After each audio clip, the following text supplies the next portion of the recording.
One, go. Good morning. Recognizing a quorum of commissioners, I call the March 7th, 2024 meeting of the Cannabis Control Commission to order. This meeting is being held remotely pursuant to Chapter 22 of the Acts of 2002, and it is being recorded.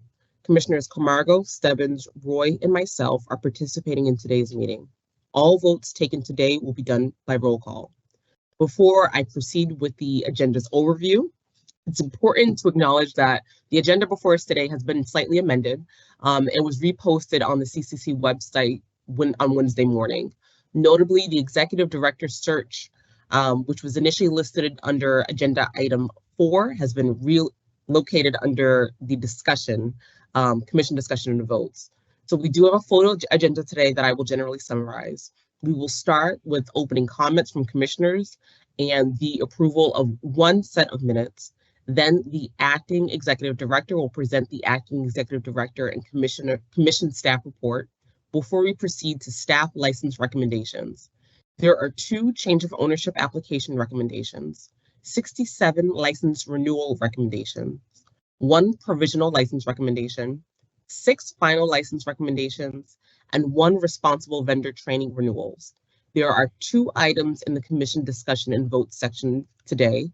That is, as I mentioned, the executive director search and the job description for human resources manager. I'll ask that commissioners wishing to comment or ask questions during any part of today's meeting, please raise their hand to be recognized. And also, so we're all aware, I intend for us to have a break for lunch before we go into that discussion and vote section of today's agenda. With those initial comments, I'll turn things over to my fellow commissioners for any comments or updates that they wish to provide at this time. I will go in reverse alphabetical order today, and we'll give my comments last. So first, Commissioner Stebbins. Thank you, Chair. Good morning, team. Good morning, colleagues. I realize it's only been a week since our last meeting, but still a lot going on and some updates and comments I want to share with all of you. First, always thanks to our licensing and our I&E team for preparing the material for today's meeting. Always appreciate my calls with the licensing team to go over primarily renewals. I also wanted to applaud the work of the licensing team. I notice now when we go in to look at records that the new components have been added that are really is going to help make the renewal process much more efficient and hopefully easier for our licensees to use. And I think it will also provide Commission with some great data about the industry's success and some of the challenges. So greatly appreciate their work in setting that up and getting that standing on Mass CIP. Second, really enjoyed the social equity team kickoff event on Saturday up in Lawrence. It was a great kickoff series for the awareness events. Great to meet so many residents interested in the SEP program from Lawrence and the surrounding area. Even to meet people who realized they may not qualify, but they showed up to learn more about the Commission's work and talk to us about where they may find an opportunity. One attendee I spoke to was an artist who was looking to see what benefits the ancillary or support business track might hold for him. A second was a military veteran who knew he was likely not eligible for SEP, but wanted to come anyhow. And he was interested in the micro business license and was happy to hear he would be eligible. So, I noted in my opening comments for the event, a lot has happened since our last cohort. The introduction of the Social Equity Fund, the opportunity that we should be talking about, that SEP participants will be eligible for social consumption licenses now that we're making headway on that. So it was a great event. Congratulations to Celia and Director Williams and her entire team. I won't be able to make the next event, which I think is coming up on Saturday in Brockton, but certainly hope to attend the remaining sessions. As we think about this current SEP cohort enrollment and the upcoming 4/20 event day for the industry, we certainly invite our licensees to help us spread awareness of the program application period. Many of our licensees look to benefit from the SEP cohorts because they're recruiting and they're hiring program participants or even doing business with SEP business licensees within their own positive impact plans. So invite them to think about how they might help us spread the word about the program in the coming weeks. Also excited to be participating in this month's NECAN conference and joining a panel with industry stakeholders to discuss social consumption. Thank Director Curley and Nadine for their help in arranging our participation. And finally, of note, I was encouraged to see news out of Western Mass that West Springfield has their first licensee set to open their doors.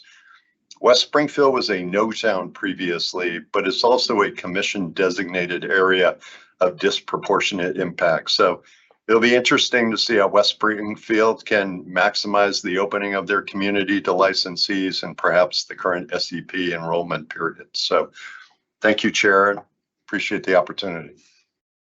Thank you, Commissioner Stebbins. Commissioner Roy? Thank you, Madam Chair, and good morning, everyone. And I hope to be brief this morning, and my comments will focus around testing. First, I want to thank the Sun Growers Cannabis Alliance for a productive meeting with Commissioner Stebbins and myself last week to discuss the testing challenges outdoor growers face.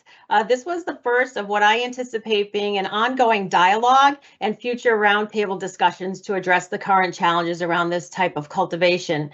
In the past, you've all heard me speak about the critical need to ensure accuracy in product testing and labeling in Massachusetts regulated cannabis industry. And by now, we have all heard of and had discussions about the nationwide problem of lab shopping and potency inflation. I have said many times, with the absence of a commission-run standards lab in Massachusetts, our independent testing labs need to be honest brokers and good stewards. Having said that, it is an incredibly odd dynamic to have commission licensees, ITLs, whom we regulate, inspect regularly, and write up for deficiencies when necessary, to also serve as our testing vendor, the commission's final arbiter as to the accuracy and well-being of cannabis products in question. There are obvious and inherent conflicts in this current regulatory scheme, and in my opinion, it is fraught with peril. The Commission's mission is to safely, equitably, and effectively implement and administer laws enabling access to medical and adult use marijuana in the Commonwealth. Since the beginning of the regulated cannabis industry in Massachusetts, the industry has grown substantially. This industry not only serves consumers, but also provides much needed medical marijuana for registered qualifying patients. Everyone, but particularly patients, should have confidence that the products that they are purchasing and consuming are accurately tested and reflect accurate potency. Today, I will once again advocate for a standards lab, which if established would immediately provide the Commission with the necessary tools to ensure consistency, compliance, and public confidence in the regulated markets tested products. A Massachusetts standards lab is no longer just a wish list item, but a clear necessity. Our Inspections and Enforcement Department conducts hundreds of inspections each year, and a standards lab would serve as a critical compliance and enforcement tool for I&E to hold licensees accountable through confirmatory testing, execute a robust statewide secret shopper program, and much more. In addition to compliance consideration, a standards laboratory could be utilized to enhance the work of our research and testing teams by gathering data for research to enhance testing standards. As I mentioned in December, the Vermont Cannabis Control Board has taken steps to establish a $1.4 million agency-run testing lab where they will hire 2 chemists, a lab director, and buy equipment for a cannabis quality assurance program. This will include 3 machines, 1 to test for pesticides and terpenes, another for potency, and a third for pathogens. According to the Vermont Cannabis Control Board, the testing lab will improve the efficiency of their inspections and investigative processes, and also help ensure the products on the market are compliant, safe, and consistent. I look forward to having conversations with our colleagues to the north in the future to learn more. To that end, a Massachusetts standards lab would ultimately ensure that growers, manufacturers, and retailers are following the laws. Why do I share this important information with you today? I do so at the behest of our investigations and enforcement leadership team. I had yesterday a highly informative discussion with Acting Chief of Investigations and Enforcement Noam Kamalo and EC Tim Gooden. They believe, as I do, that an agency-run testing lab would be the most effective and efficient compliance tool to ensure for patients and consumers alike honestly tested products and accuracy in labeling. I strongly support I&E in this effort and respectfully ask my colleagues to join me to help find meaningful solutions to help advance this cause. I want to thank the staff for all their preparation to help get us to today, and I want to thank my colleagues for my time today. Thank you, Commissioner Roy. Commissioner Camargo. Good morning. Good morning. Thank you. Thank you so much. It's nice to go last. I definitely it's good to hear everybody. And, you know, it's a reminder that because of the open meeting law, sometimes we just can't be having conversations. So it's just so nice to hear what everyone's working on and what's happening. Commissioner Stebbins went through some of the social equity stuff. I echo your comments, Commissioner Stebbins. I also wanted to share that this week we had a sub-industry committee meeting, and we have a new chairperson. So congratulations to her. It is Helen Gomez. And she did a fabulous job of kicking us off and keeping us on track for the next few months. So I think you'll hear more about that subcommittee in the future. And I will defer back to you. So thank you. And thank you to the team and to the staff that gets us here every single public meeting. Thank you, Commissioner Camargo. I will probably be the shortest that I've ever been. This is a conversation today around our next prospective executive director, what that search looks like, what the job description looks like. So this is a major step towards really what we want to see in leadership for this agency and the next phase of the agency and the industry as a whole. So I'm looking forward to that. And I also want to echo everyone in thanking the team and the staff for getting us very prepared for today, and also for preparing me and our acting executive director as well for our Joint Ways and Means testimony tomorrow. I will also mention that I will also be presenting and speaking at NECAN this month. So I look forward to anyone who will be there. I think I'm there on Saturday, and Commissioner Stebbins will be there on Friday. So I will plan to be there on Friday to watch from the audience, but on Saturday I will be there to talk. So I'm looking forward to that. I always like whenever there's an opportunity to talk to people who are actually doing the work in this space and getting any sort of feedback, because I know we gain a lot of insight into the impact that our decisions and conversations here at this level make. So I'm looking forward to that. And with that being said, we can now go on to our next portion of today's agenda. The next item is the approval of one set of minutes from the September 22nd, 2023 public meeting. I'll ask now, just to make sure that everyone has had a chance to review those set of minutes. Are there any questions at this time before I ask for a motion? Okay. Seeing none, I will ask, is there a motion to approve the September 22nd, 2023 meeting minutes? So moved. Thank you, Commissioner Roy. Is there a second? Second. Thank you, Commissioner Camargo. I'll now do a call of the roll. Commissioner Camargo? Aye. Commissioner Roy? Aye. Commissioner Stebbins? Aye. The chair votes aye. There are 4 in favor, none opposed. I'll now turn things over to our acting executive director, Deborah Hilton Creek, to give the commission and anyone who's joined us the acting executive director and commission staff report.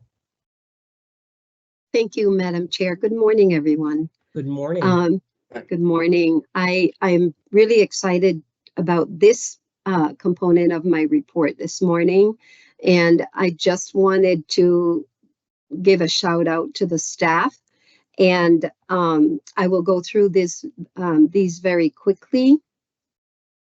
So as you can see on the screen, there's much appreciation for all of our staff. And let me just say that they all continue to make us look good. And I'm so appreciative of that. And I think I speak for everyone in the agency, and especially the leadership team, that that the staff does make us look good on a regular basis. So thank you so much for that. I wanted to say congratulations to our Chief Research Officer, Dr. Julie Johnson. She was recently published, and I believe she was also published before. This time she was published as a co-author in the peer-reviewed journal, Substance Use and Misuse. The research article is entitled titled Simultaneous Cannabis and Alcohol Use Among Medical Cannabis Patients. And there's a link that's provided for anyone who's interested in taking a look at the article or reading that article. Very interesting article. Thank you, Dr. Johnson. We're proud of you to be published again. On February 13th, the research team also had research and licensing team. Sorry, I can't leave out licensing.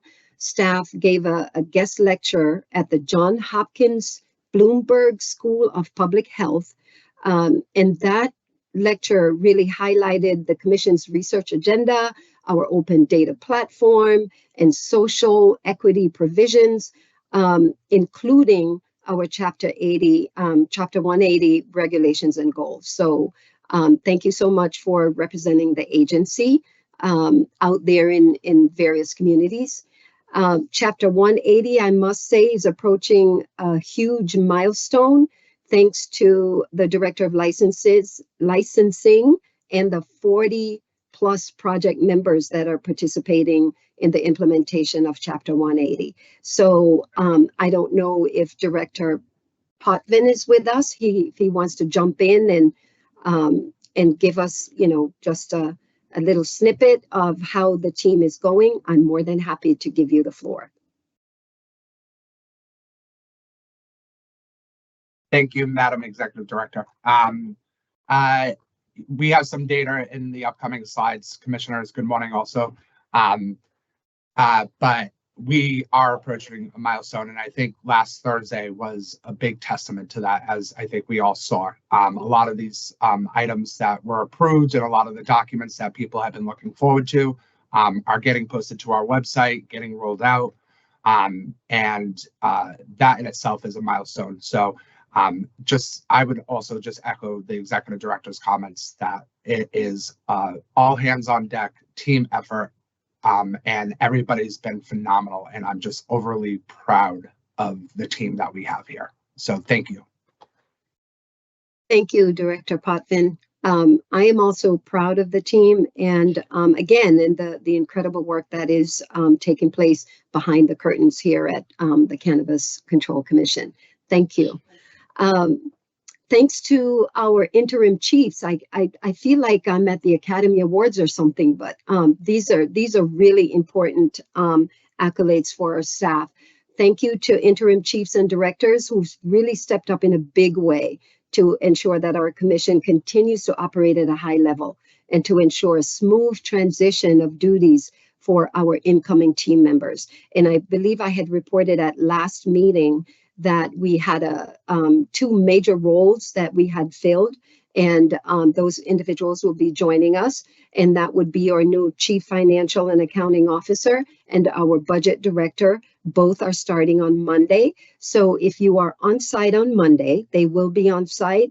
We have our new employee orientation. So if you get a chance and you're on site at the Worcester location, stop in and say hello to our new team members. So welcome again to Lisa Schlegel, our Chief Financial and Accounting Officer, and Mark McDevitt, our Budget Directors. We're super excited to welcome them aboard.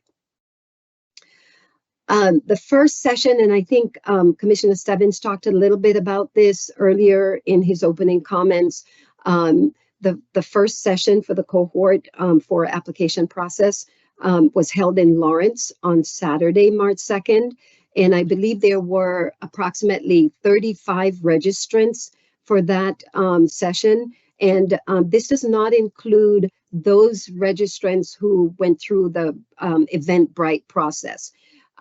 Overall, there were reportedly 75 to 80 participants, many of whom stayed for the duration of the presentation. So that was really exciting news. thank you to Celia and her team for getting that done. And I believe that was also attended by some of our staff members, some of our comms team members were there, and by Commissioners Camargo and Stebbins. So thank you, Celia, to you and your team for a successful event. Okay. So moving on to the ED search, we do have a document to show how we've progressed so far. And as you can see from the slide, and I won't read it, some of these tasks have been completed. And let's go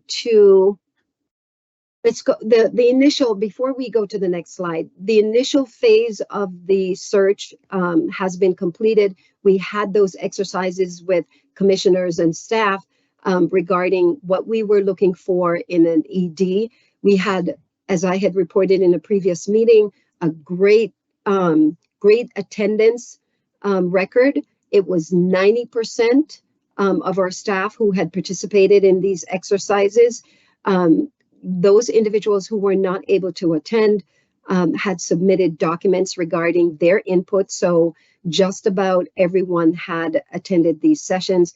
And I have to say to the staff that I really appreciated the turnout. It really shows that you are interested in the agency, you're interested in our mission, you're interested in welcoming a new ED, and you're interested in making sure that the ED we bring in is the right individual for this role. So thank you so much for that. The job description draft was completed. Madam Chair made reference that the commissioners would be reviewing that at today's meeting. And we had, this is very important. We had decided not to engage an outside contractor. And I'll talk a little bit more about that as I talk about our chief of staff role that was recently posted, and we're in the interview process. So the chief of staff actually will be facilitating, the commissioner's interaction with candidates as we move forward in the process. Debbie, I have a couple comments and questions here. Okay. And I know we'll expand on it more later on in the conversation. I guess my first question is the first bracket here that says that there was a committee completed, established, and reviewed, and commissioners were consulted. Do you mind expanding on that? Sure, I can do that. So what I did and this is in my CPO role in support of the commissioners, I developed some documents as guidelines for them to follow with the process. This is, by the way, commissioners hire, and it is their process. So I just provide resources and documents to commissioners for them to make a decision as to how they would proceed. So the documents that is referenced here, the established search committee, what I did was I provided them with an outline of what a committee would look like. And so they will review that document and they will make a decision as to when and which committee members will be serving on the interview committee. So this is really just a resource document that was provided to commissioners. Okay. I had completed that. Sorry, I don't mean to cut you off. Go ahead, Debbie. That's okay. No, go ahead. I guess because the way that it reads here, I was interpreting it a little bit differently because it says that something has been established and completed. And so that's why I wanted a little bit more clarity. What I hope to do, and we'll talk about this later on in the afternoon, is talk about solidifying the job description, but also the search committee as well. But so what we're saying is that we've received those documents from you. Okay, I understand. Yeah. This is the established search committee is the task. And so the task has not been completed, but the documents, the resource documents I provided you had been completed and they're in review. So commissioners are reviewing those documents right now. Okay. And you stated for the external recruitment contractor that it was a decision made. Do you mind expanding on who, because you mentioned we, so who was involved in the decision? Okay, so I'm saying we because I actually made that decision, and I based my decision on the fact that this is something that we can do internally and not necessarily have to engage an external contractor. In terms of cost, I was also looking at, our budget and what we can afford. And so that's basically how I came to the conclusion that this is probably not something that would be beneficial to us because it could be done internally. Okay. Commissioner Roy? And thank you, Madam Chair. And that was my question as well, is will not engage in external recruitment. And I'm on the fence on that, acting executive director, because I want to make sure we cast a wide net and and open it up. We kind of talked about this. Are we going to open it up just in the state? Are we going to open it in the region, nationwide? So I know other independent agencies in the Commonwealth have utilized external recruitment contractors to cast that net. So I guess I'm on the fence of where we stand on that. Okay, thank you, Commissioner Roy. Point well taken. So we can change this to in review. I had not, we've had several conversations, but I had not gotten any concrete feedback from the commission regarding the direction that we would take. And so I can absolutely change this to in review. Thank you, Debbie. And that's understandable. And I won't, Thank you. we'll have more time, as I'm saying, because this is also a discussion item, and the commissioners, we can sort of solidify what what the next steps look like, what our thoughts are. So I'll refrain from asking any more questions, at least for this point. But if any other commissioners have any questions, by all means, let me know, let Debbie know. But Debbie, you can please continue. Thank you. Next slide, please.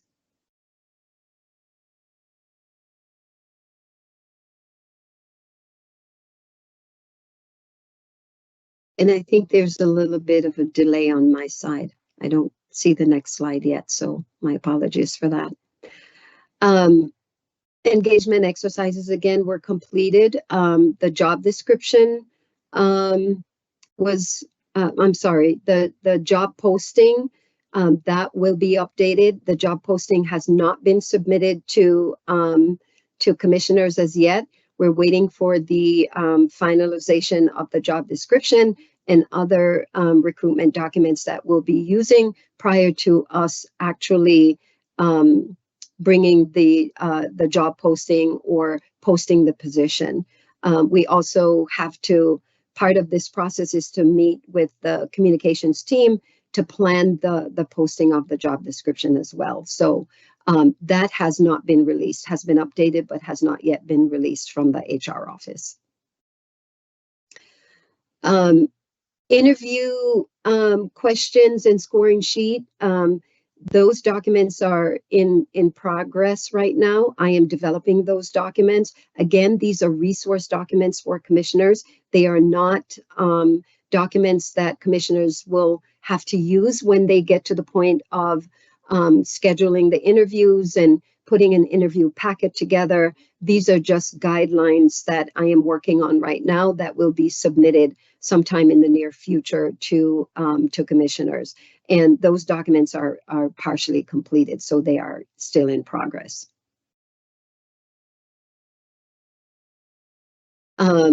Sourcing of candidates, and also the update goes with the dates as well. So as you can see, the updates, the timeline category, this is where most of the updates will be. So I just wanted to point that out. Thank you, Madam Debbie. Chair. I see Commissioner Roy has a question. Commissioner Roy? Thank you, Madam Chair.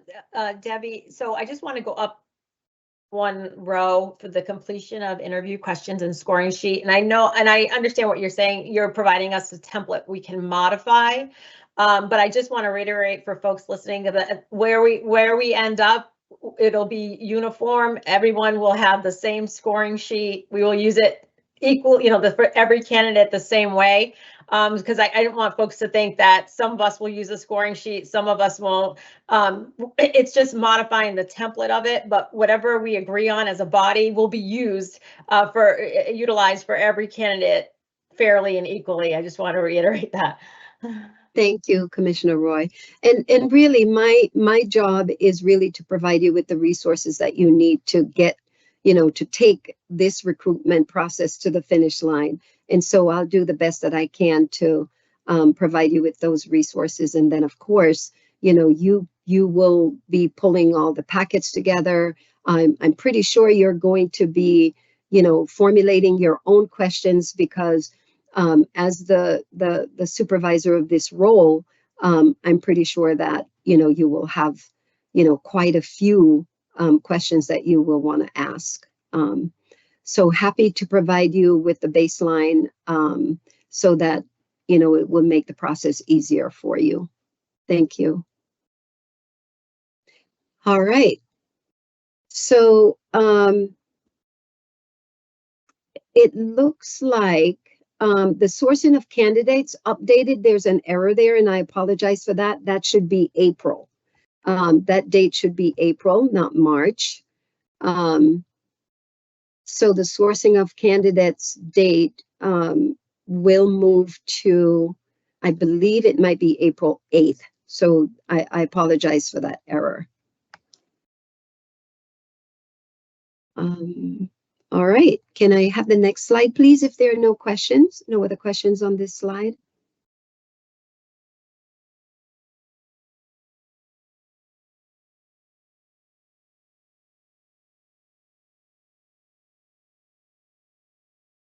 Sorry about the delay. I see a hand. Sorry, one moment. Debbie, Commissioner Roy? Yeah, thank you. Debbie, I thought I knew what you meant, but now I'm not so sure. What does sourcing of candidates mean?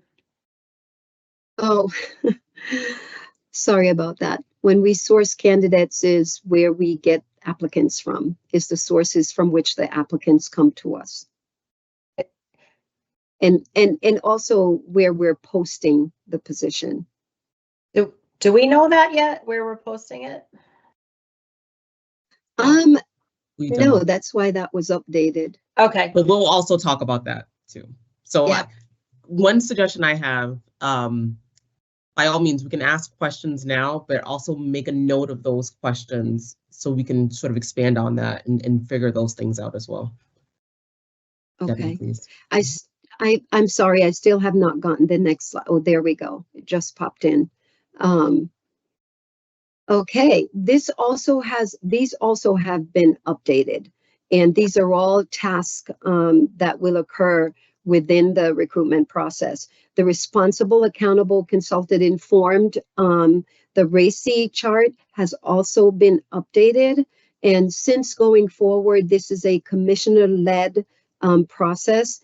It has been updated to show commissioners who are accountable. It also shows those that are responsible, and you will see commissioners in both the responsible and accountable areas, and in some areas also informed areas, because as we go through the process, there are resources that commissioners might need and staff available to provide those resources. So that's why they will also occur in the informed component of the RACI chart.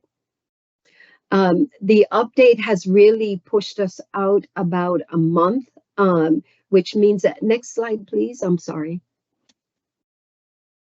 Which means that the process has now been pushed out an additional month, which means that we are looking at the possibility of a new start date or for the new ED sometime in June, may even be July 1.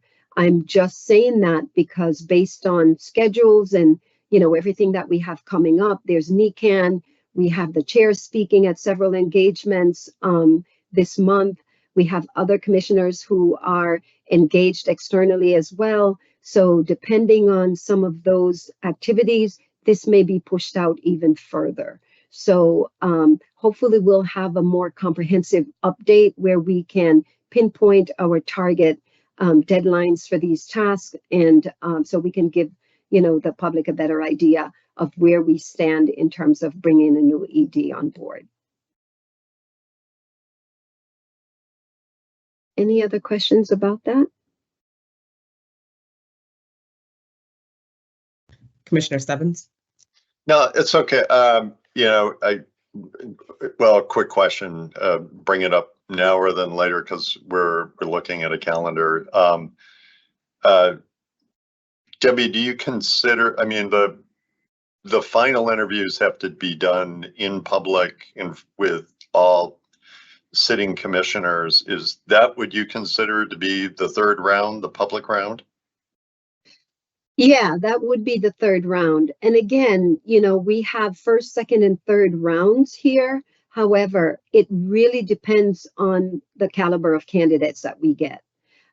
So if we get a handful of candidates whom we believe are top notch right off the bat, we may not have 3 rounds. We may have 1 or 2 rounds. I don't anticipate that we'll have less than 2, but that will depend on the commissioners. If you see an applicant that you think we absolutely have to have, all of you, we may have 3 or 4 or 5, then we definitely can proceed directly to the second round. So that will depend on whether or not, the commission is in agreement to move this more quickly. And also, as I mentioned earlier, whether or not your schedules will allow. I hope that answers your question, Commissioner Yes. Stebbins. Yes, Okay. thank you. Welcome.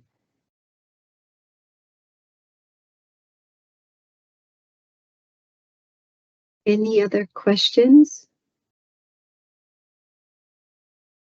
Okay. Madam Chair mentioned immediate next steps. And so I just kind of quickly bulleted what some of the immediate next steps might be. Approval of the ED job description, which is going to be discussed today. Selection of screening committee and interview subcommittees. And that was the task that was updated because that hadn't been done yet.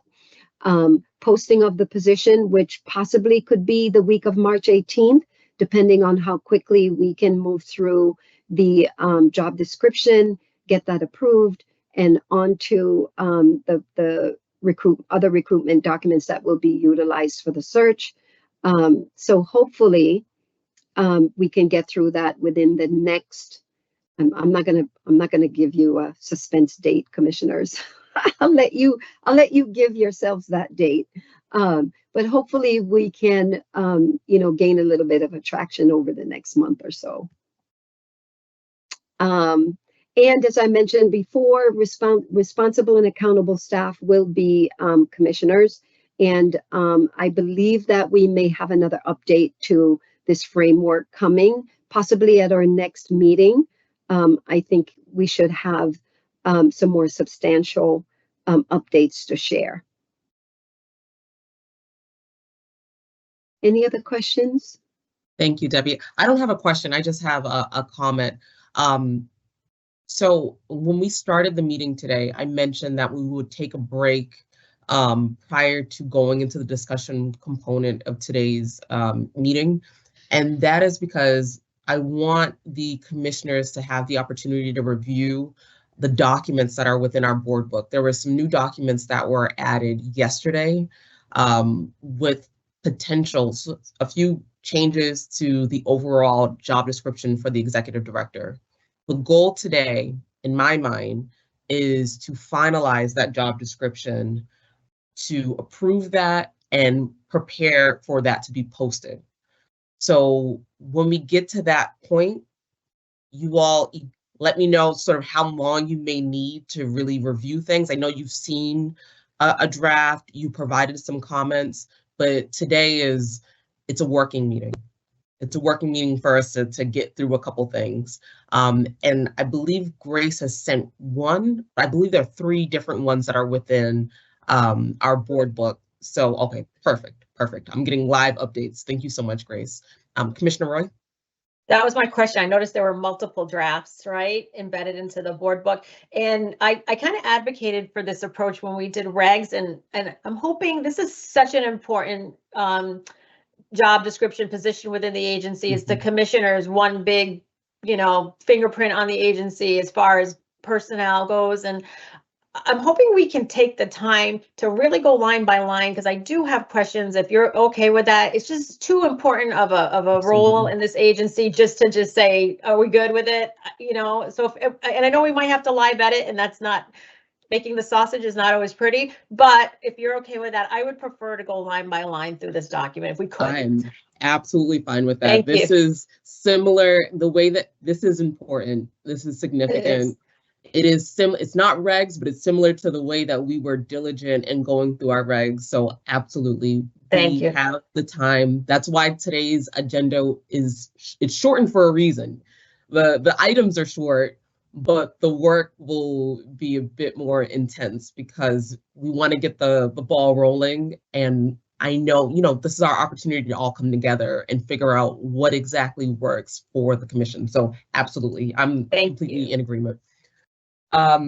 Debbie, did you have any additional updates, or does that conclude the executive director and commission staff update? No, I believe I have a few more items on the agenda. Okay.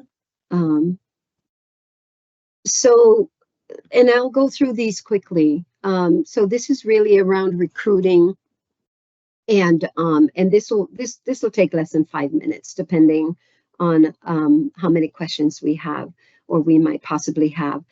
So just a quick update on the recruitment of key roles. We had reintroduced the chief of staff role, which was posted internally as a promotional opportunity, and I'm very excited to report that we had about 14 applicants internally for this role. So that tells me that the staff is also excited about this opportunity, and I am really looking forward to going through the interview process, the screening process. Right now, the first round of interviews are taking place, have already been scheduled, and I'm looking to begin the second round of interviews sometime next week.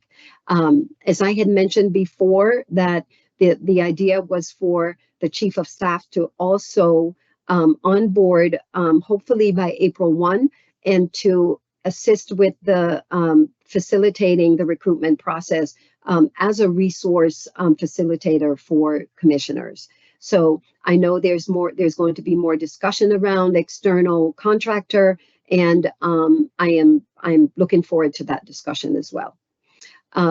March 4th, we're anticipating completion to offer date for the chief of staff to start on April 1st.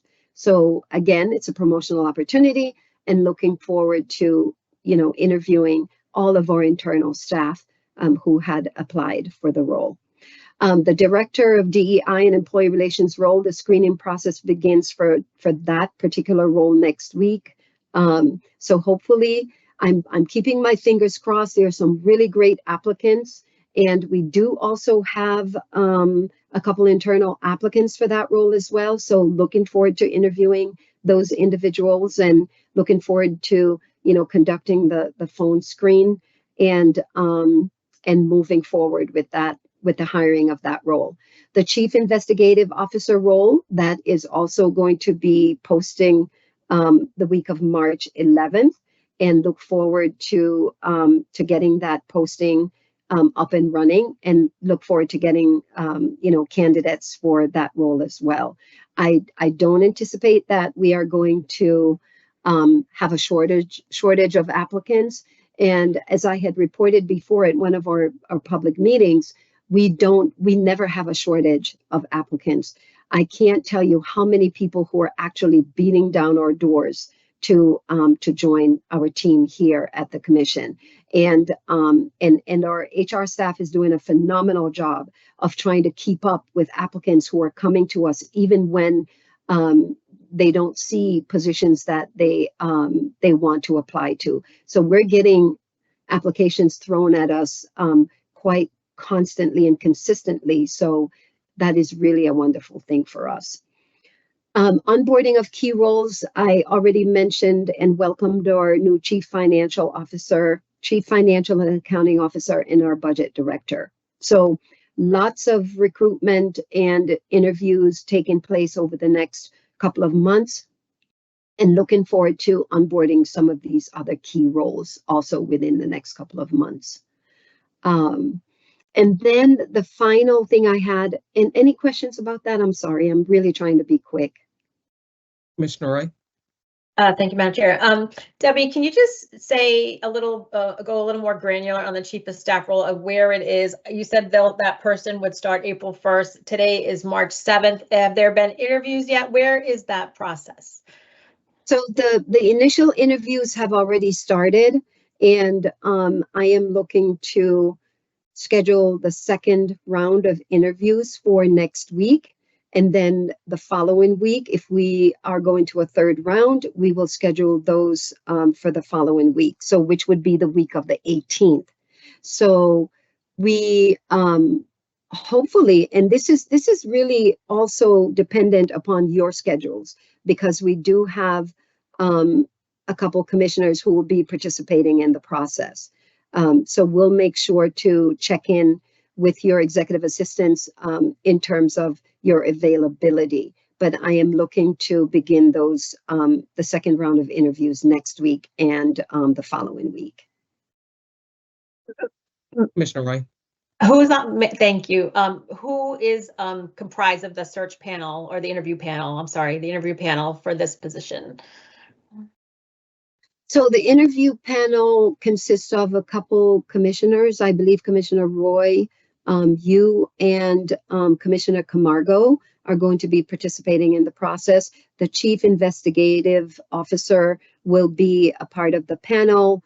We do have a couple employees mid-level and frontline level who will also be participating in the process. I do have confirmation for most, but unfortunately, I'm pretty sure I have confirmation from a couple others, but I would rather not say that right yet because I want to be 100% sure of everyone who will be serving on the committee. Debbie, do you, what is the projected number of members of the subcommittee? This is the subcommittee that's formed for, it's a hiring committee is what I should say. How many people will be serving? Yeah, so we're looking at about, and oh, I also will be on that committee as well. We're looking at about 5 or 6 people total on the committee. That's representative of our agency. Commissioner Roy and then Commissioner Camargo. Commissioner Roy? So we're talking about the Chief of Staff role still, correct? So that's the number of people on. So the first round of interviews, the committee wasn't part of it. When does the committee come into the fold? The committee will come in on the second round. Thank you. You're welcome. Commissioner Camargo? Thank you. Thank you, Debbie. We had discussed this a little bit. I think, I don't know if you're still in the same mindset. I think you had said to me just in terms of also possibly bringing it to the other commissioners so that they sort of know who's in the final round, since the Chief of Staff, how you've explained it, will be sort of a liaison to commissioners. So I don't know if you want to talk a little bit about that. And I think the also, the other part of it too is, I know what the job description says, but as it relates to the org chart and how it's going to work internally, I think it's very important to understand because this is a position that's been dormant for many years. And it's now in the forefront. So I think that would be helpful as well.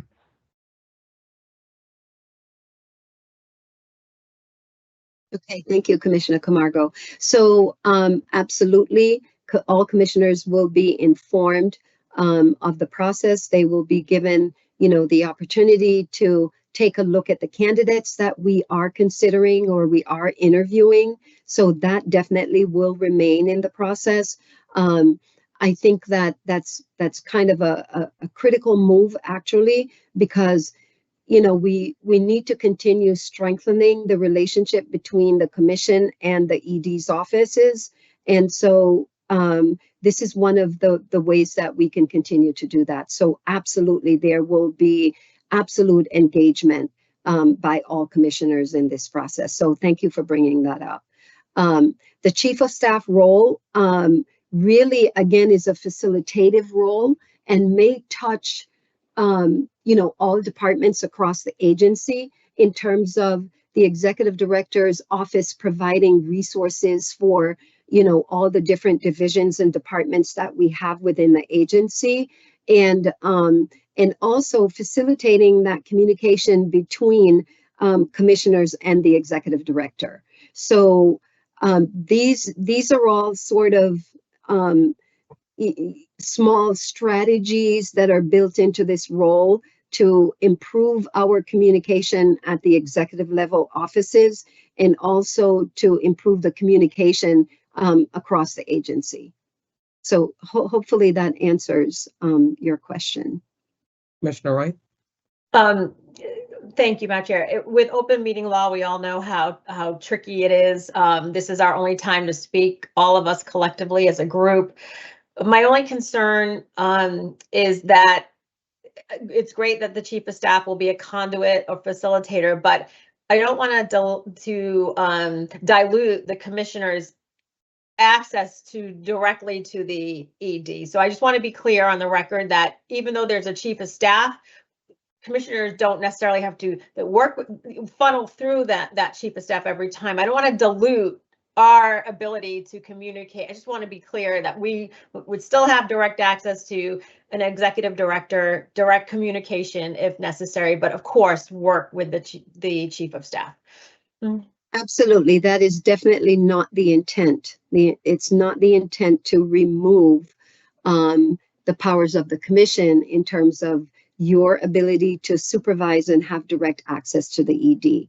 It really is about streamlining our processes and making sure that, you know, we're all on the same page, as opposed to as an agency, as a collective, but definitely not to remove your responsibility around supervision of the ED. This is more, look at this from a more of a global perspective, right? Agency-wide. It's just kind of trying to make sure that we have something in place to improve our ability to communicate across all disciplines within the agency. This role is going to do that for us. There are so many conversations and meetings that are taking place in vacuums or in silos, and we really need to make that disconnect and reconnect the agency as a whole. So this role is really going to be pivotal in helping us to accomplish that.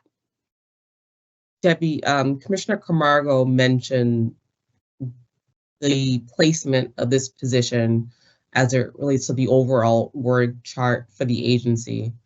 Will the chief of staff be supervising any staff? And if so, which staff? Yeah, so that has not been determined at this time. I think the initial goal for the chief of staff is really to connect the agency, is really to connect our internal network at this point. At some time later, as we talk about, you know, and I know sometimes it's hard to hear about restructuring and making changes. And I know that this is something that is near and dear to commissioners in terms of how your vision of the agency and where we're going. But some of those discussions with you will come later because your vision of the agency is going to be equally important in terms of aligning that with the vision of the ED. And so, you know, some of these changes that need to occur, I'm more than happy to have some of those conversations with you and to make some recommendations.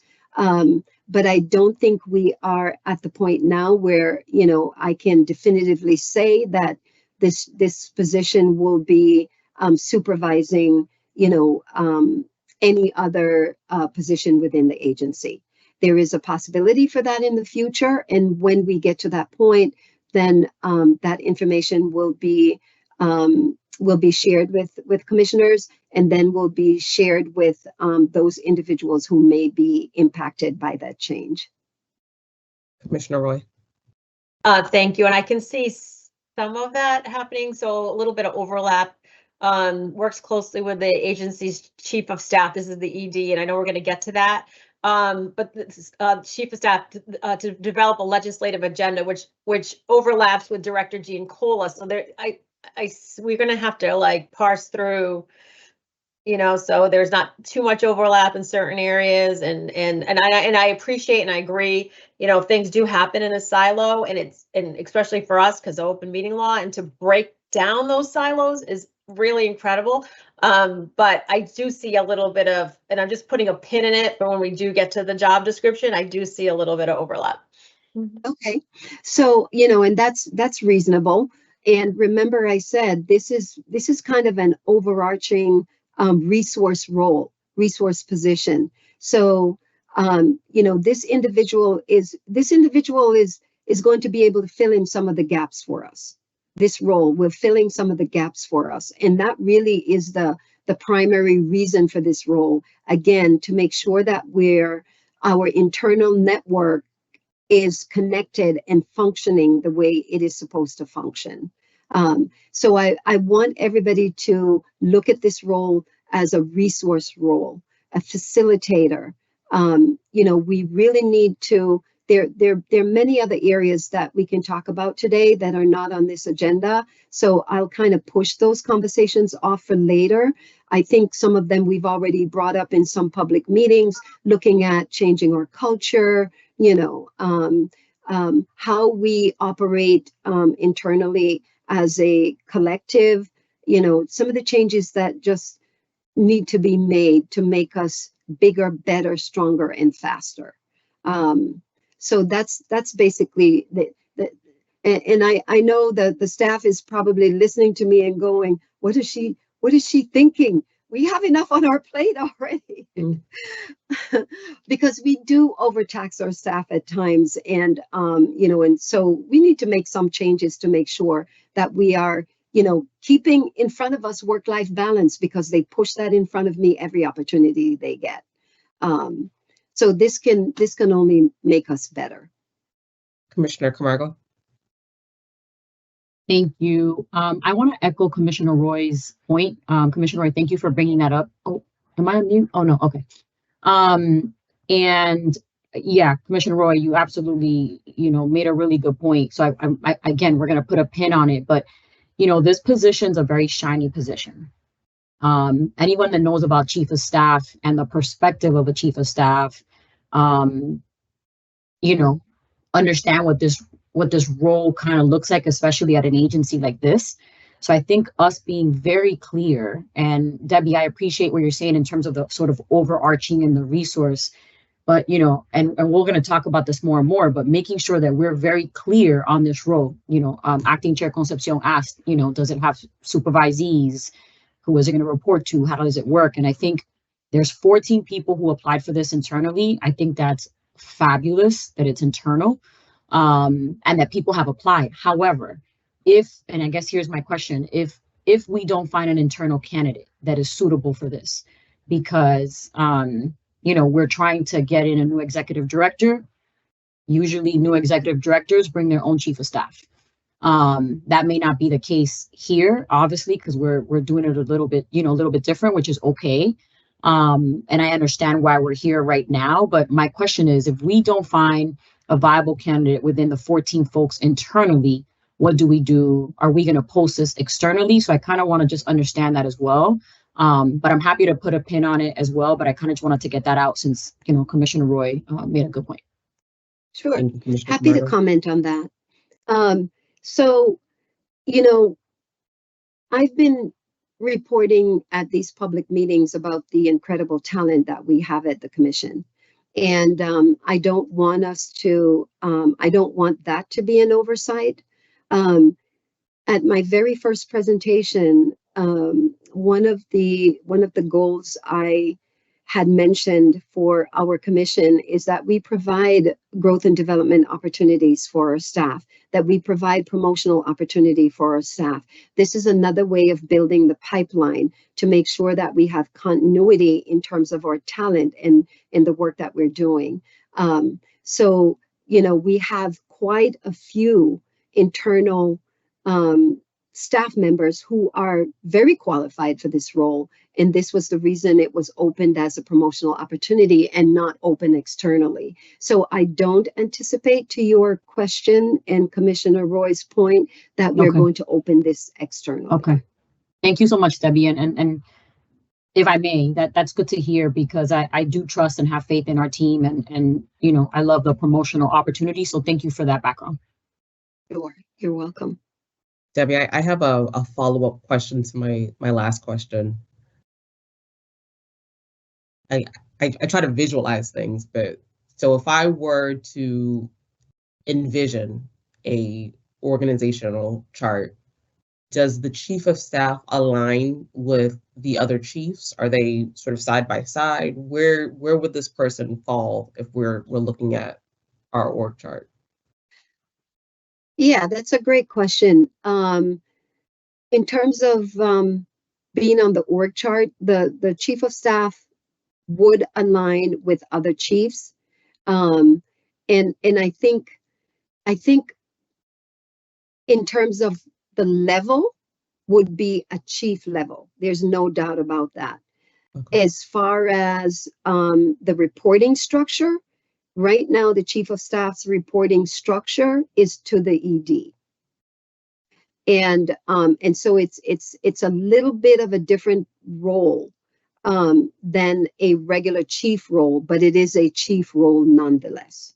But the other chiefs also, you know, report to the ED, so they would fall. It's a similar reporting structure. Okay, that's helpful. Thank you. You're welcome.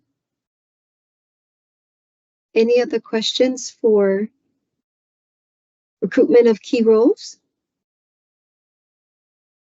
I think the last thing that I had on my update was for the budget, but I think that was covered in opening comments. We had our first meeting January 23rd. Second meeting is going to be tomorrow with the House Ways and Means Committee. And then, of course, we have a third meeting to be determined. Not sure exactly yet about that meeting and any subsequent meetings after the third meeting, but we will continue to keep you updated.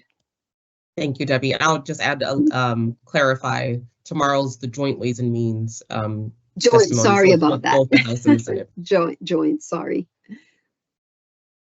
I took them off of my slide. Thank you. Thank you so much, Debbie. Okay, so that brings us to the next component of today. I believe we have Derek Chamberlain, who will be presenting on behalf of licensing today. But before I go to Derek, I will ask our director, Kyle Potvin, if there is anything he wishes to present at this time, because I'm noticing this is usually the time where we get a few licensing. Okay, and I see them here. So Director Potvin, good morning. Good to see you again. Thank you, Madam Chair. Good morning. Good morning again, commissioners. Madam Chair, yes, Derek will be presenting on behalf of I&E Investigations and Enforcement for the typical licensing recommendations for your consideration. But before he does come into the meeting, some updates as far as Chapter 180 data and also just some general licensing data for you and the public. This data for Chapter 180 was first introduced at the first February meeting. So we do plan on bringing this data back on a month-to-month basis for the commissioners and also for the public to see the progress numerically. So they can see the progress that we're making towards Chapter 180. I would like to preface this right now is that this data was actually analyzed and assembled the morning of last week's meeting. So these numbers have actually substantially climbed thanks in part to our entire team that worked on all those things like the model HCA template, the guidance on HCAs, the guidance on licensure, but also to the commission for approving those things so that we can move forward and get those things posted and notifications out to our constituencies. So this data is a little bit stale and it has substantially climbed in just the past week. But for this first slide here, as of last week, deliverables, again, this means the end work product, like the model HCA template that is now on the commission's website. Since the February meeting, 14 new deliverables as of last week have been completed. That's probably, if I were to guess, based on last week's meeting and things that have happened in the past week, that number 14 would probably be somewhere around 2025. So a lot of progress by our team and actively moving forward in implementing Chapter 180. Next slide, please. So this number was a little bit more shocking to me, and shocking it's kind of a misnomer. Shocking and also at the same time not shocked. So again, deliverable is the overall project, but as I've said in previous meetings, that these documents and these activities and these deliverables do not happen in a vacuum. There's an all hands on deck. Some of these things have multi-step processes. Perfect example for that would be the model HCA. There was an initial draft. It was reviewed by pretty much every attorney within the agency. But then we put it out to the public and we took in public comment. We analyzed those public comments. There were teams involved. So checklist items are each step along the way where a team or multiple teams had input and had to do something. This is actually quantifying the actual work that's being done towards these deliverables. And in the last month, 142 of these things have been checked off. That's a lot of work. A lot of work by a lot of our team members. And again, not to kind of belabor this, but the people, there's about 40 people that are involved in our charter for Chapter 180. But while they're doing this, the rest of our team members that may not be directly involved may be helping out covering other duties. This, again, is on all hands on deck. So thank you to the entire commission staff for this. So that is a lot of work in just 1 month. And again, that number 142 was based as of last week, the morning of. So that number is actually higher. So that's a little stale as well. I'll stop here because this is the total updates on Chapter 180. There was substantial updates to the commission last week.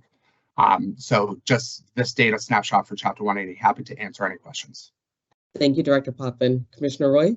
Thank you, Madam Chair. Thank you, Director Potvin, for this update, and it's really impressive and informative. And thank you to everyone. I know you say 40 people and all hands on deck, and a lot of these weren't easy lifts; they were heavy lifts. So just kudos to you and your team. And just as a check-in, now it's March 7th. And we started this March 1 as far as calling balls and stuff. How's it going? Can you give us an update? How's week 1? So week 1 is going well. It's interesting. So right now we're exposing our team and myself to this new oversight of reviewing HCAs. It is a huge compliance element to this. As you know, Commissioner, just drafting these regulations, 935 CMR 500-180, I think it's like 10 pages long. That's a lot of policy to kind of incorporate and train our staff on. There are still elements of that are occurring. For example, we are still building out some compliance checklists. We're still building out some trainings. We're still getting our teams acclimated and trying to make sure that when we review these HCAs, we're doing it in a consistent manner and not being arbitrary or capricious. So we're taking this new obligation, this new compliance obligation very seriously. I will say that I have reviewed some renewal applications that have submitted HCAs.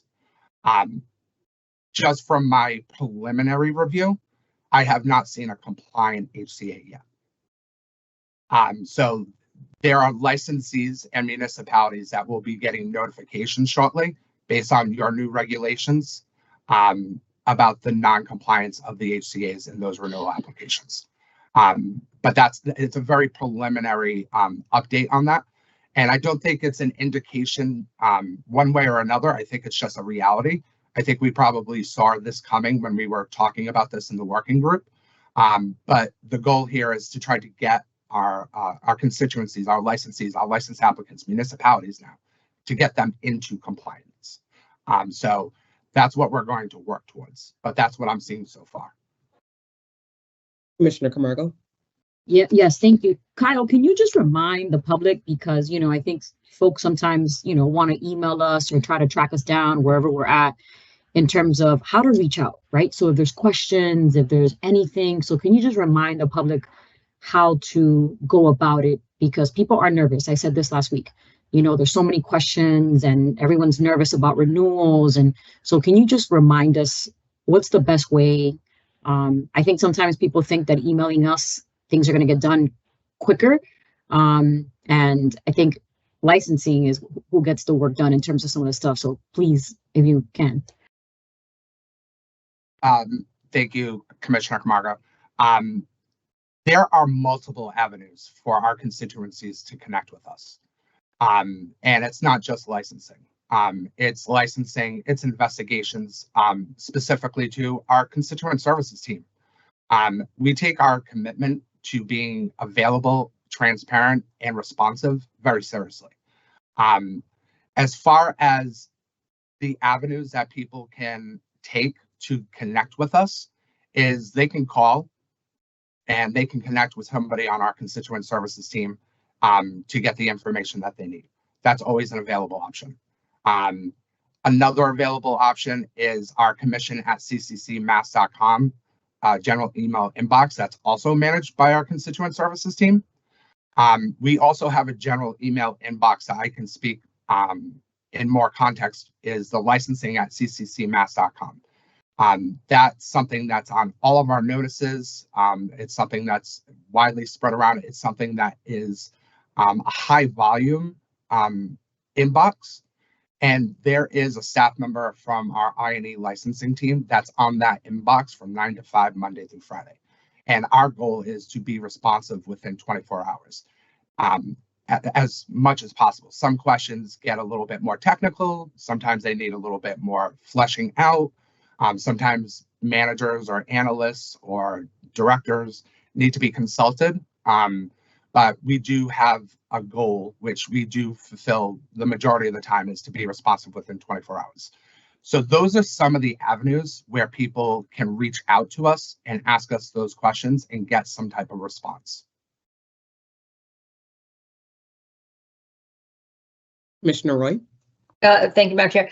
Thank you, Director Popman. And if I could, I'd be curious down the road, if you're seeing non-compliant HCAs, are there recurrent themes, a greatest hits list, if you will, of and the reason I say that is because when I read the PFLIs, it seems like the NODs is the greatest, when I prepare for meeting, there's the greatest hits list, right? And it seems like the same ones keep coming up. So I think it would be helpful if there is a running, you know, spreadsheet of that, because as commissioners, maybe in public meeting, we can say we're seeing this, you know, non-compliance seems to be in this area, a recurrent theme. And maybe if we talk about it publicly, then we can help you and your team get folks into compliance by highlighting what we're seeing over and over again.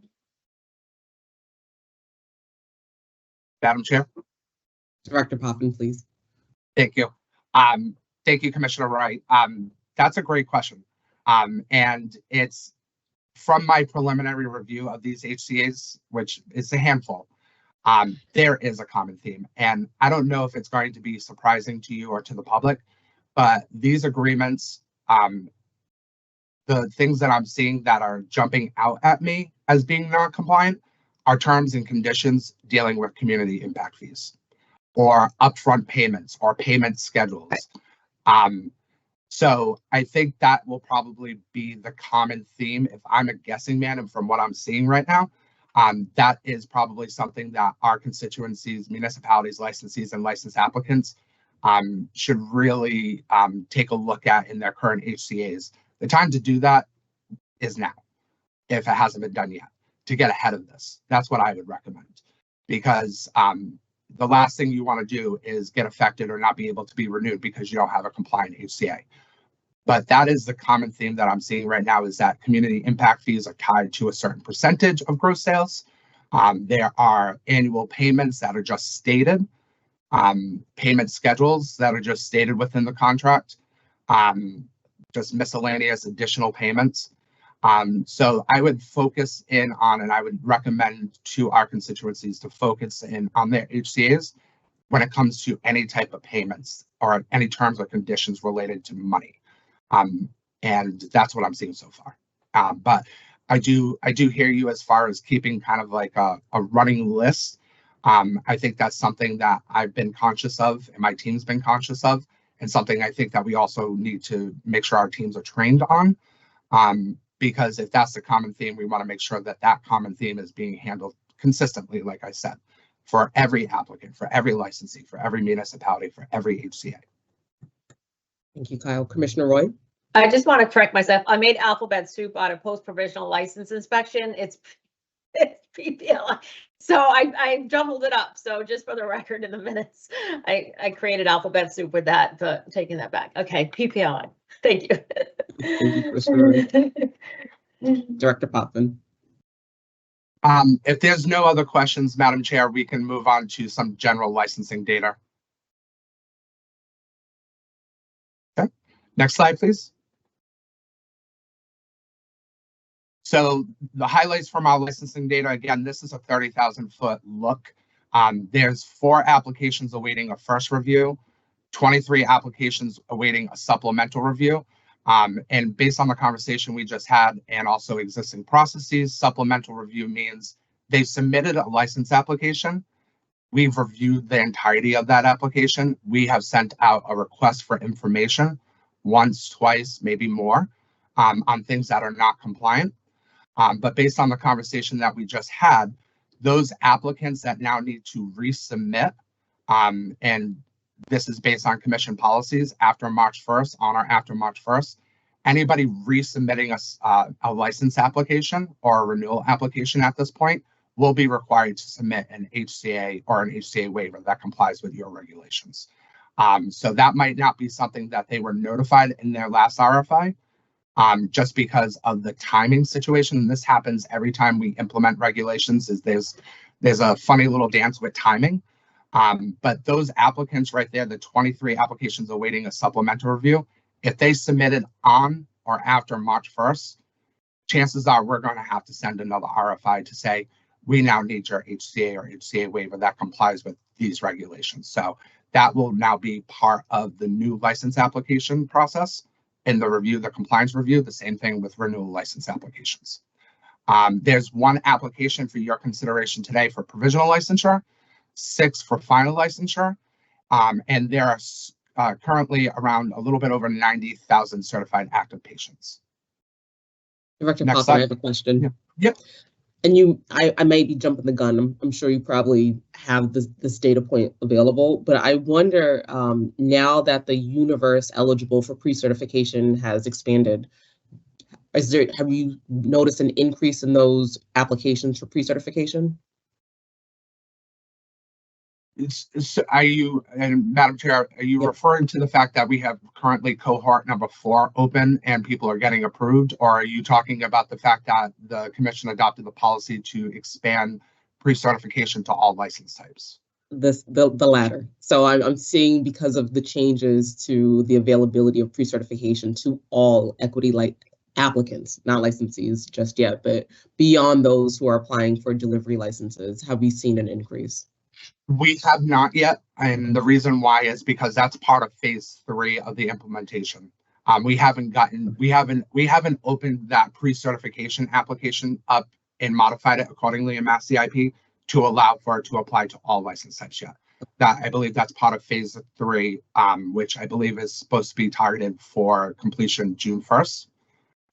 But that's in the works, and I would expect that once that is expanded, I would expect, just based on when we opened up the delivery courier pre-certification, and then when the commission adopted the policies around delivery operator, there was an influx like right away of pre-certification applications.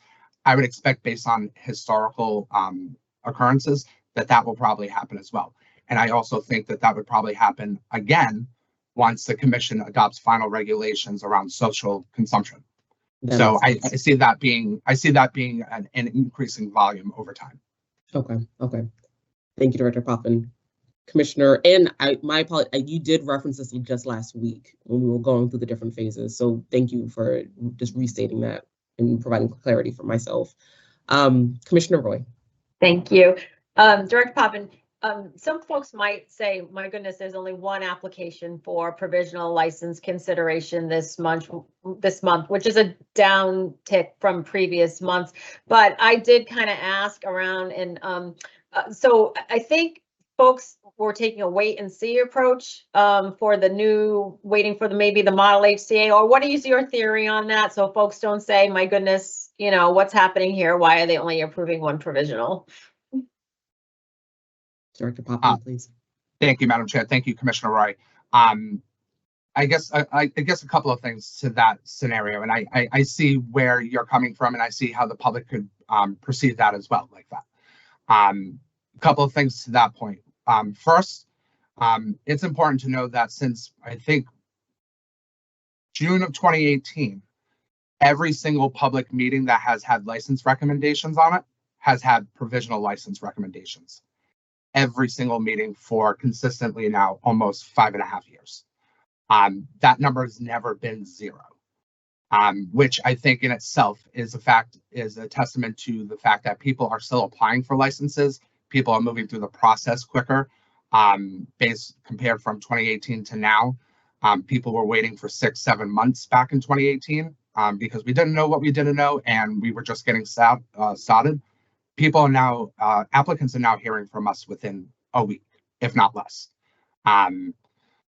So that in itself, I think from a data point, it's important to know that, yes, it is only one today, but it's never been zero, and it has consistently been something that has been brought forward. And I believe there's been about 1,500 or so, and I think we can, when we get to one of the next slides, that have at least been approved for a provisional license over the last 5.5 years, which in itself is incredible.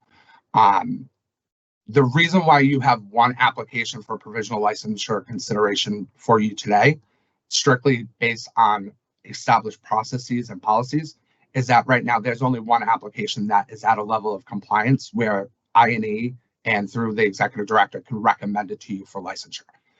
When we make recommendations as staff, we recommend, usually on provisional licenses, we recommend approval. So we don't bring things forward to the commission for your consideration, more likely than not, unless it's compliant. There's one before you today because that's the only applicant that has either that has submitted a license application, has responded to our RFIs, has corrected any deficiencies, and they have gotten themselves to our standard, just like all the other 1,500 license applicants before them. That where we can get that to you. I can talk to you a little bit about within the past week or two. Again, this data was assembled last week around Thursday morning before the previous public meeting.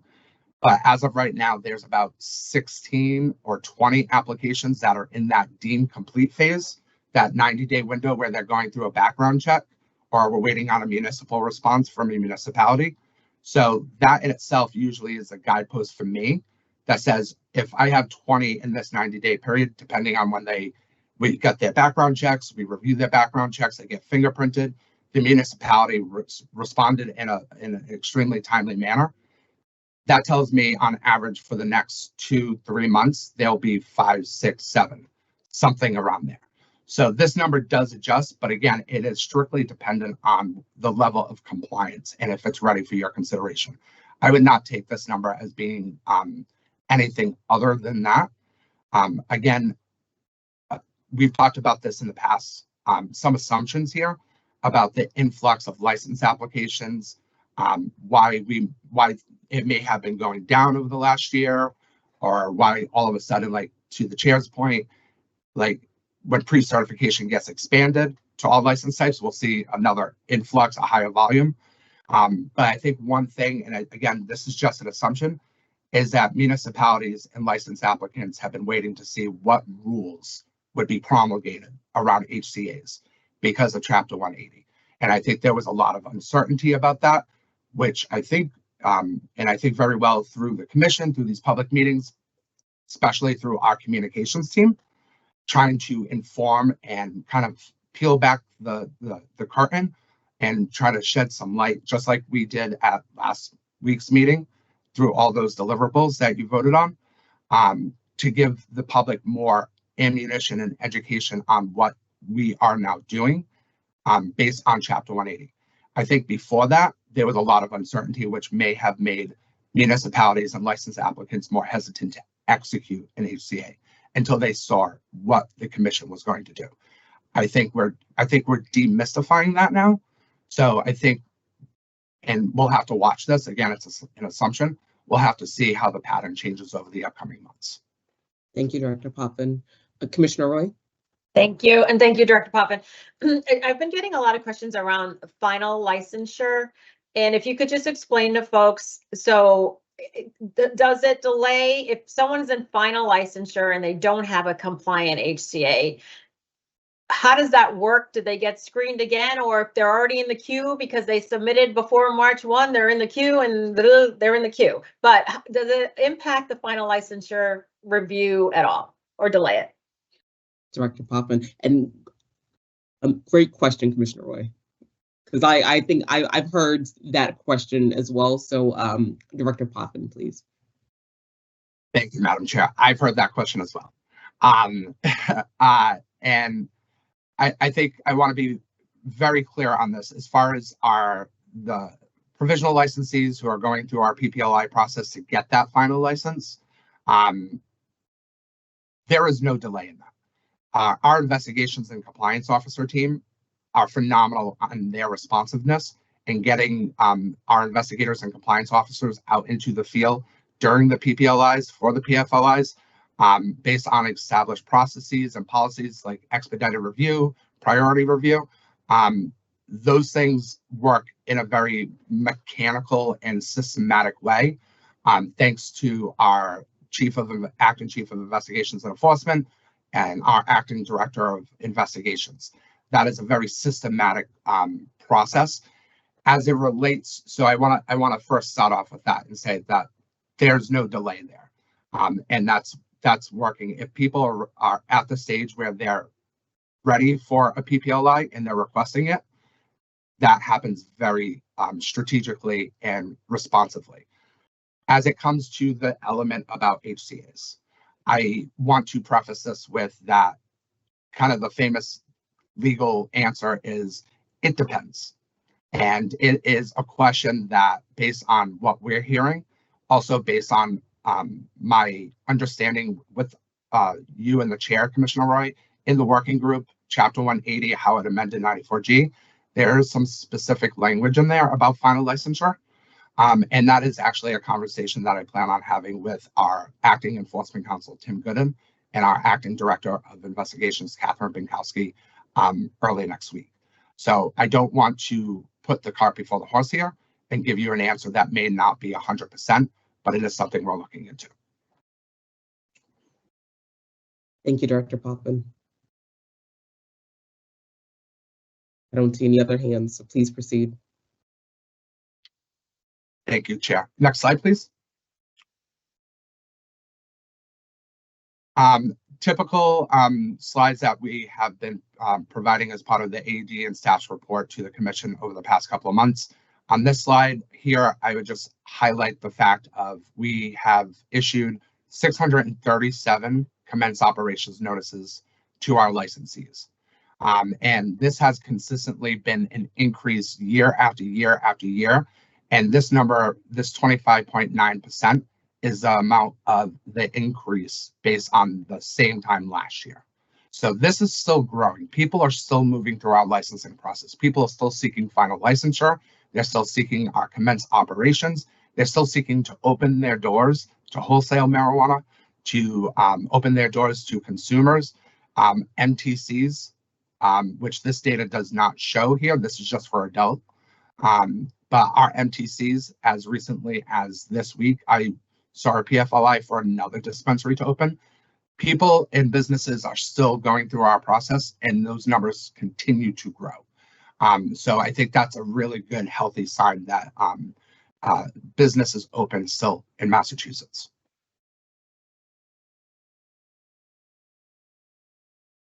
Next slide, please. Here, and this is where I was alluding to with, if you look at the bottom right-hand corner, that's 1,766. That is the total number of applications that have been at least submitted through Mass CIP for adult. So if we take out the pending applications, which include those that still maybe need an initial review, maybe need a supplemental review, or have been reviewed and they're currently reopened. If we take that 205 out and we take out the and we take out like the pre-certification and the denials, so that's about 400.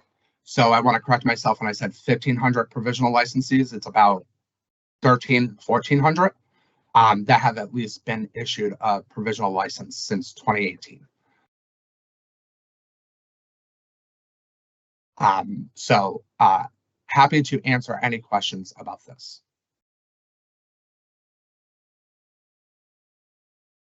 I am curious. So for the initial license decline, the 5 licenses, these are individuals. Tell us sort of the circumstances where someone would have their license declined. That's a great question. Obviously, the percentage of those is substantially low. Again, to that point is that when commission staff have found a level of compliance, we make a recommendation through the ED to you as commissioners to vote on these things. There have been occurrences in the past where the commission, based on conversations during public meetings, may not have agreed with the staff's recommendation. And one thing could lead to another where then, as part of the vote of 5 commissioners, typically 3 have decided based on their opinion, might be based on their understanding of the regulations, understanding of policies, their particular seat, have voted to deny licensure. Again, it's not something that we want to do. We want to try to get licensed applicants to a level of compliance to be able to recommend that to you. That's the goal, is compliance. But as you can see, there have been situations here where licenses have been denied. So there's 5 here. So the situation that I just hypothetical I just put out is kind of the situation where commissions have denied it. In another case, it might have been based on suitability. Okay, I appreciate that explanation. Thank you, Director Coffin.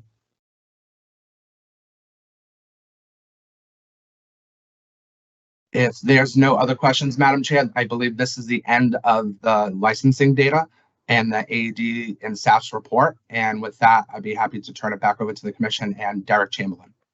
Thank you so much, Director Potvin. Mr. Chamberlain. Good morning. Morning, Chair. Morning, Commissioners. Good morning, and welcome. So this leads us into the next component today, staff recommendations on licensure. I believe we are beginning with change of ownership, but I will hand it over to you, Derek. Thank you very much, Chair. Today we have 2 proposed changes of ownership for the Commission's consideration, and therefore Commission staff recommend review and decision on these proposed ownership changes before you. The first one, we'll start with the licensee here is Grow Right LLC. They're seeking a change of ownership and control of 1 adult use license and are requesting to add 2 individuals and 1 entity. Additional information is contained within the executive summary for the Commission's review and consideration, and therefore Commission staff do recommend review and decision on this request, and if approved, do request your approval be subject to the conditions before you. Thank you, Derek. Are there any questions, comments, or conditions for this change of ownership? Okay, seeing none, Commissioner Camargo, is there a motion to approve the change of ownership for Grow Right LLC? So moved. Commissioner Roy, is there a second? Second. Thank you. I'll now do a call of the roll. Commissioner Camargo? Aye. Commissioner Roy? Aye. Commissioner Stebbins? Aye. The chair votes aye. There are 4 in favor, none opposed. Derek? Thank you, Madam Chair. Next up, the licensee here is Metro Harvest Incorporated. They're seeking a change of ownership and control of 1 adult use license and are requesting to add 7 individuals and 2 entities. Additional information is contained within the executive summary for the Commission's review and consideration, and therefore Commission staff do recommend review and decision on this request, and if approved, do request your approval be subject to the conditions before you. Thank you, Derek. Are there any comments, questions, or conditions for this change of ownership? Okay. Seeing none, Commissioner Roy, is there a motion to approve the change of ownership for Metro Harvest Incorporated? So moved. Thank you, Commissioner Roy. Commissioner Stebbins, is there a second? Second. Thank you, Commissioner Stebbins. I'll now do a call of the roll. Commissioner Camargo? Aye. Commissioner Roy? Aye. Commissioner Stebbins? Aye. The chair votes aye. There are 4 in favor, none opposed. Derek? All right, thank you, Madam Chair. Next up, we have renewals for today. Today, there are 67 license renewals for the Commission's consideration. Commission staff recommend review and decision on the renewal applications before you, and if approved, request the approval be subject to the licensee remaining in compliance with the Commission's regulations and applicable law. Thank you, Derek. So I believe there are conditions from Commissioner Stebbins on item 6, which is Atlas Marketplace and Delivery, LLC. Item 9, which is Calverde Naturals, MRR 206775. Item 45, Legacy Foundation Group, LLC, ILR 267936. Number 54, Regenerative LLC, MPR 244145. And item 57, which is Solar Therapeutics Incorporated, MCR 140688. Commissioner Stebbins, is that correct? Did I identify all of the, okay, so I will now ask for a motion to approve the staff recommendations on renewals for items 1 through 6, minus items 6, 9, 45, 54, and 57. Before I ask for that motion, I want to make sure that our licensing team, that direction is sufficient for the action that needs to be taken. So Derek, is that okay if I say it like that, or should I go through a different sort of roster? No, I certainly think that's acceptable. One small correction, I noted you said items 1 through 6. I would just say items 1 through 67, excluding the numbers that you mentioned, and that should be sufficient. All right, so I'll do this again. Commissioner Stebbins, is there a motion to approve the staff recommendations on renewals for items 1 through 67, minus items 6, 9, 45, 54, and 57? So moved. Thank you, Commissioner Stebbins. Commissioner Camargo, is there a second? Second. Thank you, Commissioner Camargo. I'll now do a call of the roll. Commissioner Camargo? Aye. Commissioner Roy? Aye. Commissioner Stebbins? Aye. The chair votes aye. There are 4 in favor and none opposed. So now I will go to item 6, which is Atlas Marketplace and Delivery, LLC. Commissioner Stebbins, can you please articulate the condition you have for Atlas Marketplace and Delivery, LLC? Sure. Thank you, Chair. The proposed condition is within 30 business days of approval of application for renewal, contact the CCC licensing division to an update to clarify goals and updates to licensee's positive impact plan in accordance with 935 CMR 500.1034B. Just a quick explanation for our licensee. Going through the material, the licensee admits that there needs to be some updates to their positive impact plan, which may not have been updated since 2022. So they talk about doing that work, and obviously we would like to see what changes they wish to make.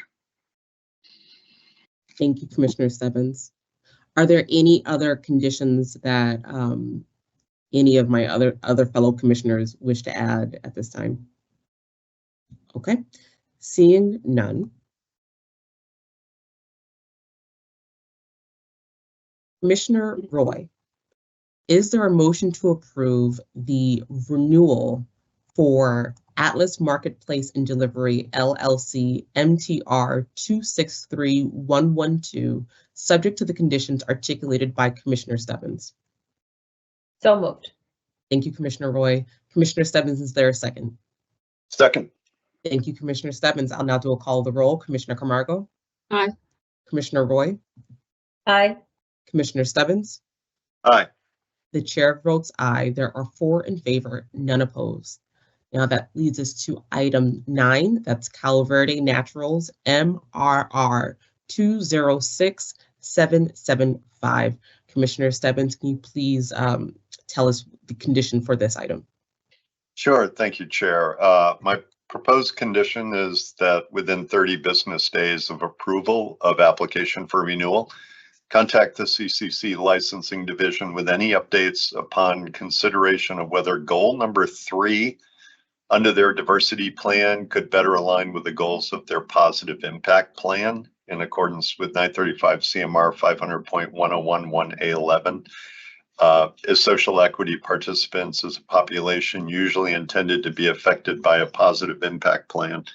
And just for a brief description of the condition and my question for our licensee is they're doing a great job, great numbers on diversity, but they talk in their diversity plan about working with social equity participants, and just want to beg the question as to whether they want to leave that work under their diversity plan or whether it might be better aligned under their positive impact plan. But certainly just bring that to their attention, and whatever update they want to provide the licensing division, I know would be appreciated.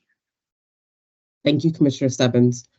Are there any additional comments or conditions for Cal Verde Naturals? Okay, seeing none, Commissioner Camargo, is there a motion to approve the renewal of Cal Verde Naturals MRR 206775, subject to the conditions articulated by Commissioner Stebbins? So moved. Commissioner Roy, is there a second? Second. Thank you. I'll now do a call of the roll. Commissioner Camargo? Aye. Commissioner Roy? Aye. Commissioner Stebbins? Aye. The chair votes aye. There are 4 in favor, none opposed. We are now at item 45, which is Legacy Foundation Group LLC, ILR 267936. Commissioner Stebbins, what is the condition you wish to add to this renewal application? Sure. Thank you, Chair. My proposed condition is within 30 business days of approval of application for renewal, contact CCC Licensing Division for an update on progress with respect to goal number 2 of licensee's diversity plan in accordance with 935 CMR 500.1011C8K and 935 CMR 500.1034B. Just to offer a quick explanation for my colleagues in this licensee, again, doing great work, has really a laudable goal under their diversity plan of engaging with DBEs, which is directly related to the guidance that we offered with respect to diversity. However, we can't seem to find that they reported on any progress that they might have made. So if they have progress that they've made, we'd love to see it, add that to their renewal. Thank you, Commissioner Stebbins.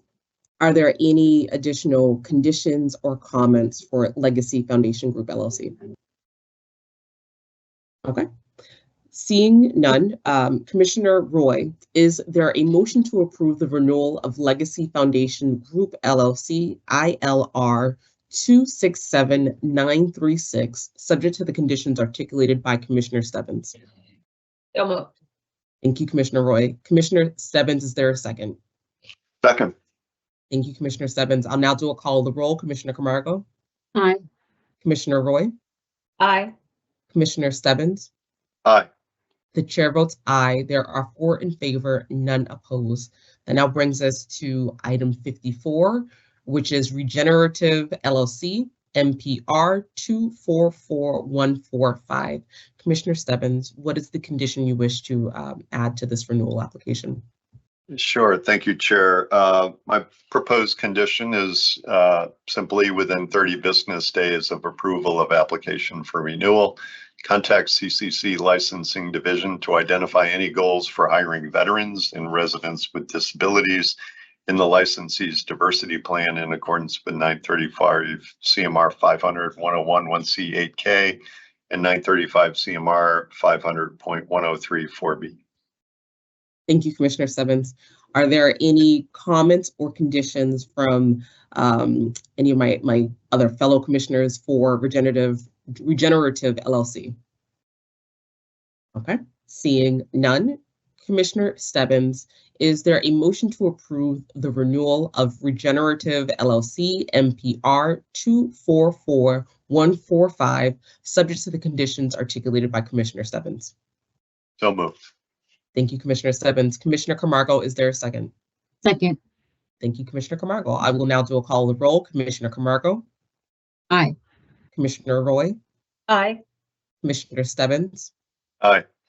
The chair votes aye. There are 4 in favor, none opposed. This brings us to the last item, item number 57, which is Solar Therapeutics Incorporated. Commissioner Stebbins, please articulate the condition you wish to add to this renewal. Sure. Thank you, Chair.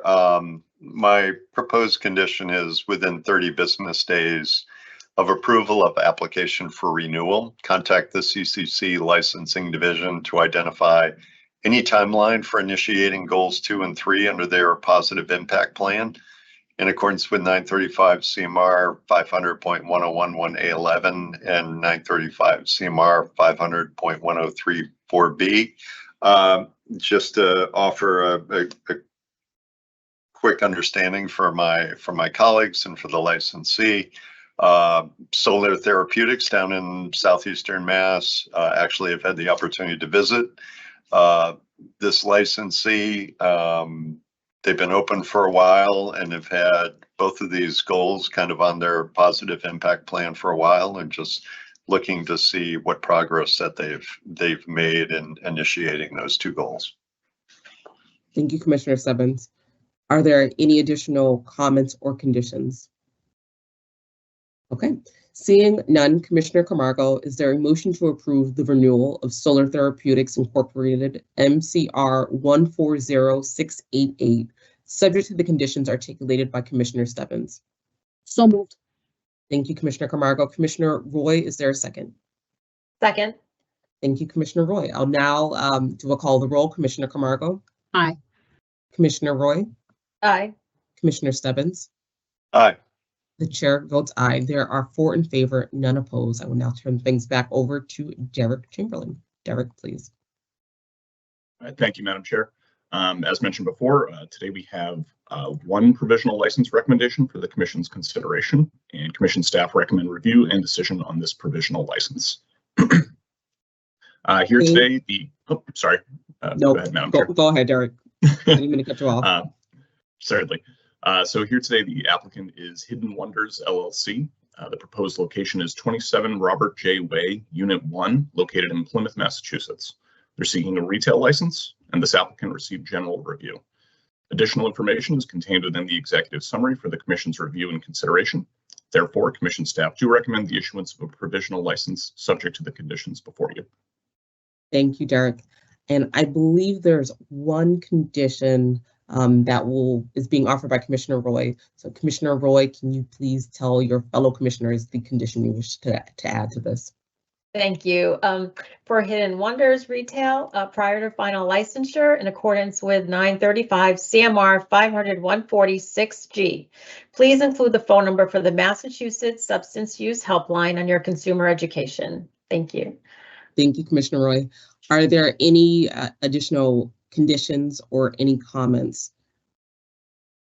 Okay, seeing none, Commissioner Roy, is there a motion to approve the provisional license for Hidden Wonders MRN 285040, subject to the conditions articulated by Commissioner Roy?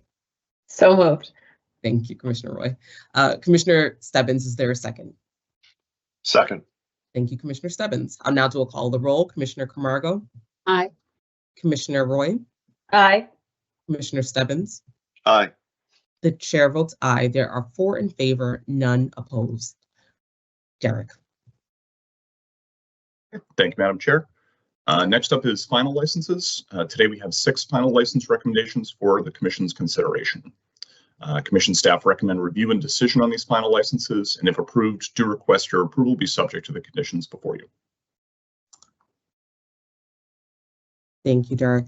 I have not received any conditions for the roster or final licenses, but I want to ask before any motion is made if there are any comments or conditions that any commissioners wish to make at this point. Okay. Seeing none, Commissioner Stebbins, is there a motion to approve the final license roster? So moved. Thank you, Commissioner Stebbins. Commissioner Camargo, is there a second? Second. Thank you, Commissioner Camargo. I'll now do a call of the roll. Commissioner Camargo? Aye. Commissioner Roy? Aye. Commissioner Stebbins? Aye. The chair votes aye. There are 4 in favor, none opposed. Back over to you, Derek. Thank you, Madam Chair. All right. Yep. Next up is staff recommendations on responsible vendor training renewals.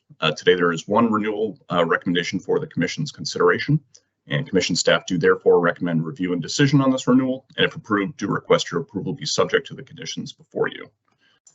Right. The certified RVT here is marijuana handlers. They're seeking to renew and be approved for another 2-year certification to provide basic core curriculum training in the RVT Responsible Vendor Training Program. They currently provide virtual training environments, and over the past 2 years, they've provided instruction for 250 plus marijuana establishment and medical marijuana treatment center agents. Therefore, Commission staff recommend Commission approval of this renewal, subject to those conditions. Thank you, Derek.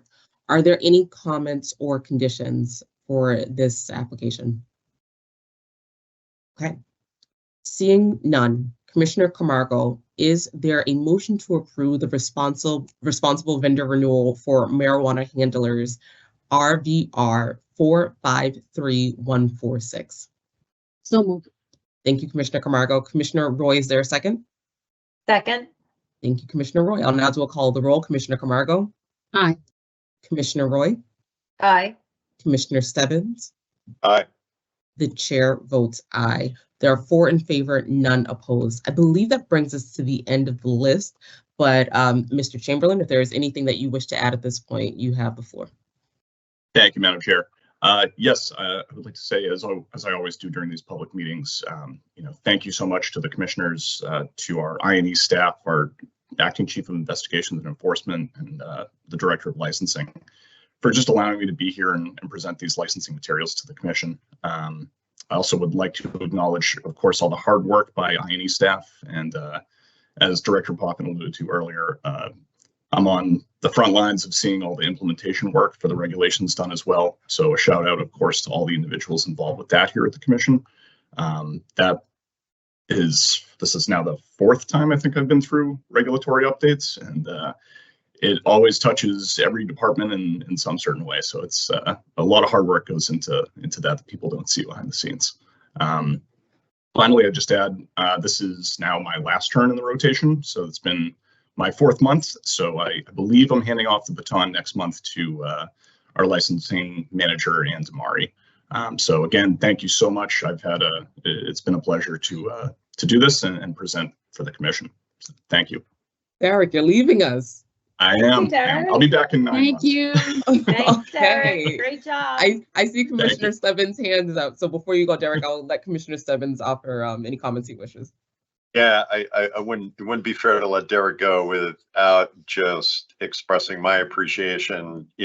Whenever I have a question about number of licenses, where things are in the queue, numbers, it's like he responds instantaneously, and it's always like, I'll get it back to you in a few minutes.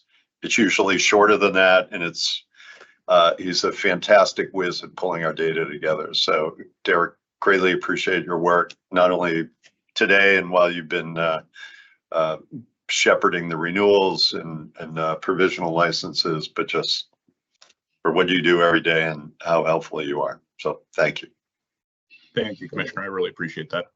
I'll just say ditto. And Derek, I didn't know that you had gone through 4 rounds of regulatory changes. That I think it's every single one the commission's done to this point, I believe. But wow. yeah, it's always it's fun, fun in a certain sense. Well, we appreciate you. Thank you so much. Thank you all so much. Commissioner Roy. Yes, and thank you, Derek. Job well done. And I remember the days when it was Director Potvin always had to do them, right? And you and your team and your colleagues and that licensing team have done a great job, and takes a little bit off of Kyle's plate because he has enough in public meeting. We grill him. So anyway, thank you very much. Job well done to both you and all of your colleagues who've sat in that seat. Thank you, Commissioner Roy. Thank you. Okay, so the next item is our discussion and votes.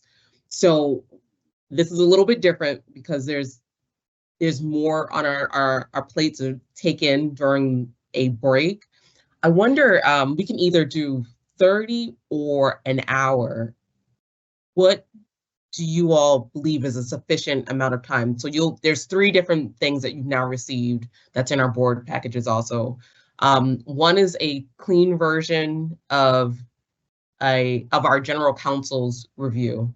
Our general counsel also has the red line so you can see the changes that she has submitted to us for our review. And the other is the edited version that our acting executive director has really put forward, that I believe also incorporates the comments that were received from members of the commission. So I want to make sure everyone has a chance to go through them all. And then by the time we come back, we can go through everything. So how much time do you all, I guess 30, an hour, 45, what are we thinking? Commissioner Stebbins. Thank you, Chair. I'm going to suggest an hour just so we make sure we grab something to eat, and then we can also dig into these 3 different documents. So. Okay, and I see Commissioner Carmichael's thumbs up. Commissioner Roy is an hour. Perfect. I just have a question when we regroup, because I want to know how to approach and attack this on my break. So which one are we doing the final version last? Are we going through all 3? Like, what's the approach so I know how to tackle it? Technically speaking, there are 2 that are the same. So there's one that has the markups from our general counsel, and there's one without her markups. So you're going through, if you want to see the markups and where the changes were, you can use the red line. Otherwise, you can use the clean version. So you're comparing the clean version with the final version that was provided by our acting executive director. And what we'll do is go through and figure out what pieces should be incorporated into the final job description. Commissioner Roy. Thank you. Now, should we be looking at it in our board book or the email Grace had sent to, like, where do we? They're the same.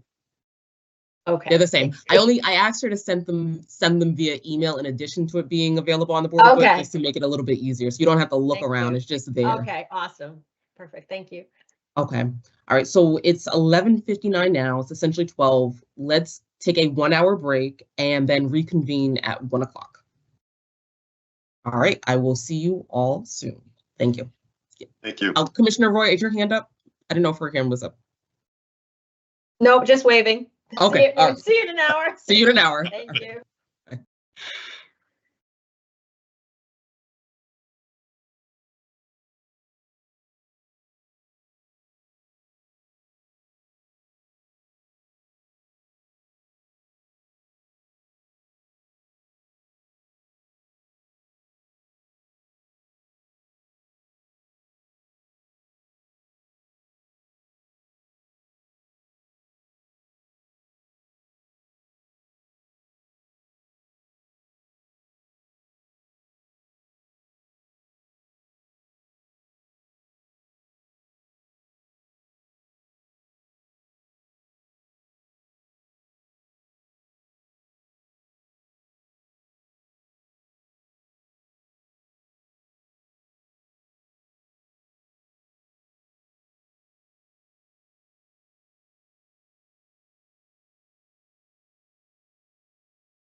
Hello, everyone.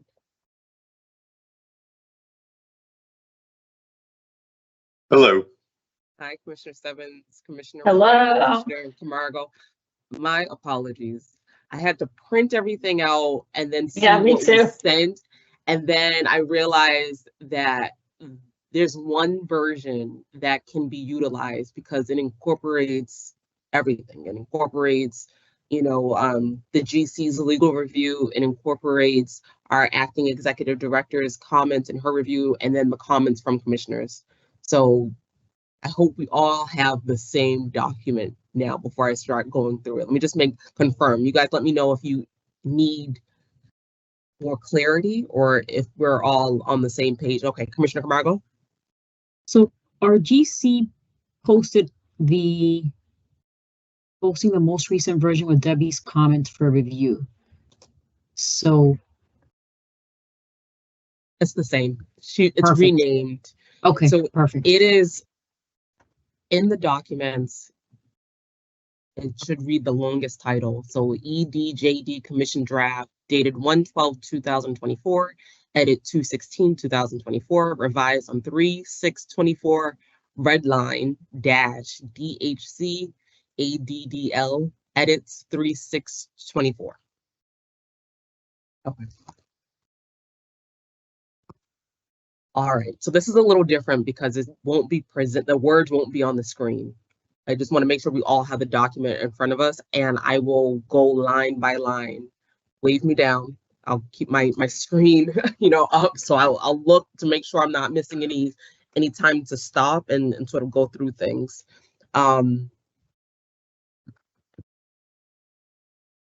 Thank you, Christina. Christina said in the comments as well, it's the same. Okay, so we will begin at the very beginning.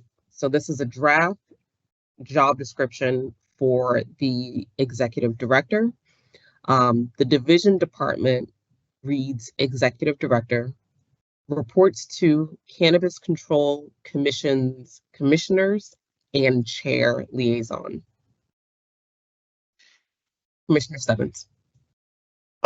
Thank you, Chair. First, I'd invite Debbie or GC. Is this a form that we consistently use for all of our postings? Does it comply with anything that HRD requires? Again, I know we're kind of a separate freestanding commission, but just want to make sure that form and manner is kind of consistent with our past practice as well as what might be recommended to us. And I'll ask our acting executive director and chief people officer to respond. And also if Debbie and Christina, our general counsel, if you can join us as well, just on screen, because I think that you'll receive some questions throughout. But Debbie, good to see you again. And I'll let you respond to Commissioner Stebbins. Thank you, Madam Chair. Commissioner Stebbins, your question is a valid one. Thank you for asking. This is the job description that we have implemented, that we pivoted to a few months ago. So this is a template that's representative of all of our position openings across the agency. So when we have a new job, whether it's a newly developed position or it is a replacement position, this is the job template, job description template that is used for that purpose. Thank you. Welcome. Commissioner Stebbins. Chair, and only because you got to that box, I raised the question of the terminology around liaison after the chair. Anybody reading it would think that maybe I report to the commission, but I report through the chair to get to the rest of the commission. So I would suggest or invite discussion about whether we should eliminate that word. Mm-hmm. And Commissioner Stebbins, removing that word, do you mind saying what it would read? Just saying that into the record, what it would read without. Okay. Sure. I mean, we can even play around with it a little bit and say reports to Cannabis Control Commission's chair and commissioners.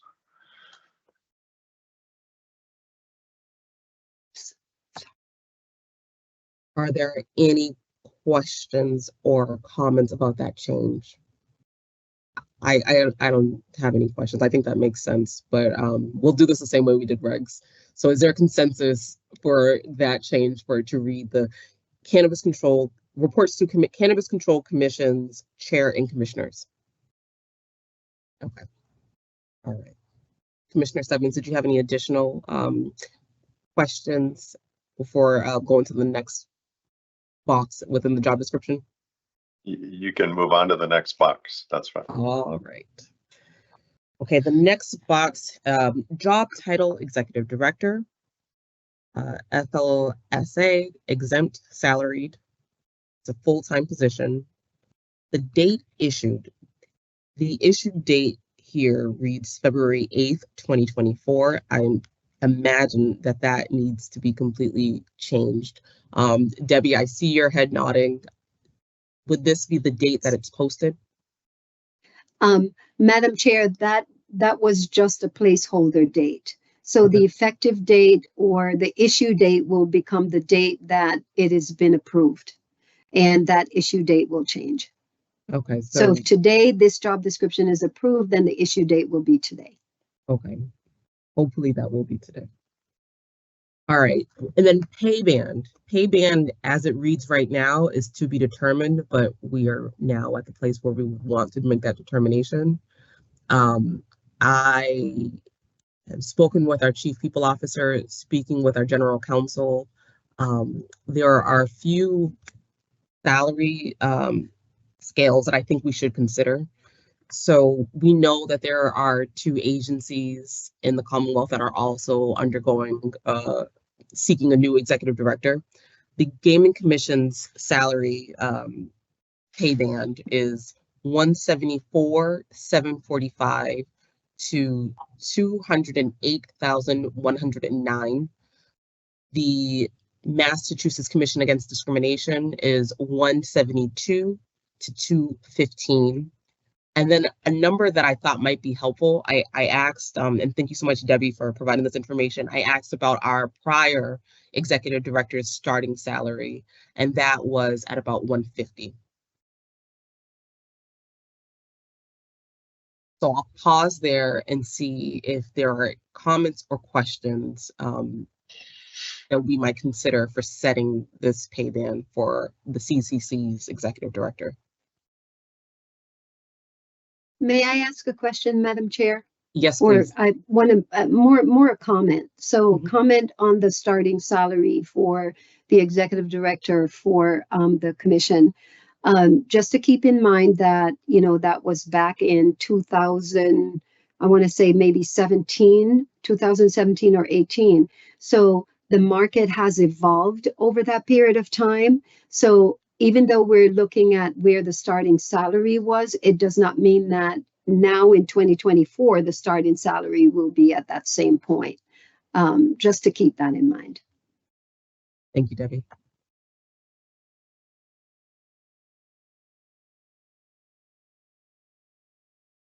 Commissioner Camargo? Yeah, I mean, I'm looking at the Gaming Commission and the MCAD and what Debbie just said. So if you look at them, they're very similar by, you know, a few. So it's sort of taking the Gaming 174 beginning Yeah. and the MCAD 215. We all know that, you know, this is a hefty role. And I think definitely starting at the 170-ish level, I think is the right place for this. And it's also comparable to, you know, its counterparts in other agencies. That makes sense. Any other comments or thoughts? Commissioner Camargo? Yeah, I'm assuming that we can figure this out today, because it would be nice for folks who are applying for this job to really understand, you know, what the salary is. I agree. I think that'll cut the pool or increase the pool. I agree. So Commissioner Camargo, your recommendation was use the lower scale, the 174, and the higher being 215.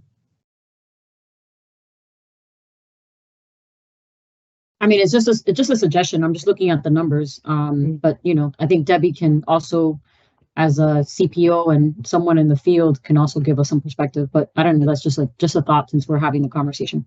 Yeah, I appreciate that. Debbie, do you have any comments or thoughts?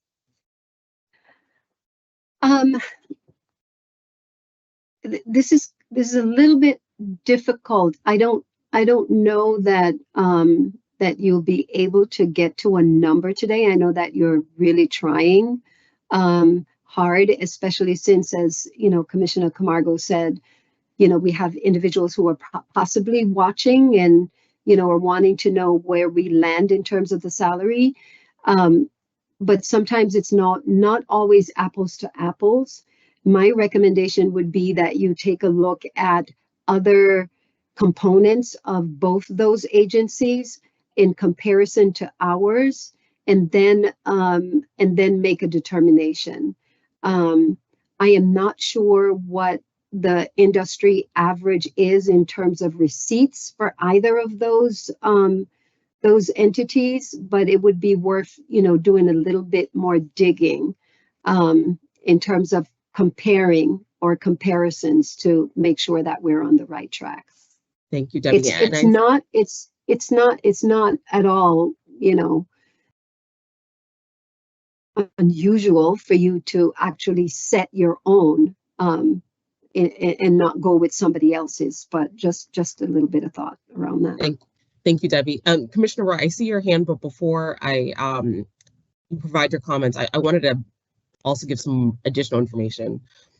First, thank you so much, Debbie, for everything that you've given us. And our General Counsel, Christina Gasson, this is helpful information. She's provided the staff numbers for other agencies, as well as the salaries for the executive directors that coincide for those agencies.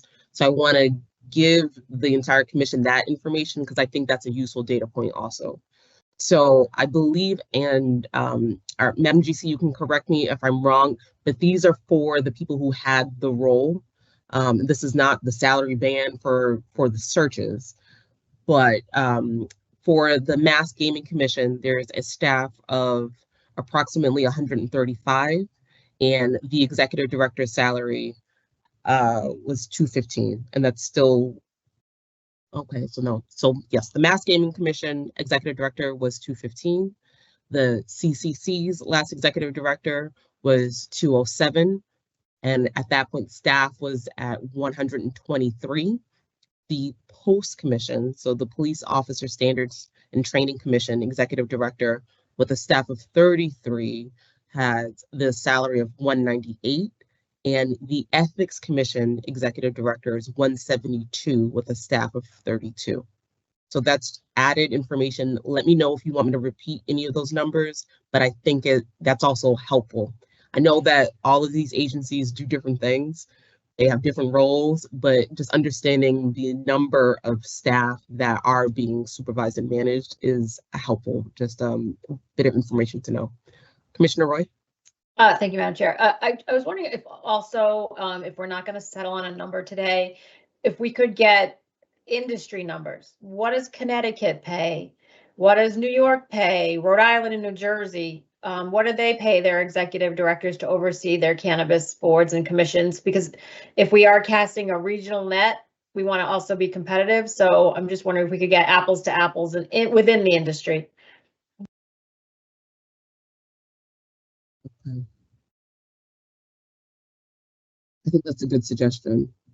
What I'll do now is let's put a pin in this component of the job description.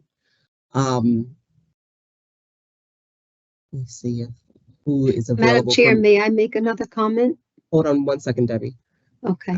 I just want to make sure I'm seeing who is available, because that would be something that our Government Affairs Office could look into, and it would be nice if they can look into that while we're meeting.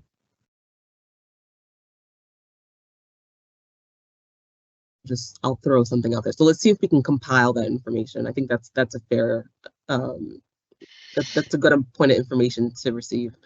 Okay, Debbie? Yeah, I just wanted to comment again on what I said earlier about digging a little deeper. There are a lot of different components that go into determining what a salary would be. So as we're looking at competitive organizations, or we're looking at salaries for individuals in similar organizations, we need to also keep in mind that the number of years experience as well as the educational background are taken into consideration. So it's sort of a full package, if you must, when taking a look at what a compensation might look like for someone in a role such as this one. I agree. And Debbie, that's for the individual. So that gets more specific once we have the candidates and we evaluate their experience and credentials. But in terms of a salary band, I don't think you have to specify so much. Only based on what we have in our job description, on the requirements that we're seeking. I'm trying to read between the lines. So you're saying, just say that again. So so our range should be based on the job description itself, what we're asking in terms of requirements. So if we're looking for someone with 10 years experience or 5 years experience, bachelor's, master's, PhD, whatever that criteria is, I think would be reasonable for the commission to consider. That's what you set your salary range or your salary band on.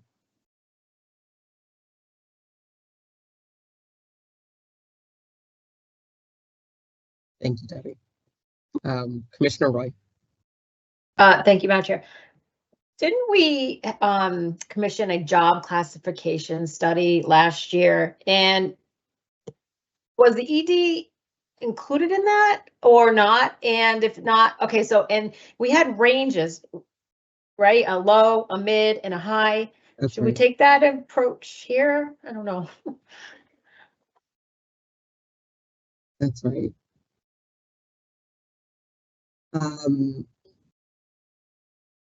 Commissioner Roy, are you asking about in terms of the job description and the posting, including a mid?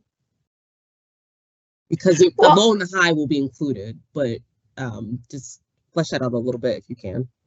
Well, I guess the mid would be if someone fell on the mid, that'd be the middle. So I don't think we have to expressly put it, but I just didn't know if we wanted to take that same approach, because the job classification, when we hire new folks, it's like based on, as Debbie said, experience or qualifications, and whether they're in the low, the middle, or the high. There's a range for every job here. So I don't know if we just want to take that approach. We have the discretion, I guess, anywhere within that range. So if we set a low and a high, we can go from there. Okay. Right.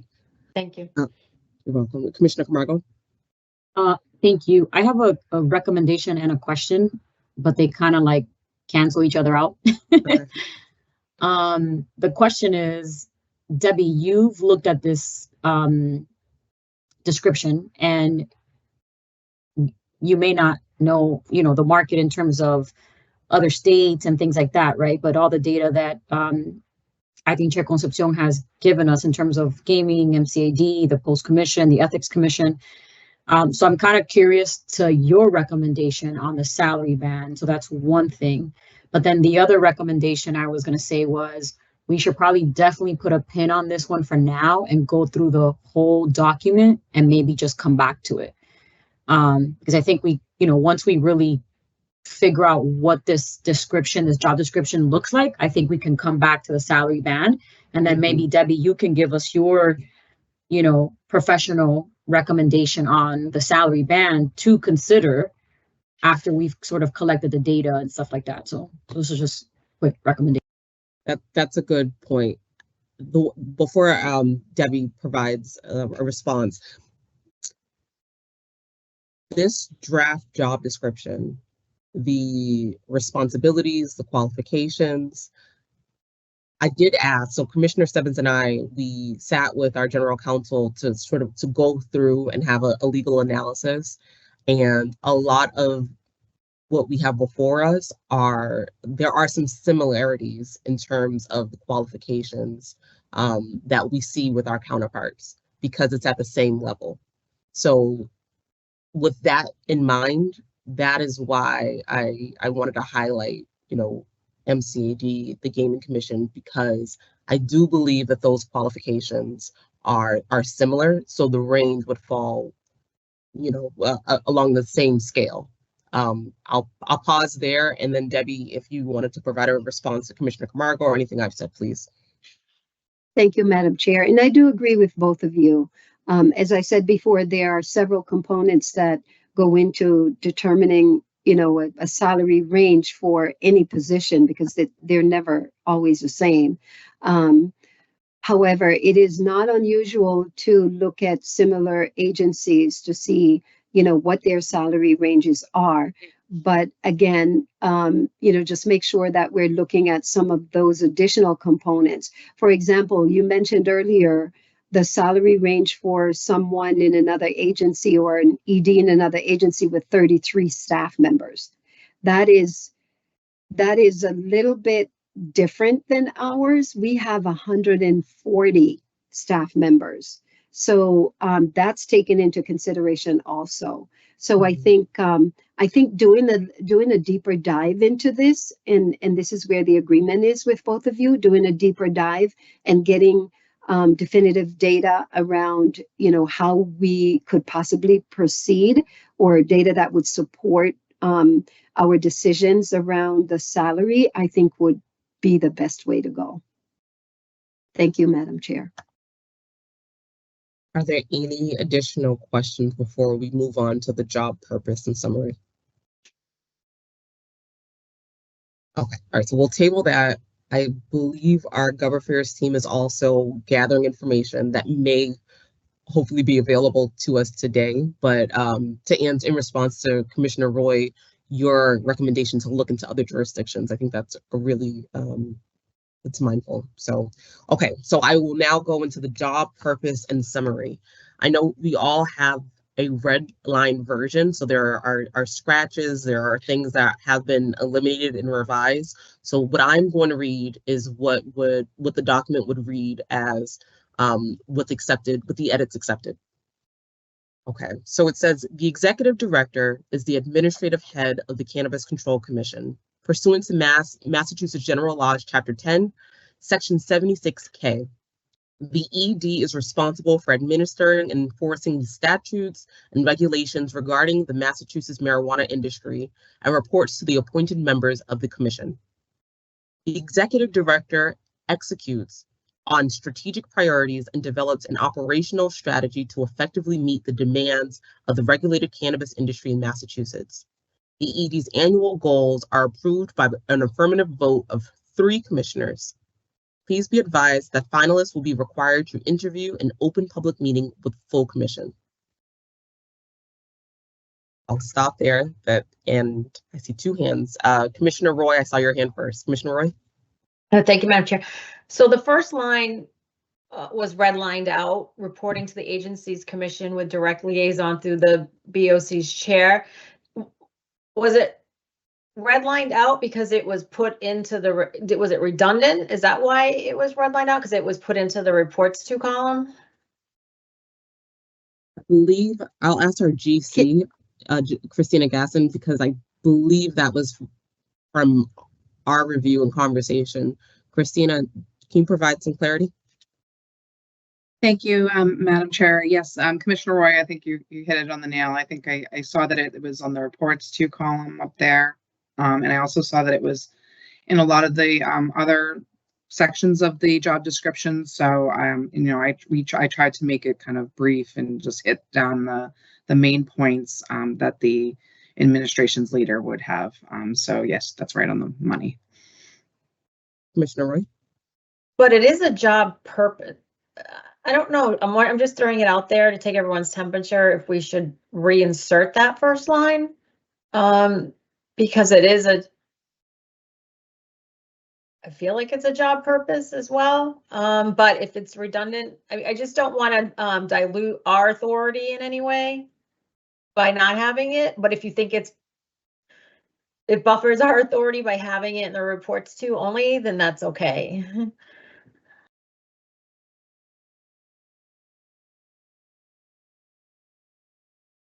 I'm looking, are there any responses from members of the commission? Commissioner Stebbins. Sure. Thank you, Chair. Just reading that, I struggle with part of the terminology in there that, again, we have this idea of some direct liaison through the Board of Commission. We're not really a Board of Commissioners, we're a commission. So I hear what Commissioner Roy is saying, but I think we address that in the box up above in terms of who they report to. I think the way that I read this, I believe it does the reverse of what you're thinking, Commissioner Roy. I think what it does is it is that the direct liaison through the BOC's chair. I agree with Commissioner Stebbins. I believe it gives the impression that there are not 5 supervisors, 5 bosses of the executive director. But that's my read. So that's why we're here, just to have an open conversation about it. Commissioner Roy? And I agree with you, but I guess stating it the way it's in the reports to column, the way we revised it, the reason I say that is because it's been a big part of our governance, not to say too much because the minutes aren't, but that was like a big issue. So I don't know. So there's no ambiguity. And you're right. I see. It's clunky the way it was, but Commissioner Stebbins, the way you rephrased it, and just to avoid ambiguity, because it was a big issue in governance. I don't know. I just feel. If it said, so if it read reporting to the Cannabis Control Commission's commissioners and chair. Or chair and commissioners, however you want it. Chair and commissioners, that's what it was. So essentially commissioners. Yes, I understand. Period. Yeah. Are there any thoughts on that from the, I think that even though it's repeating, I hear what you're saying. So there's probably some utility here.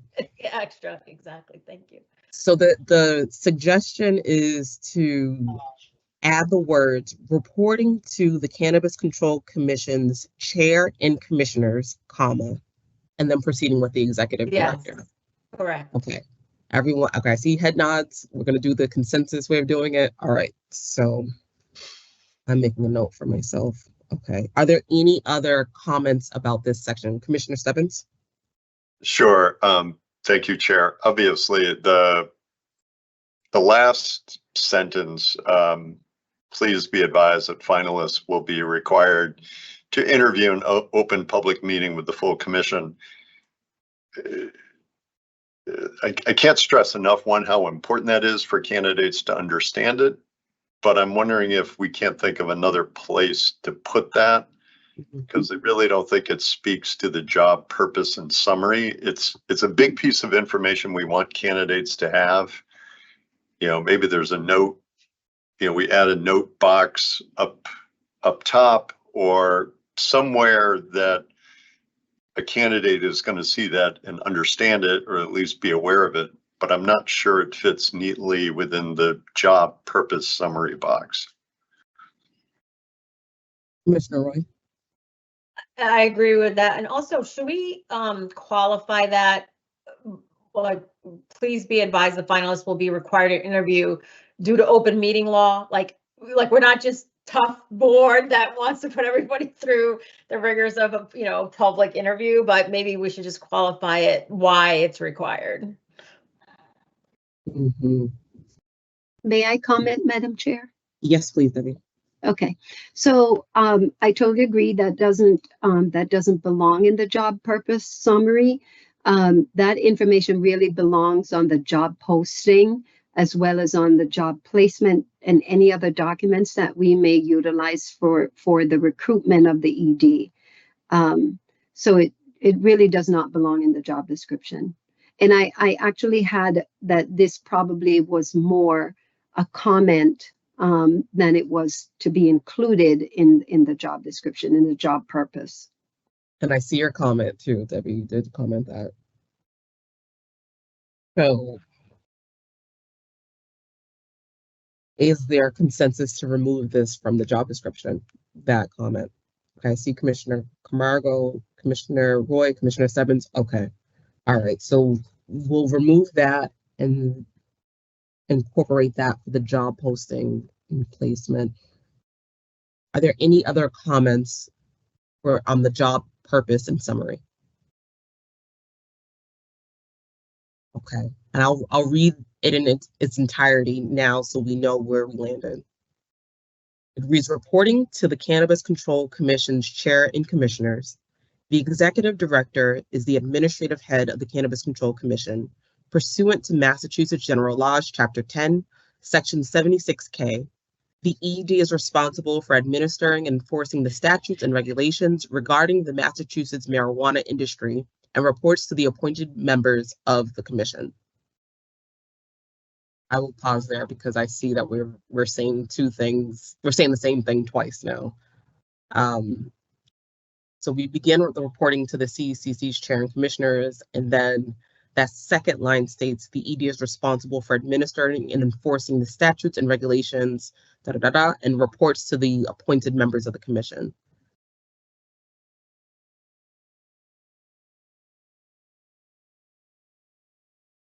Commissioner Stebbins.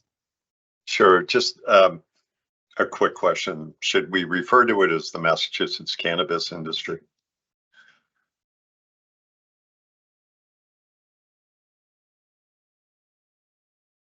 As opposed to marijuana industry? Yes.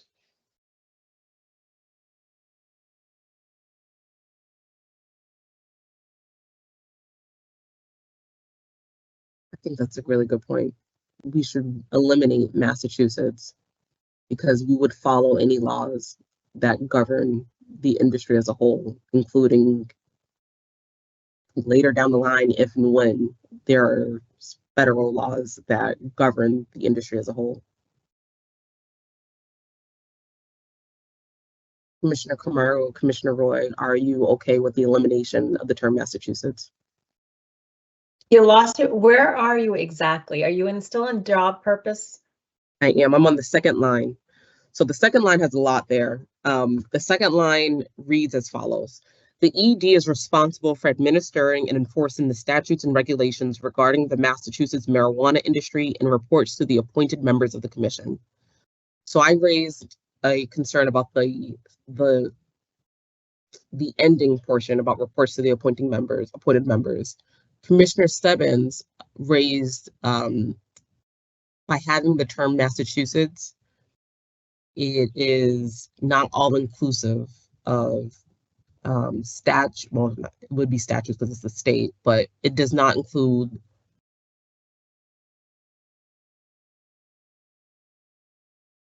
I'm catching myself because it doesn't say laws here. So the revision, my suggestion is to change that beginning portion to the ED is responsible for administering and enforcing the laws, statutes, and regulations regarding the marijuana industry. And that way, it does not, it also includes any possible changes that might occur outside of the state of Massachusetts. Madam Chair, may I make a comment? Yes, and Debbie, just wave, because that Oh. is why I'm looking. But yes, Okay. Debbie. All right. So I'm wondering, and maybe General Counsel can assist with this. I'm wondering if that's verbiage that was extracted from Chapter 10, Section 76. Because I think it's citing that it was coming from I believe that's yeah, accurate. it says pursuant to Massachusetts General Laws, Chapter 10, Section 76K, the ED is responsible. And I'm wondering if that came out of that particular statute. So the reason what I'm raising and what I believe Commissioner Stebbins is raising is, as the law stands right now, the CCC follows the statutes and regulations. But if there are any changes to our federal laws, this does not encompass that as written. So whoever this person is, if there are changes, regardless of how the statute is written currently, they would be charged with making sure that we are following the laws at the federal, state, and the regulatory level. Christina, I don't know if you have any comments or additions to what I'm saying, but by all means, I welcome our top lawyer to offer your opinion. I don't have any issues with your recommended edits. I know that there is a recommended edit that it indicates that it's the marijuana industry. I don't have any issue with taking out Massachusetts or changing it to cannabis. I think that's still in line with our enabling statute, as well as the statute that refers to the responsibilities of the executive director. So if you'd like to expand it or I think that's not a problem. And I have Christina, what about the insertion of the word laws, the laws, before the term the statutes? So, you know, in general, statutes and regulations usually is encompassing the laws. It's usually, we try to use them interchangeably. So I think we could put law, if you want to do laws, as you could do that. I mean, you're talking about federal law. I mean, I'm not sure exactly what you're referring to, but that's what I'm referring to. I'm saying when I hear statute, and maybe that's just me being super precise, when I hear statute, I think about state law. I don't think about federal law. So if I'm using the term statute, it's not to refer to federal law. To me, I think it can be synonymous with federal law as well. But I have no issue if you want to put laws in there as well, just to increase it or to make it different or larger. Either way works fine. It's okay. If it works fine, it works fine. It's up to you. Commissioner Roy? Yes, thank you. I was wondering if we added all applicable. So the ED is responsible for administering and enforcing all applicable laws, statutes, and regulations regarding the Massachusetts regulated cannabis industry. So all applicable would encompass all applicable. Mm-hmm. So the ED is responsible for administering and enforcing all applicable laws, statute, and regulations regarding the Massachusetts cannabis regulated in their industry, and reports. I think you should leave Massachusetts in there. If you put all applicable, you can leave Massachusetts. I like that edit. You've made it much more concise. Okay. So the second component, first, before I go into the next component of this sentence, Commissioner Stebbins, does that incorporate what you were highlighting? Yeah, I feel it does, Chair. Just we're trying to be consistent with talking about the industry itself, and other places we're using cannabis. So we are the Cannabis Control Commission, again, to just try to make it all consistent. Okay. So the issue that I was raising was that second component, and reports to the appointed members of the commission.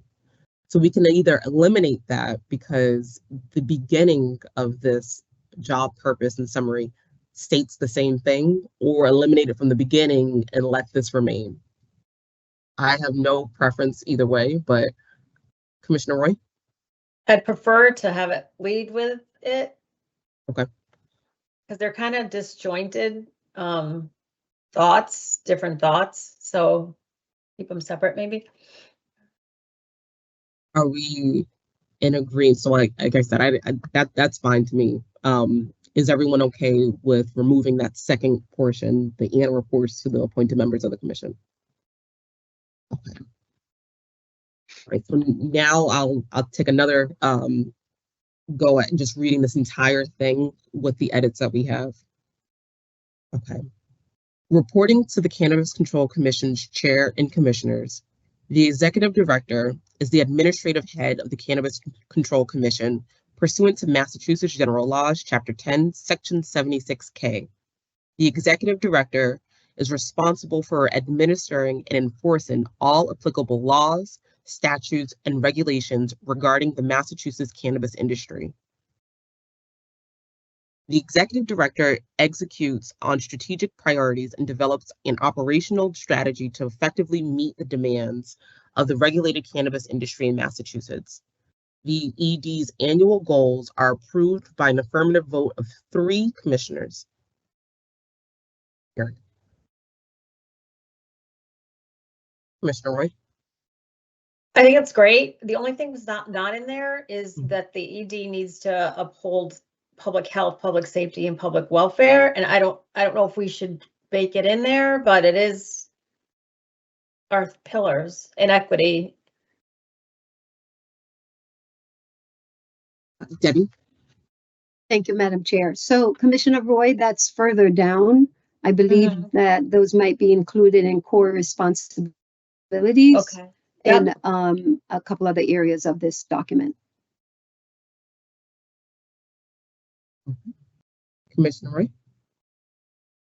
Okay. I think I'm good. Yeah. Thank you. All right. So I will now proceed to core responsibilities. And I think after each line, I'll put my head up because I don't want to keep going forward and there are some comments. All right. So here are the core responsibilities. The executive director ensures that licensees operate in a manner compliant with all commission statutes and regulations. Christina. Madam Chair, I just wanted to draw your attention to a typo. It should be Massachusetts General Laws, Chapter 10, Section 76J. I apologize for that error. So if we could just make that change, or I can make the change when it's all complete, but I just wanted to bring that to your attention that I did notice that right now. So sorry about that. Let me make sure there's consensus with the change. Are we all right? I see the head nods. Okay, all right. So thank you, Christina. I'll restate the core responsibility, the first one. The executive director ensures that licensees operate in a manner compliant with all commission statutes and regulations. Okay. Supervises members of the senior leadership and other supervisors as necessary, holding staff members accountable to the operations and management of their divisions. Commissioner Roy? You're on mute, Commissioner. Did the first bullet say applicants and licensees?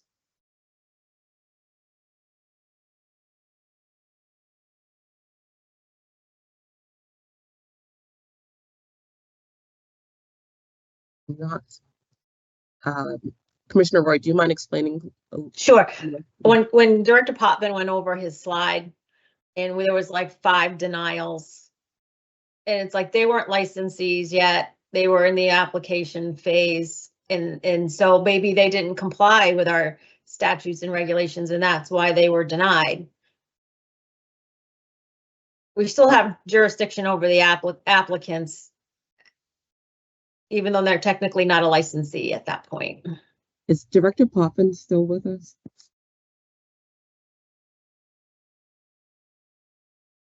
Yes, I am, Madam Chair. There you go. Director Potvin, I'm bringing you in to see if you have any thoughts on this. So we're reading the executive director's job description. The first line under core responsibilities is the executive director ensures that licensees operate in a manner compliant with all commission statutes and regulations. And Commissioner Roy asked if we should insert the phrase applicants. So it would include applicants and licensees. So I wanted to ask you, as our director of licensing, if you have thoughts on the inclusion of the term applicants. Thank you, Madam Chair. I would say, in my opinion, including it ensures that licensed applicants and licensees operate in a manner. I don't think that would be consistent, as licensed applicants don't operate technically. But to Commissioner Roy's point, you could probably, to cover that, because I do agree that we do ensure that licensed applicants have demonstrated a level of compliance before they're issued provisional licenses, final license, so on and so forth. So ensures that licensees and maybe prospective licensees can or will. So something kind of like conditional, or they meet the standards of licensure, or maybe even making it a second bullet point just for licensed applicants. Do you mind restating the phrase that you're suggesting? So I would say ensures that licensees and prospective licensees can and will operate in a manner compliant with all commission statutes and regulations. Okay, let's pause there. Are there any comments, any feedback to Kyle's suggested language? Commissioner Roy, I'll ask you because you raised. Yeah, thank you. And thank you, Kyle. And I think it's important, and because we spent a lot of time on host community agreements in the model HCA, and these are applicants that already need to demonstrate a compliant, they need HCA. So we want compliance, and we need them to follow all applicable laws, statutes, and regulations, even as an applicant. So I don't want to overlook that. That's important. Part of an executive director's job responsibility is also to work with you, Kyle, and your team to ensure this. So whether it's a separate line or a combination, I'm just glad it's in there, it'd be in there. Commissioner Camargo, Commissioner Stebbins, do you have any thought on the inclusion of that language that Kyle, say it one more time? I want to make sure I'm writing this right. Absolutely, Madam Chair. Ensures that licensees and prospective licensees can and will operate in a manner compliant with all commission statutes and regulations.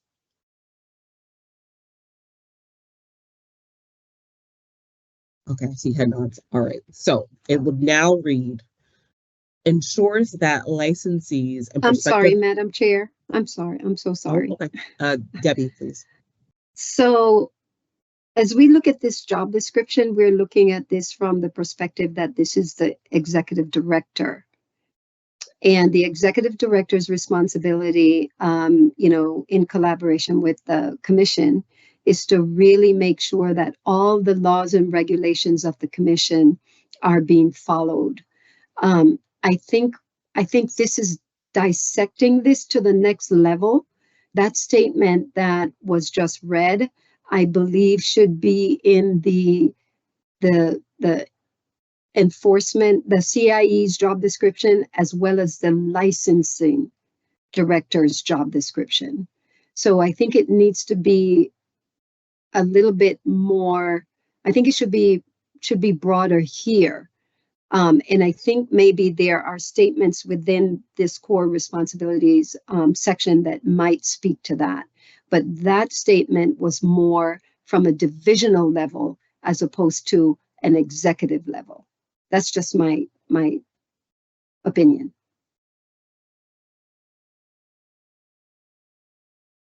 The reverse. I feel like it's broader with the inclusion of prospective licensees, and it's less broad if we're talking only about licensees. I guess what I'm saying is that statement really is not for the executive director. That's a divisional level statement for a job description at the divisional level, meaning the CIE's job description that should be in the director of licensing, that should be in that job description. So Debbie, are you saying I have to place everything because the purpose of the change is to add prospective licensees? Are you recommending that we remove the line from the job recommendation, the entire first line? Yeah, that's what I'm suggesting, because this is not that particular responsibility does not belong in the executive director's core job responsibility. You can pull, if you go and you look at the job purpose summary, and we talked up there about the executive director's is supposed to be making sure that the commission, or I'll say the agency, because when I'm realizing that when we say commission, we're talking about commissioners, that the agency would adhere to all of these laws. That's what the executive director does and should do. And so a line from that would be more appropriate on the core responsibilities. That particular one that was just read should be in the core responsibilities for the CIE and the licensing director. I have to push back on that. and I'll push back on it for a few things, for a few reasons. Probably the clearest example is our suitability process here and the executive director's role in making those determinations. Also, the executive director oversees the chief of investigations and enforcement. So I believe that for all the chiefs and all those roles, the executive director has a role to play and a responsibility to ensure that they are able to function. And he or she also oversees those functions of the entire agency. So for those reasons, I would just push back about removing this, because I do see this as being a function of our executive director. We haven't gotten to it yet, but Commissioner Roy also mentioned our delegation, the delegations that were given to the executive director, and I would not be surprised if there are some delegations from there that remain as a responsibility of any incoming executive director. I see Christina with your hand up, Christina. Thank you, Madam Chair. So I just wanted to give a little bit of background why I put that as the first core responsibility. I think it's because just based upon the statute, which is again, Chapter 10, Section 76J, they put as the primary responsibility for the executive director that person shall be responsible for administering and enforcing the law relative to the commission and to each administrative unit thereof. When I drafted it, I was thinking it with that spirit in mind. So, but I appreciate the feedback about, indicating that it isn't just licensees, it also is respect to, any type of law relative to the commission and the industry. So I just wanted to share that as you move through the responsibilities. Thank you, Christina. Commissioner Roy? Thank you, Madam Chair. Two thoughts. I kind of like what Christina just said as an alternative to have every administrative unit thereof. What I think that might be the catch-all. Because if not, to your thought, Madam Chair, suitability, we'd almost have to add registered agents too, because they're not all licensees, and the ED does oversee so maybe as opposed to listing them all administrative units thereof might be what Christina said, might be more of a catch-all. Commissioner Roy, can you state, or maybe I'll ask Christina if that's easier. Christina, yeah. Christina, can you say the phrase again? Can you just, I want to make sure we all are able to capture it. So the line in the statute is that the executive director shall be responsible for administering and enforcing the law relative to the commission and to each administrative unit thereof. And Commissioner Roy, your suggestion is to replace the first line with that language. Yes. Are there any thoughts, Commissioner Stebbins, Commissioner Camargo? I'm a little reluctant to agree with that suggestion, only because we talk about where the responsibilities are in the job summary in terms of referencing the statute and that provision. If we started off with that as a core responsibility, I'm not sure an applicant would understand what that would mean. I do like keeping the first sentence as we'd kind of redrafted it. I want to make sure applicants are part of that, because there's a process that they are going through as well. It's not just our licensees. And I actually read the first sentence is pretty broad. It's not really telling how the executive director will effectuate those functions, and this might get to the acting executive director's suggestion about where some certain responsibilities lie within other job descriptions, but we know that no licensee opens their doors without final executive director sign off, and that's the culmination of a lot of work from the entire team to get to that point. So I'm not sure I'd agree with adding that administrative units there, that statute language, because we're referring earlier to all of the statutory requirements. But I did like the idea of broadening that first paragraph, that first line to include and applicants, because I think that encompasses the whole universe. Thank you, Commissioner Stebbins. Commissioner Camargo, did you have any comments? I'm on the same page as Commissioner Stebbins. I think that makes sense. Okay. All right, so I'll reread that statement. So with the edits from our Director Potvin, it would read, ensures that licensees and prospective licensees can and will operate in a manner compliant with all Commission statutes and regulations. Is there consensus on that line? Okay. Commissioner Roy, are you comfortable? Okay. All right. So that brings us to the next. Supervises members of the senior leadership and other supervisors as necessary, holding staff members accountable for the operations and management of their divisions.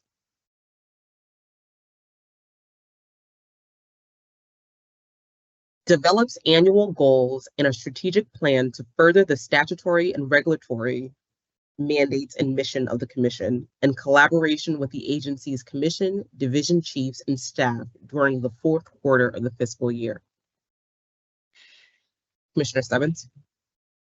I know we've talked a lot about where we will align that goal process. I'm just thinking that we haven't made that change yet, because there's a big ripple effect as to recalibrating when the executive director's goals are made. So I would just end that sentence after staff at this point. Is there consensus? I have no, I agree with that. Commissioner Camargo, Commissioner Roy, you okay with the elimination of the phrase during the fourth quarter of the fiscal year? Yep. Okay. All right. I'm good with it as well. Okay.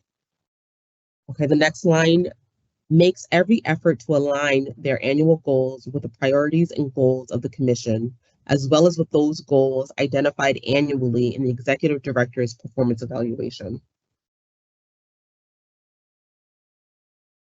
Okay. Attends and participates in Commission public meetings and prepares meeting presentations and documentation for policy discussions as needed.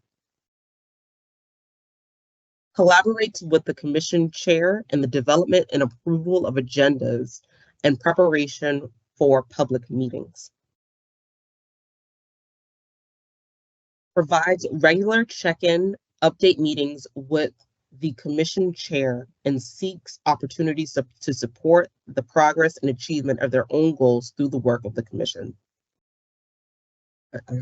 I'll raise my hand on that one also, because I believe that this should state provides regular check-in / update meetings with the chair and commissioners.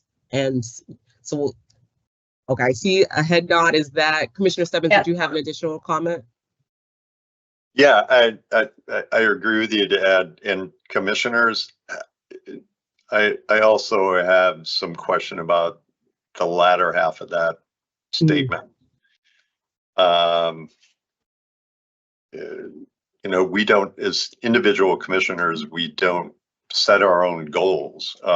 You know, I like to think that when we approve the executive director's goals, that those are the commission goals and those are what we all ascribe to. Now, we may take on individual projects that hopefully support those goals, but I really am reluctant to talk about their own goals through the work of the commission, but I need a second to maybe rethink how we can state that. Okay. Debbie. So to your point, Commissioner Stebbins, that was written for the executive director. So the word their own goals, that's a gender neutral term instead of saying his or hers, his or her goals. This is for the executive director.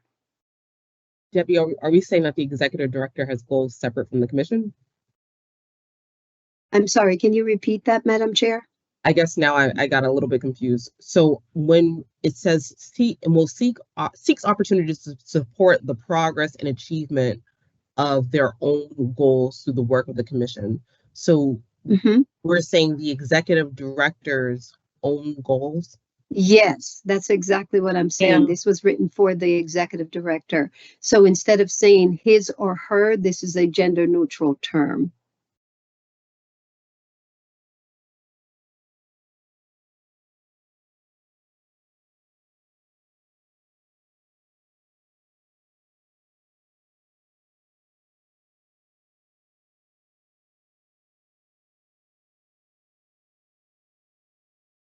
Gotcha. I feel like these should be two separate bullets. It's two different thoughts. So one bullet, provide regular check-in update meetings with the chair and commissioners, period. Let's create a new bullet to get this second thought if we want to do it. I agree with you. Mhm.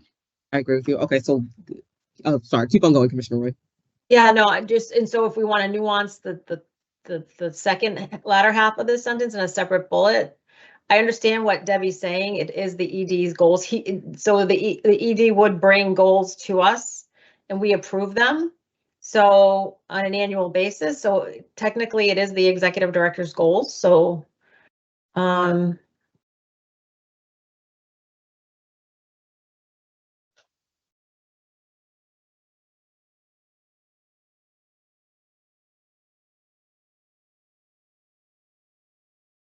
think my question is, where did the goals of the commission and the goals of the ED diverge?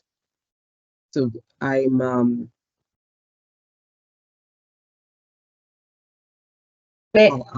Commissioner Roy. So I think we always just refer to them as the executive director's goals. I think that's how we, in the past, and ultimately they are. I think that was the thought was ultimately they are the commission's goals because they trickle down and impact every. So I think that's just the way we've always kind of referred to them as the executive director's goals.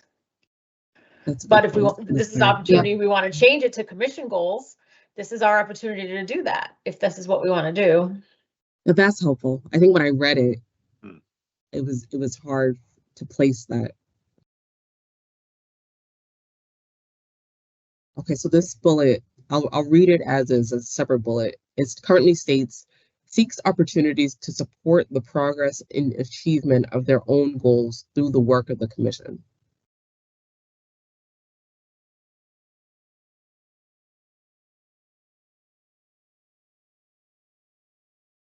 Commissioner Roy.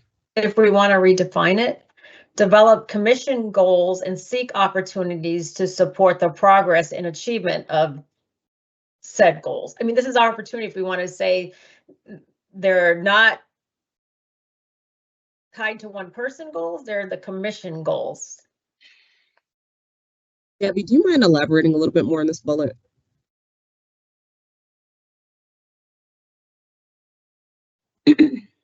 Sure, Madam Chair. So basically, the thinking behind this was that, and I think maybe further on in the job description, it does talk about the executive director aligning their goals with the goals of the commissioners. But I think this was kind of written this way to make sure that that the executive director would be making sure that they would take the opportunity to move their goals forward in terms of the work that the commission is doing. So, this is why these two were tied together. And again, there somewhere later on in the document, I do believe it states that the executive director's goal should be aligned with the commission goals. So it could be that when you get to that point, you can decide which of these would be best to keep. Okay. I believe the other one was eliminated, but you'll still be able to see it. Thank you, Debbie. Commissioner Stebbins? Welcome. I think acting ED makes a good, put a pin in that, and let's see where we can maybe craft or align the function or responsibility of creating annual goals, and figure out how we can tie them together. Okay.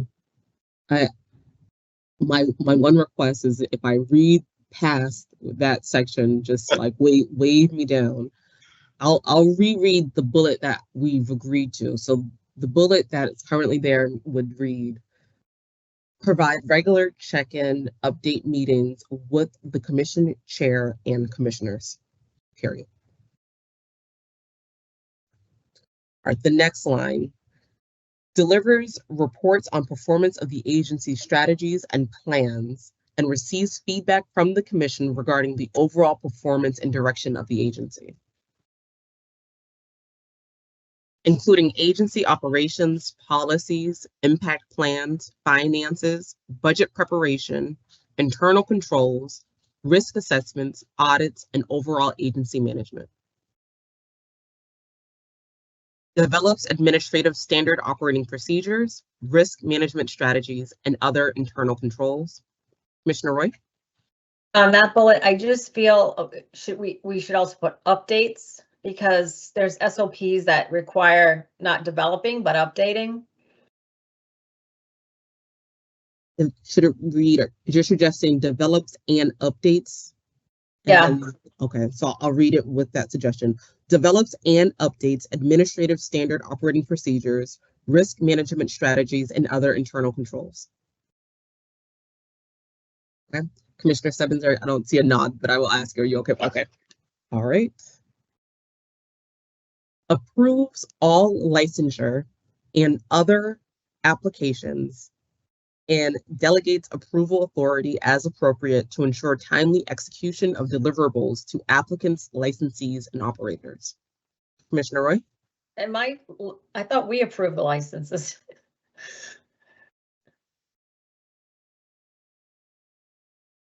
Let me read that again so I can, okay, so approves all licensure and other applications. I see. Yeah.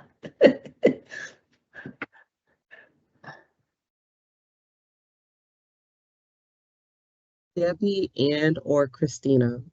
I think this might have been there before, but can either of you just provide some additional context to the bullet point here?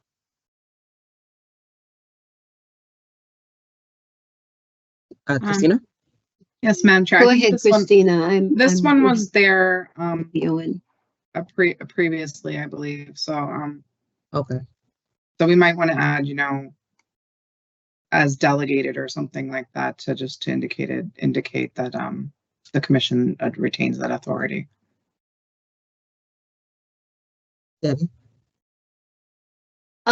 So I think it might be helpful to read it without the additions. So let me read it without the changes. Okay. So basically what this one was saying, oh boy, I think it was reconstructed. So it's going to be a little bit hard for me to go back to the original.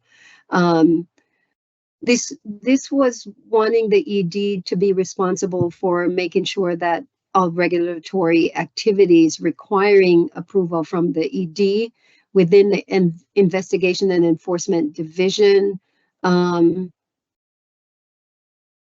Yeah, the rest of it, I'm sorry, I can't help with this because it's missing the original intent.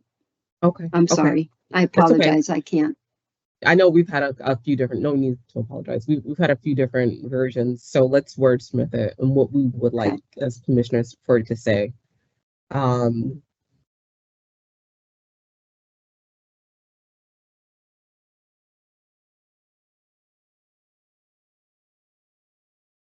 Madam Chair, Yes, Commissioner Camargo.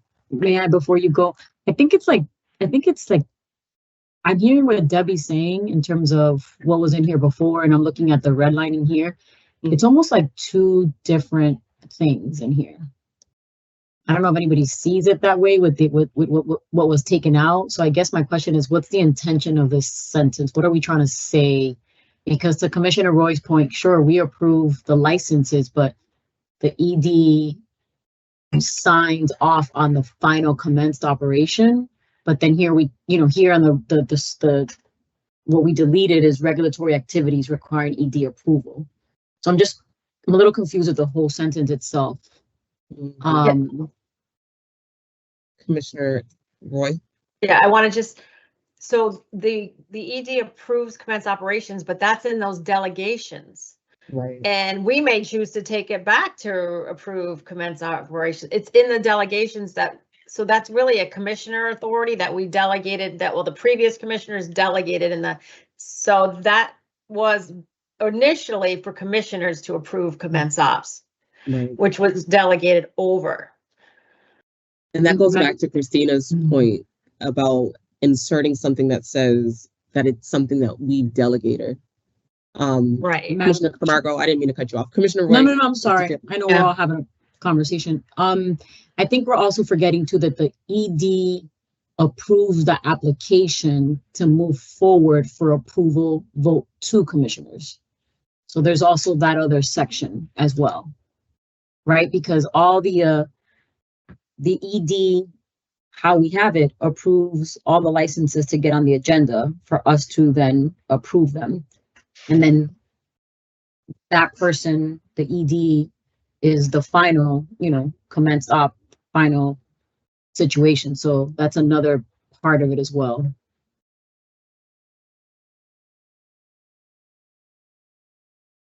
There's a lot here. So I'm looking at it and I know we need to make this as clear and concise as possible, but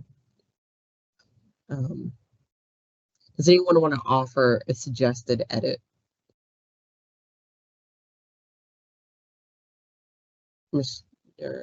Commissioner Roy. Well, okay, it's never pretty. Oh, and I see Director Potvin too, so. Okay, obviously we need to rework the first part of it, and I can see the red line, and to Debbie's point, but Christina, I think we just need to combine it. So Christina, you had said what? Delegated authority? Yes, Commissioner, through the chair, I think it would just be adding something like, pursuant to a delegation from the commission or as delegated by the commission. Or that could be a possible addition, but I'd also, if Director Potvin has other feedback, I'd be happy to hear it. Director Potvin. Thank you, Madam Chair. So maybe suggested language, because to Commissioner Roy's point, the law requires that the commission issues licenses. But also there's a lot of administrative processes that have been delegated down for efficiency purposes to the executive director. So a friendly amendment to this would be, and probably maybe more appropriate language is, the executive director is required and empowered to take administrative actions subject to commission delegation. Required and empowered to take administrative action. Administrative actions and decisions as delegated by the commission.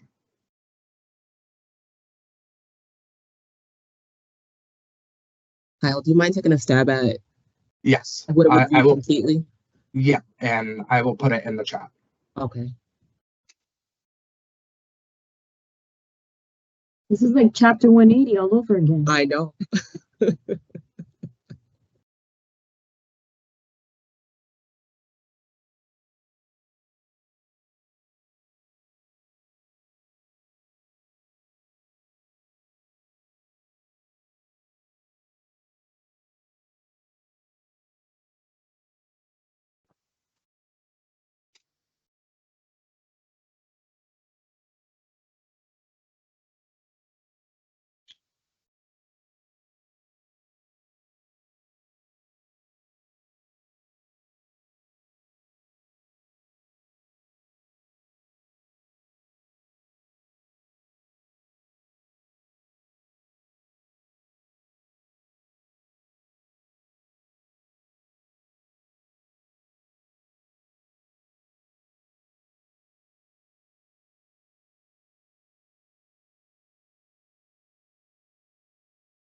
So Madam Chair, I did put it in the chat, and again,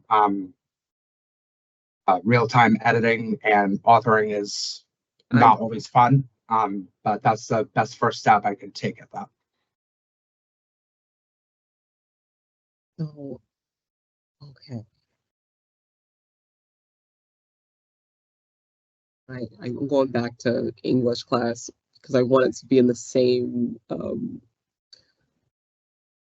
the same phrase, the same you know, we've done approves, ensures, monitors.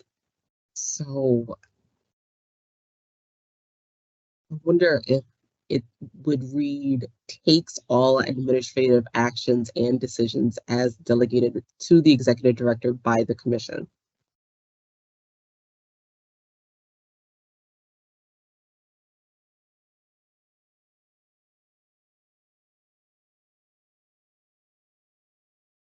The other little. Go ahead, hands Commissioner type- Camargo. I'm sorry. No, I see other little hands typing in the chat, so I'm curious. Me too. I'm waiting because of that. I see Christina. So yes, I'm also waiting to see lawyers talk.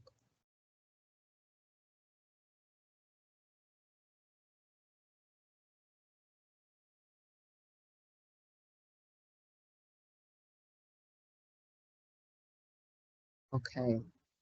So this is from our general counsel, as delegated to the executive director by the commission, takes administrative actions and delegates as appropriate to ensure timely execution of deliverables to applicants, licensees, and operators.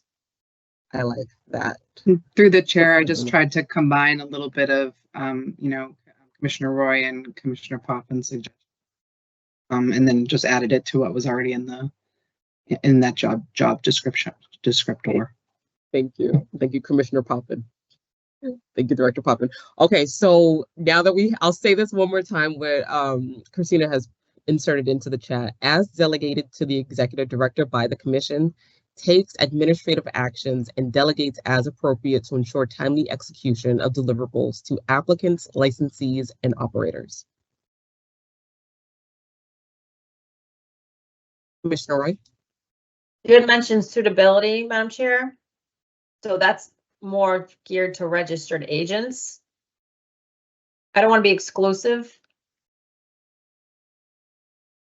Oh, I see what you're saying. By just saying applicants, licensees, and operators, that doesn't incorporate the entire universe.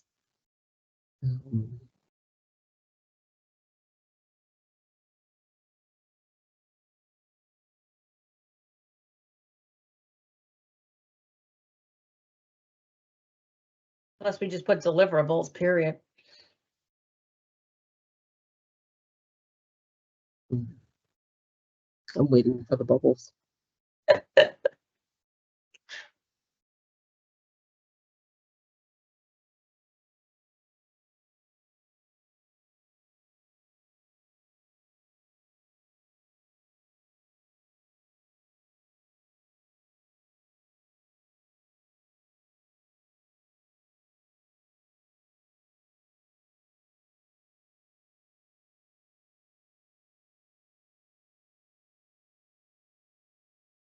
Okay.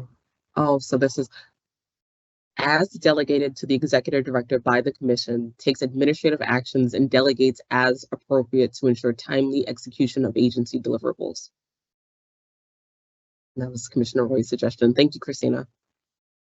Commissioner Camargo, Commissioner Roy, are we okay with that change? Okay. All right, so we would remove this. This would replace the bullet that says approves all licensure and other applications and delegates approval authority as appropriate to ensure timely execution of deliverables to applicants, licensees, and operators. The bullet will now read, as delegated to the executive director by the commission, takes administrative actions and delegates as appropriate to ensure timely execution of agency deliverables.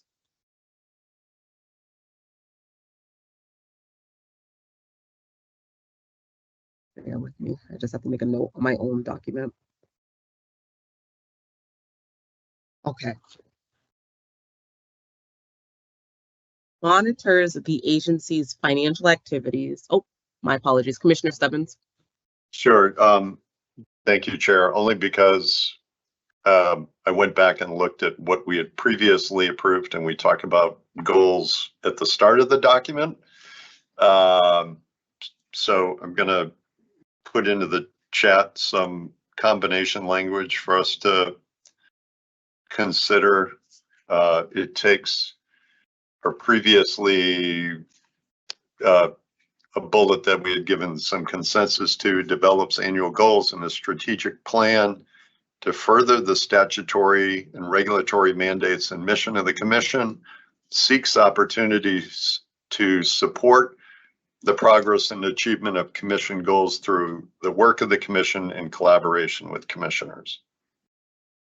And just to ensure that everyone is on the same page, this would be bullet point 3. Correct. With that kind of dangling piece that we had from number 6, I believe. Oh, I see. Okay, so it's combining 3 and then that piece in 6 where we're talking about progress and achievement of their own goals. Commissioner Camargo? I just have a question on that strategic plan, if I may kind of go, since Commissioner Stebbins put that in. Strategic plan, and I know in the past we've had different strategic plans per department. Is this a new thing in terms of an overarching strategic plan for the Commission? It seems a little bit not new, but I just want to be clear on that. So this was an insert. I wonder, is this a Commissioner comment? Well, Debbie, I'll ask you because this is a highlight. So was this Commissioner feedback with that term strategic and a strategic plan that's in bullet point 4?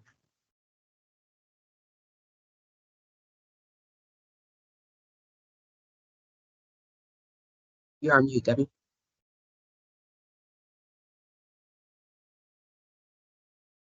Debbie, you're still muted.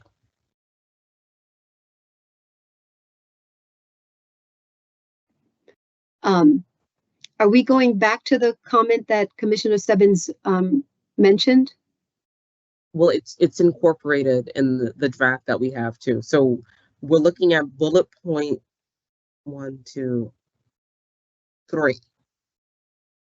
The term and a strategic core responsibilities? Plan. Under core responsibilities. Okay. Yes. Okay. That was not a Commissioner addition. I believe that one was General Counsel's. Okay. Christina? We're looking at the one with aligning annual goals with priorities and goals of the Commission. So as it reads currently, without any edits without Commissioner Stebbins' edits, develops annual goals and the strategic plan to further the statutory and regulatory mandates and mission of the Commission, et cetera, et cetera. Commissioner Camargo had a question about that phrase, a strategic plan, because it appears here, and Commissioner Stebbins has also offered some language that incorporates the same term. So we wanted to get some additional context of the addition of that language. Commissioner Camargo, do you want to state your question again? Yeah, I'm just curious to what the thought is around that, because I mean, right now we have an acting executive director. I can't think too far now in terms of a strategic plan. I've seen other strategic plans for other departments, but I just want to be mindful that we're asking in this particular thing for a strategic plan. So we just have to think about, what does that mean? Is that something that we're incorporating that's new for the executive director role? I'm not against it. It's just kind of clarification, because if we're using it as a sort of a terminology strategic plan, or are we actually using it as a new executive director? You're in charge of creating a strategic plan for the next 5 years of this agency. It's in there. We have to be mindful of what it means. And I'm just curious, how did it get there? Yeah, I can. Yes, please, Christina. And I see Commissioner Roy and then Commissioner Stebbins, but first, Christina, I'll let you offer a response. Sure. So a lot of a lot of what I did in this is trying to get some of the job duties that were in other parts of the document, and one of them was strategic planning. So I take that comment on board. If you'd like to change it, I don't have any issue with it. I know we talked about the executive director being, a leader of the organization and being responsible for goals and strategic planning. So again, if you think that this is too restrictive and makes it seem like they need to do a particular strategic plan, I completely take that on board. And Commissioner Stebbins' language looks good to me as well. So that would be up to the commission to decide what they'd like to put as far as that. There were a lot of bullet points in here that spoke to goals and planning. So I was trying to kind of consolidate them into a kind of a singular statement. So there's a lot of good language here with respect to goals and planning. So you might want to take some of that language or look at any additional language. Thank you, Christina. Commissioner Camargo? Yeah, no, thank you so much, Christina. That's helpful. I just wanted to understand. I wanted to understand it. So thank you for explaining it. And again, I'm not against it. I think that makes total sense. I just wanted to understand it. So thank you. Thank you, Commissioner Camargo. Commissioner Roy? Thank you, Madam Chair. So I'm looking at the last year's goals. And goal number 1 was to create a 5-year strategic plan for commission development within requirements of cost neutral operations and other statutory requirements. So that was a goal within a goal. The 5-year strategic plan. So that's been in the vernacular, if you will, through the goals. Very but I hear your question. Thank you. Thank you, Commissioner. Yeah. Thank you, Commissioner Roy. Thank you. Yeah. Commissioner Stebbins? Thank you, Chair. Yeah, I mean, we could simply amend it to say we obviously want our ED to develop annual goals. Aligned with that could be develops annual goals and any strategic plans to further the statutory and regulatory mandates, so that assigns them the role of creating goals. And if they have a strategic plan, as Commissioner Roy just pointed out, to further those goals, then they have the opportunity and the leadership chance to do that. Commissioner Stebbins, can you read for the record your suggested language that would now replace bullet point 3? Sure.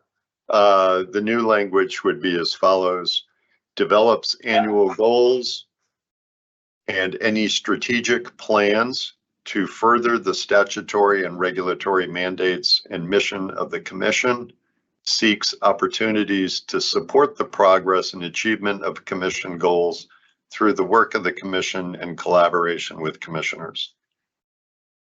Thank you, Commissioner Stebbins. Are we in consensus? Are we in agreement for this language to replace bullet point 3? Commissioner Camargo? All right.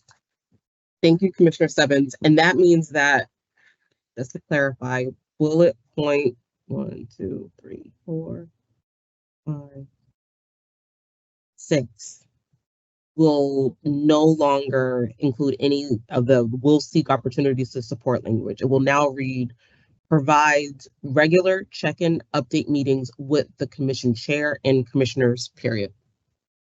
Okay. Back to the second page. We are now at the line beginning with monitors. So there's something that's scratched off, and I will read this.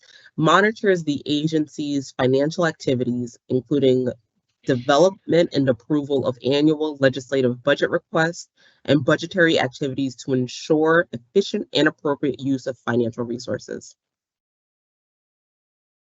Ensures compliance with the Commonwealth's purchasing and procurement laws and supplier diversity program. Monitors agency's performance and utilizes financial and non-financial metrics to ensure goals and milestones are met, strategic adjustments as necessary. And make strategic adjustments as necessary. I'll say this line again. Monitors agency's performance and utilizes financial and non-financial metrics to ensure goals and milestones are met and make strategic adjustments as necessary. works closely with the agency's legal department to ensure all regulatory mandates and statutory requirements are met. Works closely with the agency's chief of staff to develop the commission's legislative agenda and maintains relationships with legislators, internal and external partners, constituents, and other governmental bodies. Commissioner Camargo. Yeah, can we just elaborate on that one a little bit, just because of the conversation that we did have earlier around the chief of staff position? So I'm just curious on that one, because I'm also thinking of, Yeah. Yeah. I believe this is a Debbie note. So, Debbie, do you mind providing some additional context here? Sure. Let me open my comment. Chief of Staff of Resource Commission. Okay, so my comment here was that the Chief of Staff will be a resource for both the commission and the ED, and will facilitate some of this type of work that needs to move at an appropriate pace. So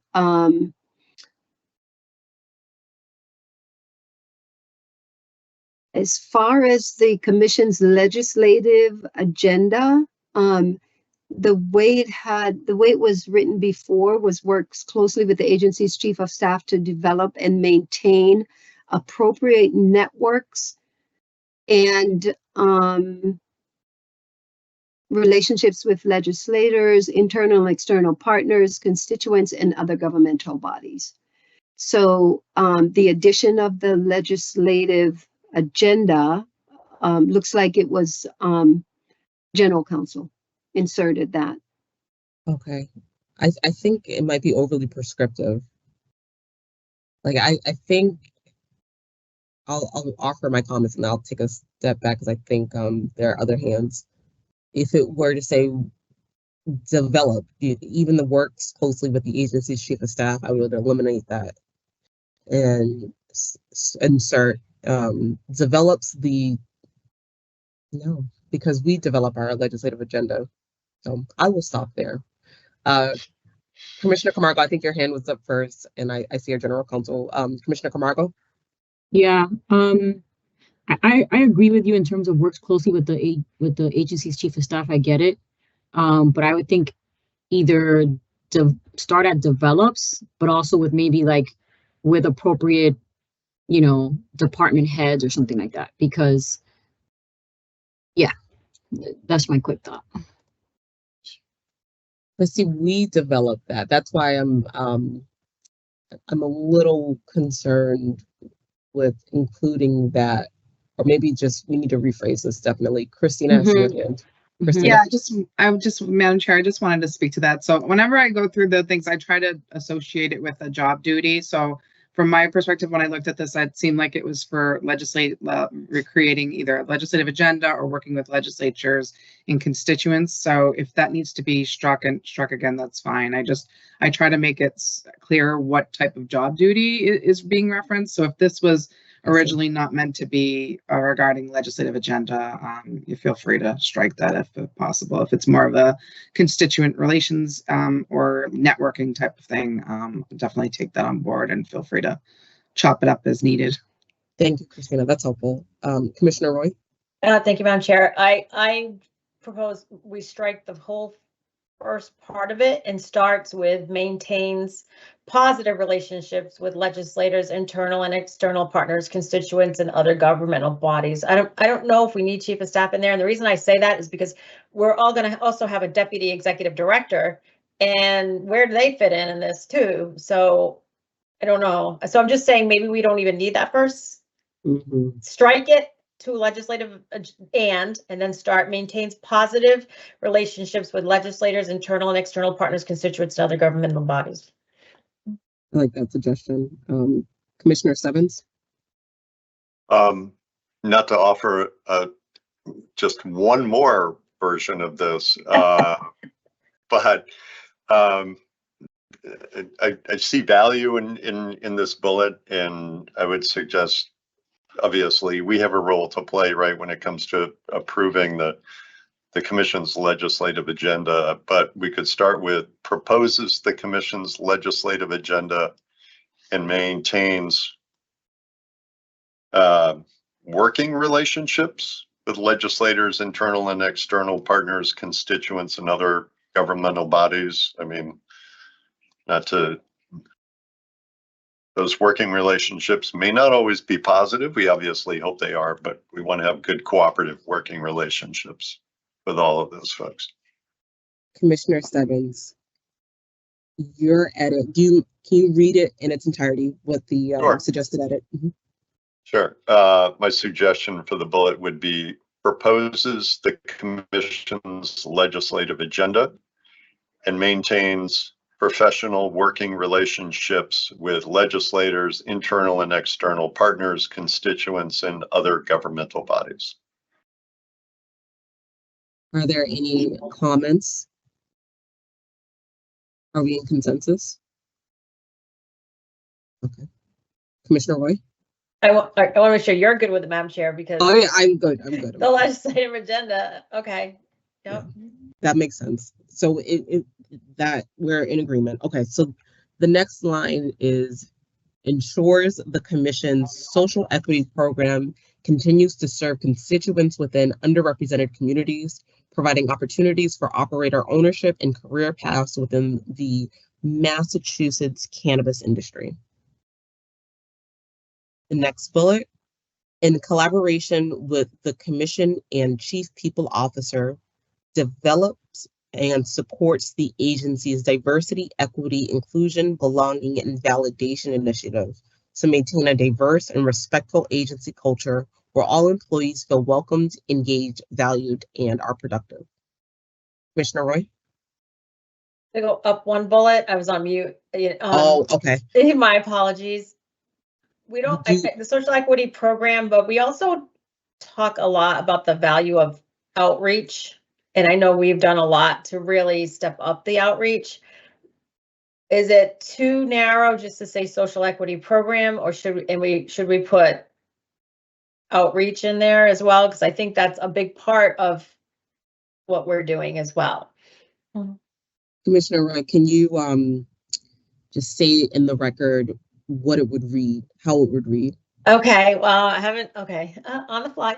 Ensures the commission's social equity program and community outreach or continues to serve constituents within underrepresented communities, providing opportunities for operator ownership and career paths within. The only reason I say that is because we've done a lot. We've partnered with other groups to really cast a wide net, broaden our outreach. I just don't want us pigeon it into social equity programs. So I don't know if there's, Commissioner Stebbins usually good at this editing on the fly. Is there anything that we could do? Oh, Commissioner Camargo. Okay, Commissioner Camargo. Commissioner Roy, I don't want to put things in your mouth or like, but are you kind of, and I think you're coming from all the education and community outreach that we do besides our SEP program. So I don't know if it becomes a separate bullet, but I think what I'm hearing you say is like, we do the SEP programming and this bullet is talking about it, but there's also so much other educational outreach that we do. And how do we incorporate all the other stuff that not just outside of our SEP group does, but our commissioners and, you know, staff members that go speak at conferences or attend conferences, right? So more of that educational community outreach. Is that what you're kind of? Yeah, whether it's educational. Yeah. You're right. Whether we partner with somebody on an expungement clinic or those are outside of our program, but they have their value and in areas of disproportionate impact, you know, we're all doing community outreach and maybe it's a different sentence. Yeah, maybe it's a different one. There's a lot of value in it.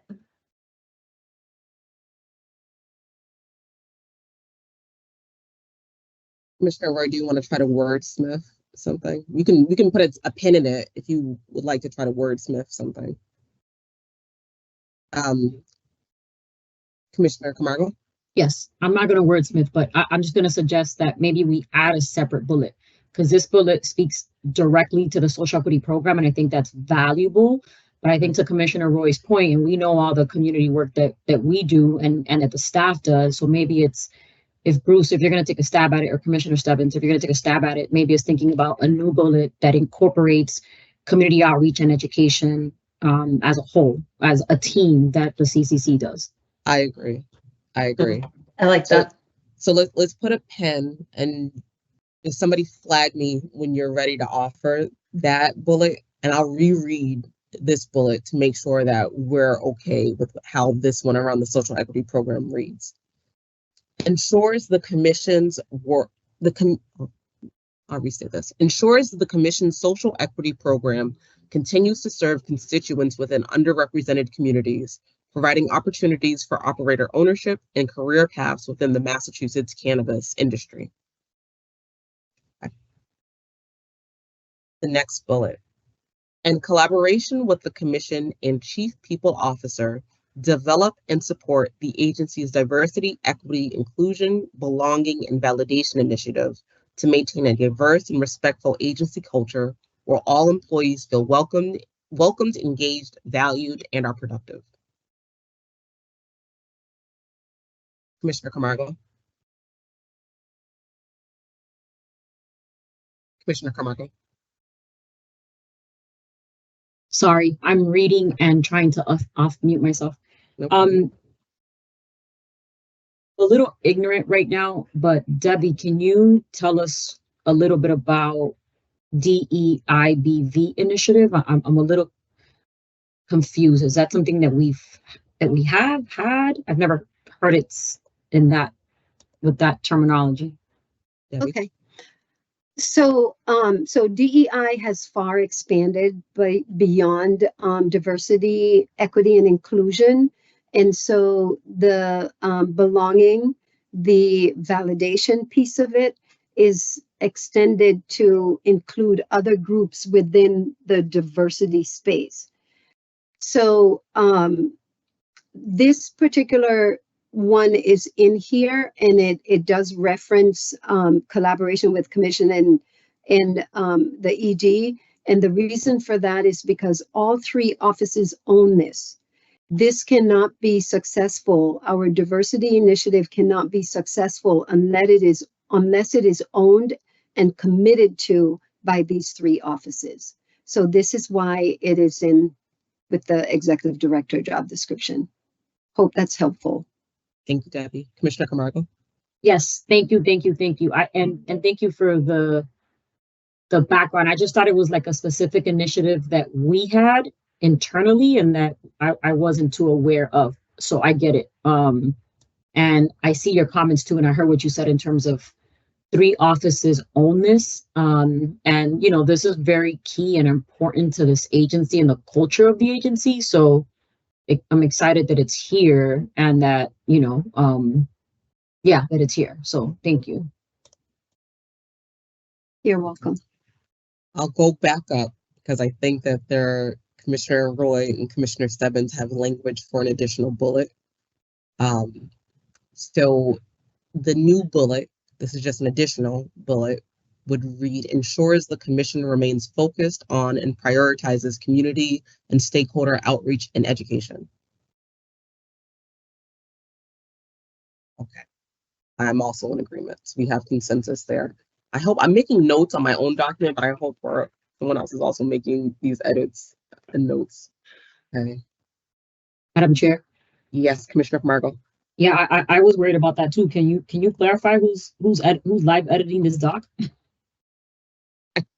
I'm doing it myself, but is anyone else on staff or currently with us also live editing?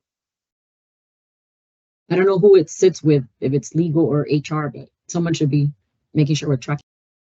Christina, Debbie, are either of you making notes as we go?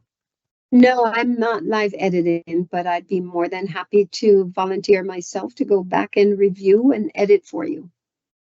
Christina, were you all ready? Let me just make sure. I've been making notes okay.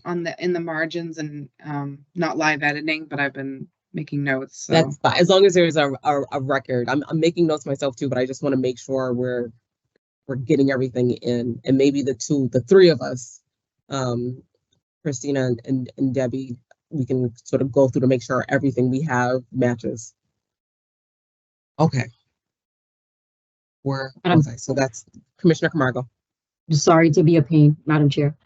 And I know you just said what you said. I just want to put a recommendation because I feel like we were doing this with the regs, but whoever does have the document, I think it'll be useful right now to kind of go in there and sort of make some of those edits. And I don't know, I know Debbie said she would, but I think we're going through some very important stuff and we're note taking. And also this meeting is being recorded, but just being extra because we definitely want to get this done and do it right. So sorry to be a pain. No. I believe you would like to take Debbie up on her offer. Is that what you're saying? Yes. Okay. And then before we finalize anything, we'll read through it again, the same way we did regs. We'll read through just to make sure that it incorporates and encompasses everything that we've gone through too.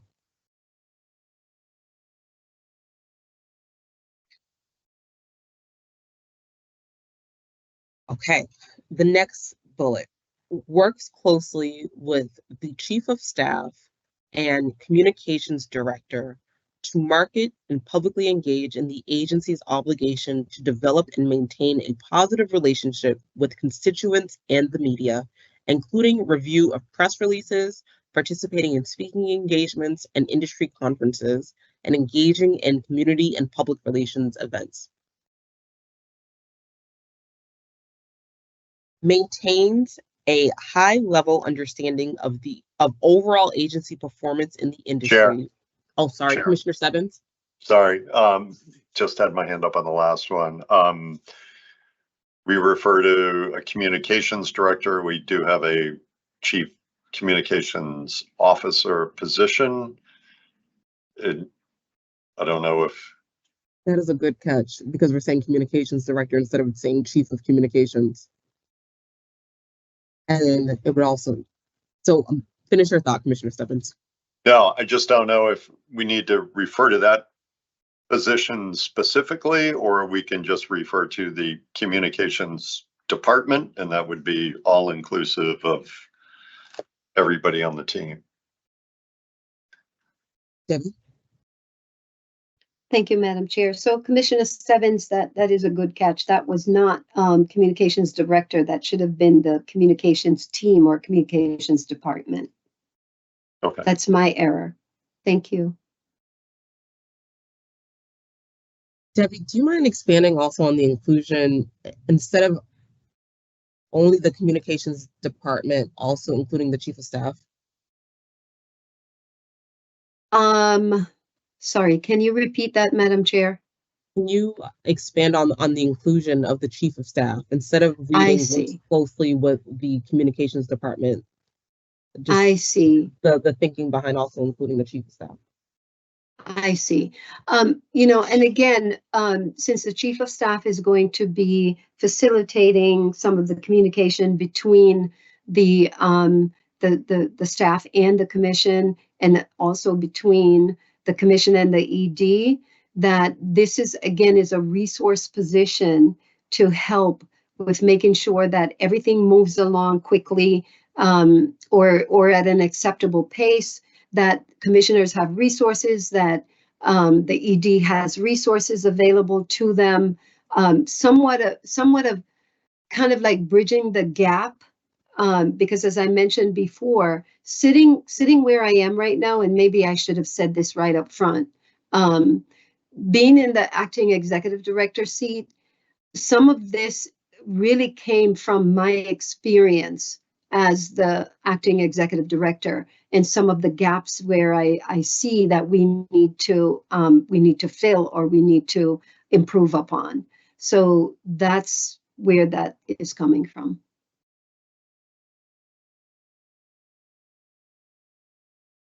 Okay. Are there any comments or questions? Commissioner Roy? I'm wondering if we just put appropriate staff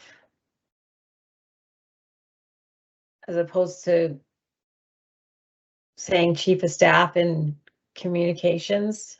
Yeah. I feel it's overly prescriptive. I agree. Like the testing bulletin is an example. You'd be working with testing on that bulletin that came out. Right.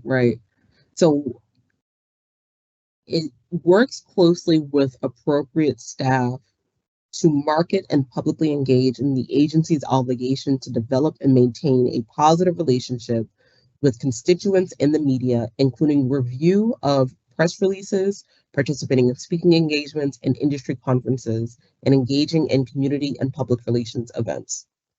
I'm in agreement with you, Commissioner. I like the way that reads. And I see Commissioner Camargo, Commissioner Stebbins.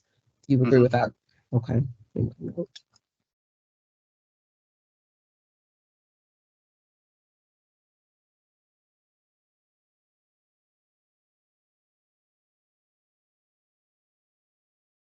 Okay, the next bullet.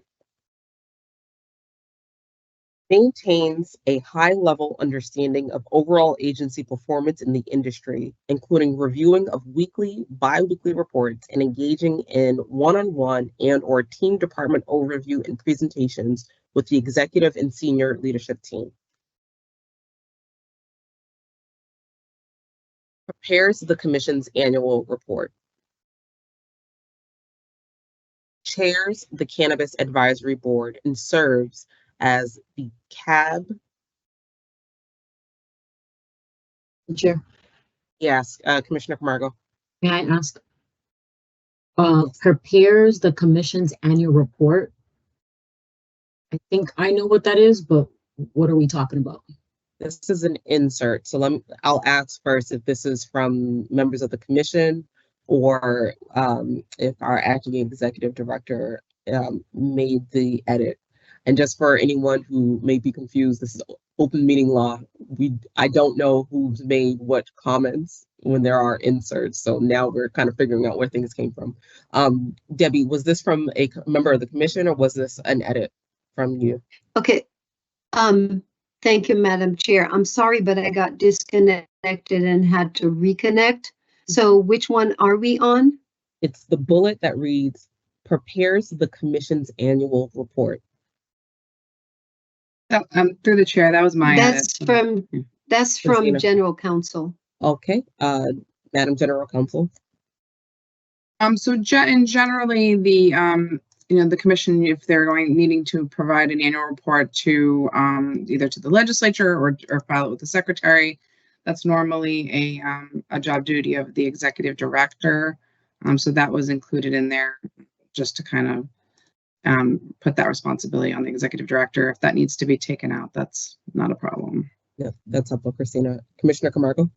No, that's helpful to know. I just didn't know what annual report. So I know that we have an annual report that goes to the legislature. So I don't know if maybe adding something that's like responsible. Oh, wait, is that somebody just put something responsible for preparation, approval, and submission of commission's annual report?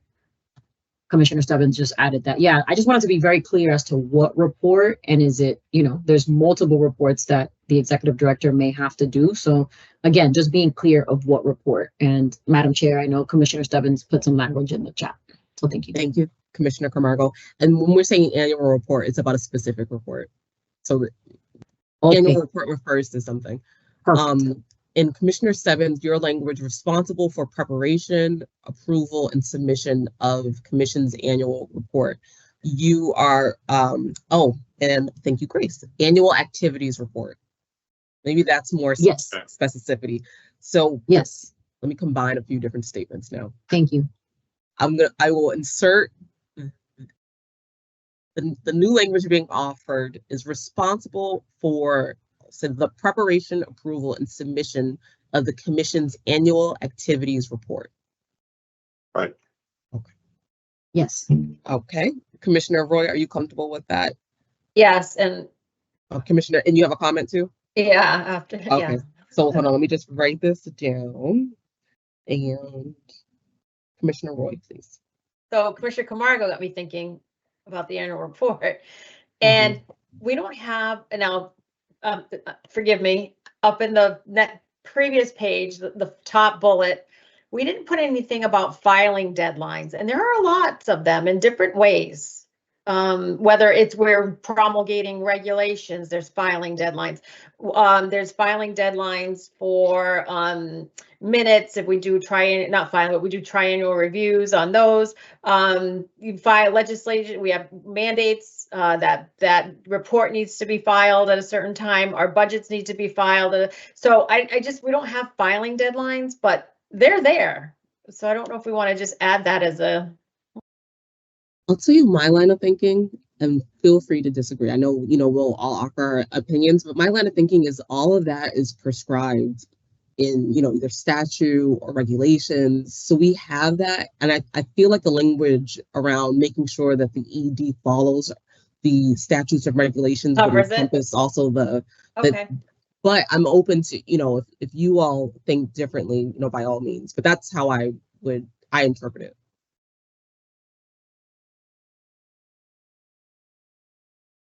I'm good. All right. Commissioner Camargo? Can I talk it out with Commissioner Roy? Absolutely. Commissioner Camargo, Commissioner Roy. Commissioner Roy, because I could see your hamster running, right? Right in my head. Yeah. So let me ask you some questions. Are your questions coming from I know what Acting Chair Concepcion is talking about in terms it's already assumed, but we all know this, that it's all assumed and all baked in, but what you're asking is sort of like, do we put it in as a sentence for the executive director? Who's looking at this? Who's applying? Who's going to go back and hold this job description and say, this is what it says on my job description, right? So maybe it's a sentence that's like, and again, I'm not wordsmithing. I'm just trying to brainstorm here, but maybe it's a sentence that's and all appropriate filings and reports or something like that. It sounds like that's what you were talking about, Commissioner Roy. It is, and thank you for that, Madam Chair. May I? Yes, Commissioner Roy. So, like in our regulations, like when we reopen the regs, that's really the Secretary of State's filing deadlines on how we have to follow what the Secretary of State says we need to do. And it's not really in our applicable laws, so that's a filing deadline that an executive director should know, right? That we have so many days after we ratify, or if a law says, like, we knew Chapter 180, we had to file by a certain date. But when we reopen on our own, we don't have to file by a certain date. But once we start the process and we do public comment and we vote on it, there are deadlines that fall under Secretary of State's purview. So I just want to make sure that, like, to Commissioner Camargo's point, no one's pointing at the other person saying, well, the executive director, the buck stops to know the deadlines around. There's a little different filing deadlines, and not all of them might be baked into what's in there.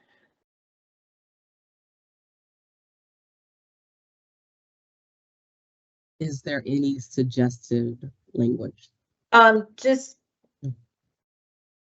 I see bubbles. So maybe I'll just wait. Okay, let Commissioner Camargo. Okay. I'm gonna wait for her bubbles. Commissioner Camargo. No, my bubbles were just saying I'm not a wordsmither, but something around, I don't know, responsible for all appropriate filings or something that tells this person you're responsible for this stuff, and there are more reports and more filings and stuff like that. I don't know. Commissioner Stebbins, I'm calling you to the plate. I feel like this might be, I will put a pin in this. I feel like we have something here that maybe I'll ask Commissioner Roy, because it's similar language for the secretary's role. There's similar language there. I'll offer to put a pin in this and put in some language here. Unless Commissioner Stebbins, I didn't mean to interrupt you if you had a language that you wanted to say right now. No, I didn't have anything, but okay, we can come back to it. Okay. Commissioner Roy? I agree with you. It does mirror the secretary's language. But if we don't want to get too specific and we don't want to get too granular and keep it very high level, I just threw something in the chat to keep it high level. Adheres to and follows all applicable filing deadlines. Are there any thoughts or comments, Commissioner Camargo or Commissioner Stebbins? Commissioner Camargo? I don't think it hurts. So I'll leave it to everybody else, but I understand where Commissioner Roy was coming from and what she was thinking. And also we're going into a new journey with a new executive director, and you know, this person is not going to know what they don't know, and this job description is going to be very helpful for them. Commissioner Stebbins? I'm okay with that. Sure. Okay. All right. So I'm making a note to insert. Okay. So I'll rephrase where we left. We were on the prepares the commission's annual report. So that has now been stricken, and that bullet reads, responsible for the preparation, approval, and submission of the commission's annual report. A separate bullet will now read, adheres to and follows all applicable filing deadlines. Okay, and then the next bullet, I think this needs some work. Chairs the Cannabis Advisory Board and serves as the CAB and connects other CAB subcommittees with the commission and agency team / staff. That is all over the place. But I believe we're saying that the ED is the chair of the CAB and is the commission's CAB liaison. Is that what we're at? Well, I'll take a step back, and if anyone wants to jump in here to break this down, I can tell there are a few comments. So Commissioner Stebbins? Sure. You know, the way we have it structured now, right, is, you know, the ED, I think in statute, is identified as the chair of the Cannabis Advisory Board. Our previous executive director also assigned commissioners to be those liaisons with the subcommittees. So do we want to tweak that language and say, like, may appoint or may name commissioners to serve as liaisons with CAB subcommittees? That cover it?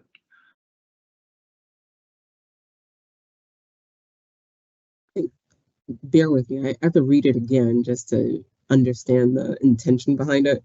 But I agree that should be included. But I just want to ensure that we're covering it. So chairs.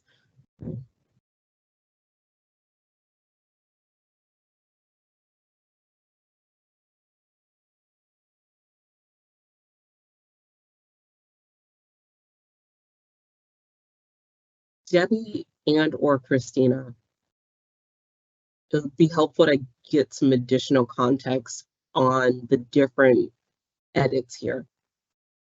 So I don't know. It looks like there's just a lot of, there are different people in this bullet. So Debbie, can you break down sort of where you saw things? And then Christina, if there were any edits that you provided, also just giving us some added context also.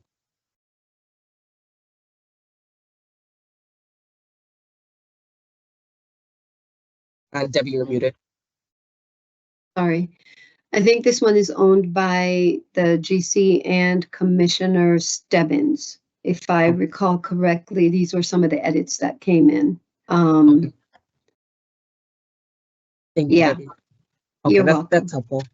Christina?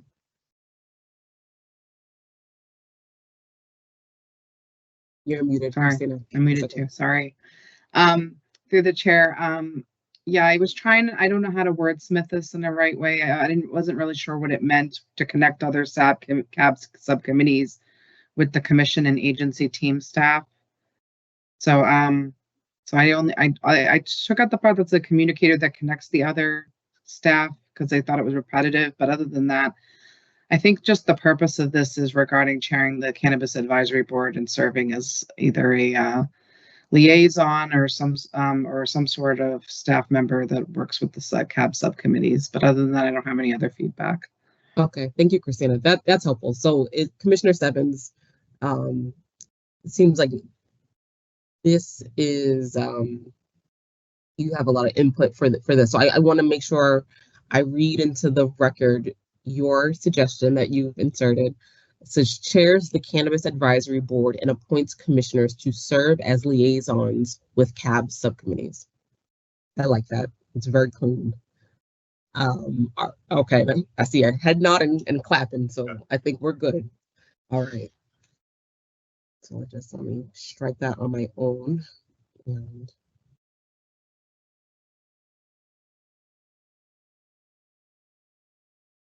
Commissioner Camargo, did you want to say anything? No, okay. Okay.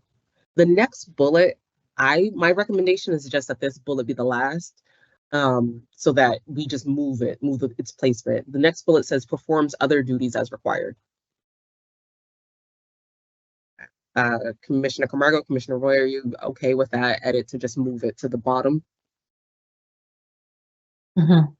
All right, and then the next bullet, effectively manage during ambiguous times and uncertainty in this new and entrepreneurial multi-billion-dollar industry.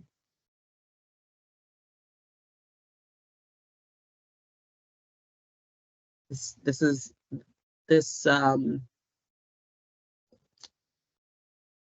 let me get some additional context and clarity on this bullet. Debbie, mind giving us a little bit more context here? And if not Debbie, then Christina. But Debbie, I'll ask you first, because I think this might have been from the original. Yeah, I'm going to defer because it was changed from the original statement. Okay. And Debbie, does this incorporate any comments from commissioners? Yeah, I believe partially from Commissioner Stebbins. Okay.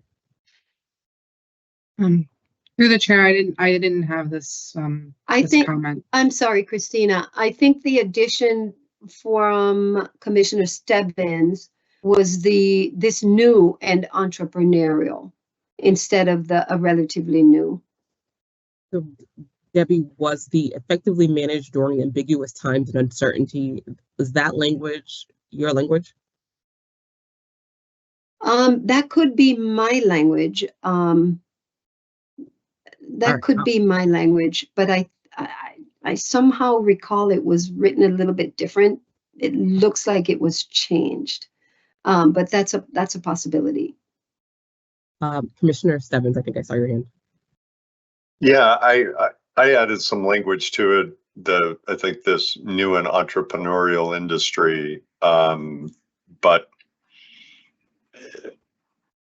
you know, I'm looking at what this section is all about, and maybe there's a way of taking that bullet, which I think is interesting, and maybe seeing if there's a place for it down in professional competencies, skills, and attributes, as opposed to leaving it here. I agree with removing it from this section. So let's put a pen. Let me make a huge note for a pen. Are we in agreement for removing this bullet from this section? Commissioner Roy, are you okay with removing it? Okay. I am. Okay. And then the last bullet, recruits, hires, and supervises the senior leadership team. Commissioner Roy? Okay. In statute, it's technically the commissioners would do the hiring in statute. And we said, well, that's clunky because of open meeting law. We'd have to do everybody's final interview in public. And then that was part of the delegations so it's really, so I don't want to dilute our authority here. Mm-hmm. Okay, so whether in consultation with commissioners or because that was a delegation. It's on the list.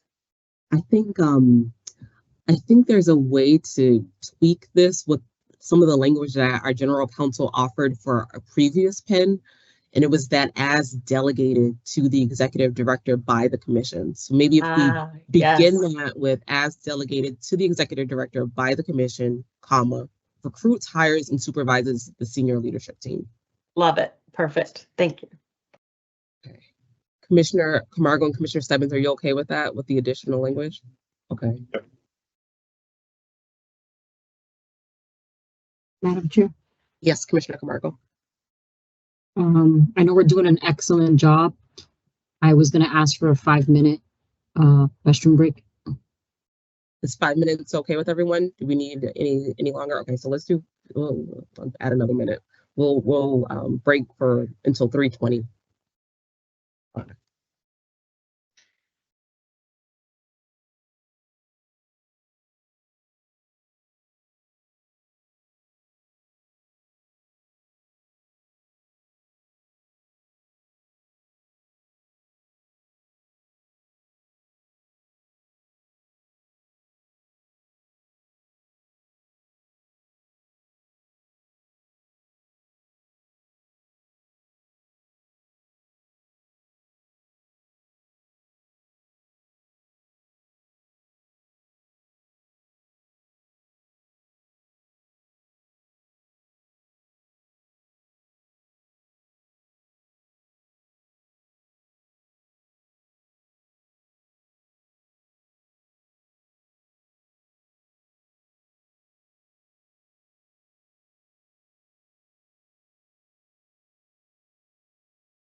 I am here. I'm just snacking until the rest of the commission gets back.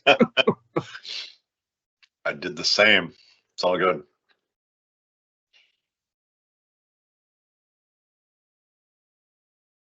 Mm.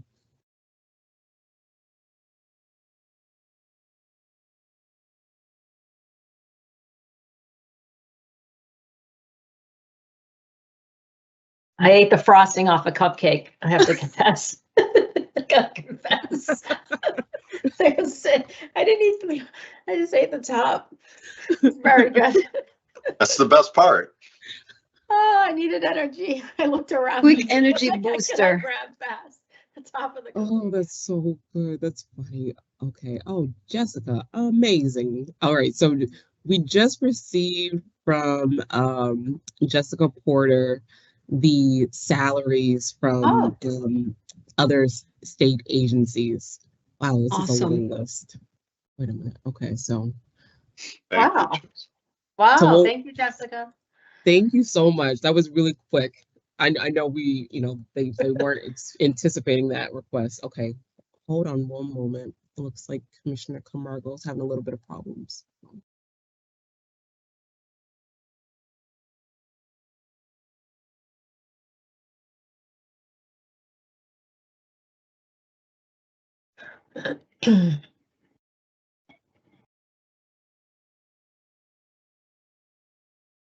Commissioner Camargo, I kind of see you.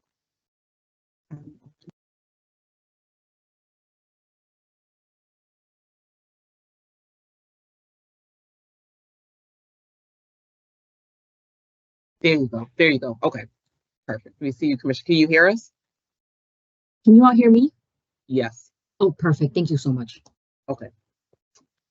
All right. So we left on the final bullet of this section. So what I will do is go through the core responsibilities, all the bullets, just to restate them for the record and make sure that we have it all captured. And I guess Debbie, flag me if I'm reading, if there's something that is not incorporated. I guess Debbie or Christina, because I believe you were both following, call out to say something. So I put my head back up. So I'll read from the beginning. Okay, core responsibilities. The executive director ensures that licensees and prospective licensees can and will operate in a manner compliant with all commission statutes and regulations. Supervises members of the senior leadership and other supervisors as necessary, holding staff members accountable for the operations and management of their divisions.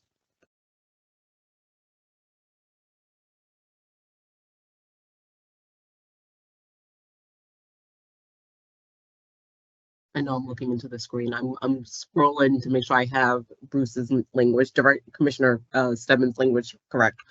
Develops annual goals and any strategic plans to further the statutory and regulatory mandates and mission of the Commission. Seeks opportunities to support the progress and achievement of Commission goals through the work of the Commission and collaboration with commissioners. Attends and participates in Commission public meetings and prepares meeting presentations and documentation for policy discussions as needed. Collaborates with the Commission Chair and Commissioners in the development and approval. Oh, geez, that is not right. I'll restate this one. Collaborates with the Commission Chair in the development and approval of agendas in preparation for public meetings. Provides regular check-in, update meetings with the Commission Chair and Commissioners. Delivers reports on performance of the agency's strategies and plans and receives feedback from the Commission regarding the overall performance and direction of the agency, including agency operations, policies, impact plans, finances, budget preparation, internal controls, risk assessment, audits, and overall agency management. develops administrative standard operating procedures, risk management strategies, and other internal controls. Madam Chair, Yes, Commissioner Roy. would internal controls mean like an organizational chart? We kind of talk about that from time to time. Mhm. And the executive director would have the discretion to realign it to, does that fall under that? I would think so, but if you're asking, maybe there needs to be clarity. So let's, open that up.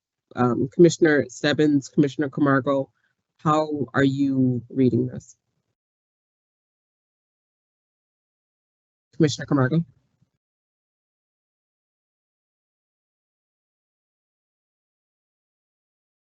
Sorry, I'm having a little bit of technical difficulties. I don't have an answer for you right now. I just, when Commissioner Roy asked the question, I just kind of went back into my email about an updated internal control plan that we have. And Debbie, I think I sent this to you a while back. Christina, I think I might have added you as well, but it could be something that we can look at to answer Commissioner Roy's question in terms of what falls under internal control. That's kind of what I have to offer. Internal control plan is what I have to offer. Thank you, Commissioner Camargo. Christina? You're on mute, Christina. I apologize.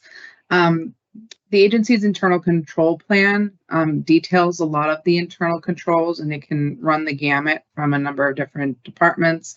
There are IT controls, there are controls regarding like handling of data and personal information, security risks, just anything that could be considered a risk. So in general, when I look at internal controls, it's kind of looped in with risk management, and then what we put into an internal control plan that we have on file for the agency. So just indicating where there could be fails and how we plan to mitigate any errors or any kind of risk management.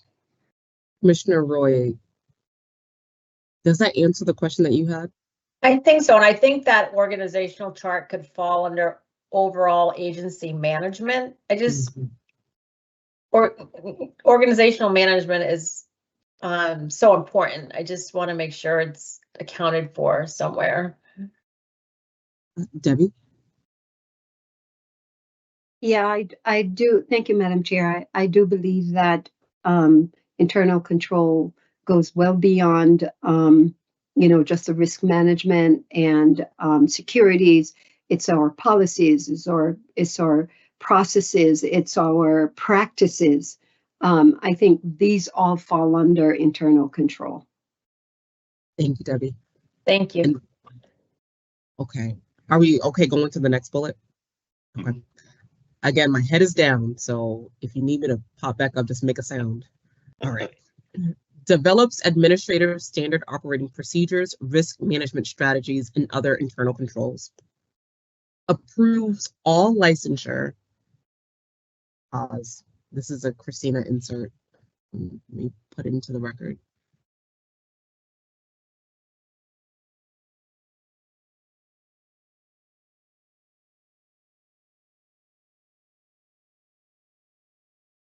As delegated to the executive director by the commission, takes administrative actions and delegates as appropriate to ensure timely execution of deliverables to applicants, licensees, and operators. No. Through the chair, I think that was timely execution of agency deliverables. We changed it one more time after that. I'm glad we're doing this now. Christina, can you read the changed bullet, please? Or as delegated to the ED by the commission, takes administrative actions and delegates as appropriate to ensure timely execution of agency deliverables. That's right. Okay. Thank you. Monitors the agency's financial activities, including development and approval of annual legislative budget requests and budgetary activities to ensure efficient and appropriate use of financial resources.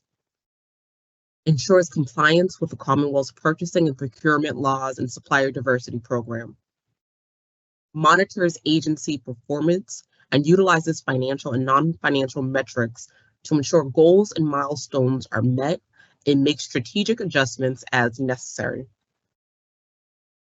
Closely with the agency's legal department to ensure all regulatory mandates and statutory requirements are met. Proposes the Commission's legislative agenda and maintains professional working relationships with legislators, internal and external partners, constituents, and other governmental bodies. Ensures the Commission's social equity program continues to serve constituents within underrepresented communities, providing opportunities for operator ownership and career paths within the Massachusetts cannabis industry. Adheres to and follows all applicable filing deadlines. Madam Chair, That is not, thank you. Commissioner Roy, I think there was one about outreach thank you. that Commissioner Stebbins had eloquently crafted. That's right, it was a combo, it was a combo. Okay, so hold on. Okay, thank you. Ensures the Commission remains focused on and prioritizes community and stakeholder outreach and education. Thank you, Commissioner Roy. In collaboration with the Commission and Chief People Officer, develops with an S and supports with an S the agency's diversity, equity, inclusion, belonging, and validation initiative to maintain a diverse and respectful agency culture where all employees feel welcomed, engaged, valued, and are productive. Works closely with applicable staff, appropriate staff, rephrase that, works closely with appropriate staff to market and publicly engage in the agency's obligation to develop and maintain a positive relationship with constituents and the media, including review of press releases, participating in speaking engagements and industry conferences, and engaging in community and public relations events.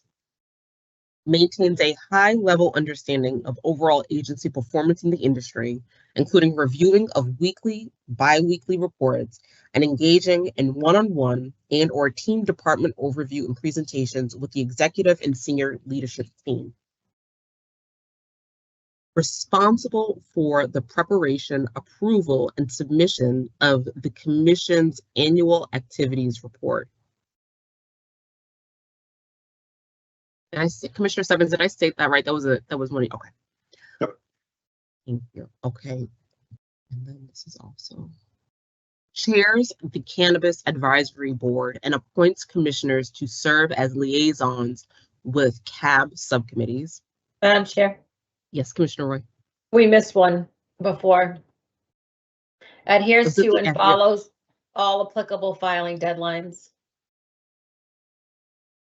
I think that was under their annual report. The report was the Yes. next. I have it in my notes the wrong way. Yes. So underneath the responsible for preparation, approval, and submission of the Commission's annual activities report, the bullet underneath there is a new bullet from Commissioner Roy, adheres to and follows all applicable filing deadlines. Thank you. You're welcome. Thanks for catching that. Okay. Effect, we are pinning, so this one will not go here anymore. That effectively managed during ambiguous times. The next one would read, as delegated to the executive director by the Commission, recruits, hires, and supervises the senior leadership team. Final bullet being performs other duties as required. All right, that concludes that section of the description.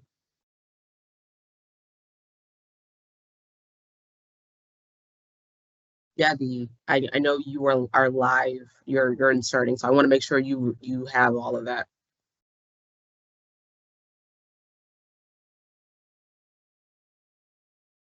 I'm sorry, say that again, Madam Chair. Did you capture all of those edits? No, not really. Well, most of them I have. but I definitely will go back to make sure that I have them all. Madam General Counsel, did you capture those edits? Yes, I believe I just missed one. I think it's the one that was underneath the commission's work with the social equity program. And before the one about the DIBV initiative. That is a new insert. So that's Yeah.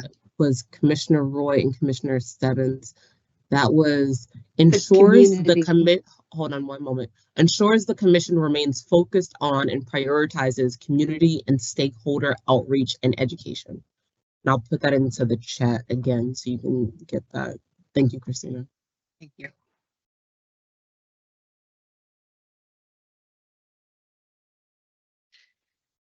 Okay, so that brings us to the next bucket here. Madam This is Chair. now Commissioner Camargo. Yeah, but before we go a little too far over there, I'm looking at the document. And everything you just read, my question is in a general kind of overview. I know we talk a little bit about sort of the public relations, the looking at the bill that works closely with communications to market, publicly engage, blah, blah, blah, relationship. So that's good. It won't And say it's- that anymore. It now states works closely with appropriate staff. Appropriate staff, okay.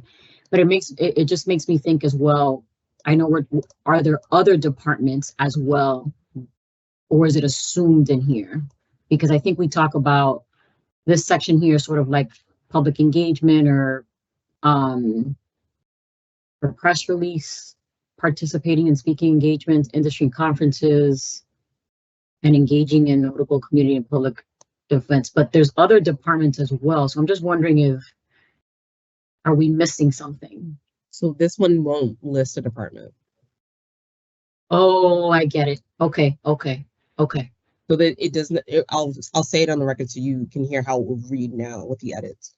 Works closely with appropriate staff to market and publicly engage in the agency's obligations to develop and maintain a positive relationship with constituents and the media, including review of press releases, participating in speaking engagements and industry conferences, and engaging in community and public relations events.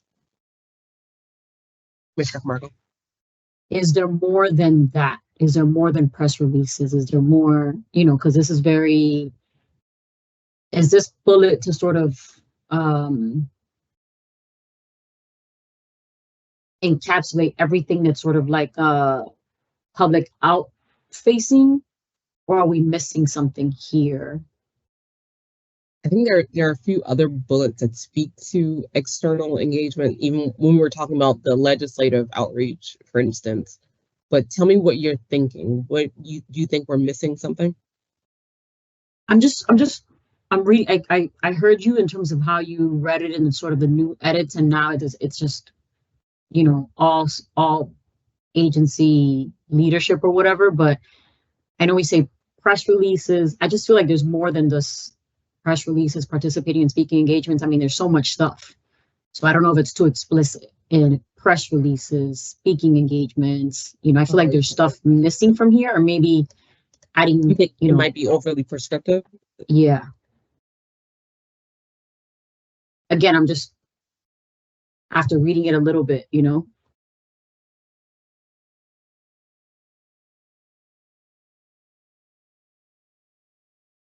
Or maybe we include, so instead of saying including review, including but not limited to. Yeah, like think about the public awareness campaign. It's like that's not added in here. Some of that stuff. So it's like what's the what's the beef of this sort of sentence here? Because I feel like there's stuff missing. But again, you don't have to add. We don't want to add every single thing, but I don't know. I guess I'm just bringing it up for conversation. I don't know if anybody else sees or understands them. What if we literally inserted that language, not limited to? So included but not limited to the review of press releases, participating in speaking engagements. What about if we inserted that but not limited to phrase? Does that cover the concern you have? I think so. I think so. I just know that there's a lot more, right? We're missing stuff there. If we're talking about, everybody's involved in the, awareness campaign. There's other stuff that other departments do in terms of, all kinds of work and external facing stuff, Mhm. Commissioner Stebbins, Commissioner Roy, do you have any thoughts? I don't. No? Mm-mm. Okay. No? Okay. Are either of you opposed to incorporating the term and not limited to? Not, I don't oppose it. Okay, I'll read it with that phrase to just see how that reads. And then Commissioner Camargo, I'll just welcome any input you have. So works closely with appropriate staff to market and publicly engage in the agency's obligation to develop and maintain a positive relationship with constituents and the media. One possibility is we stop there. Another suggestion, we can stop there and put a period, or we can continue and say, including but not limited to the review of press releases, participating in speaking engagements and industry conferences, and engaging in community and public relations events. Commissioner Roy? Leave it, because some people are adverse to public speaking, and they should know up front that that's an expectation of the job. So I would just add the language, but not limited to. Okay. Okay. Commissioner Stebbins, are you okay with that? I see a thumb from Camargo. Okay. Yep. And thank you. I will ask our GC, were you able to capture that edit? So my understanding is it just says including but not limited to the review, and that was the only change. Okay. Yeah, Exactly. have that. Okay. All right. Are we okay moving into the next section of the job description? Mhm. All right. So the next section is professional competencies, skills, and attributes. I will read it and look up after every bullet to see if there's any comments or questions. The executive director, as a leader, models the agency's mission, vision, and values among senior leadership team members and holds them accountable for the same. Demonstrates the ability, Commissioner Roy? I had to unmute. I really feel it should be staff too, because there's all staff meetings. So it's not like the ED is walled off from the rest of the staff. That's a good point.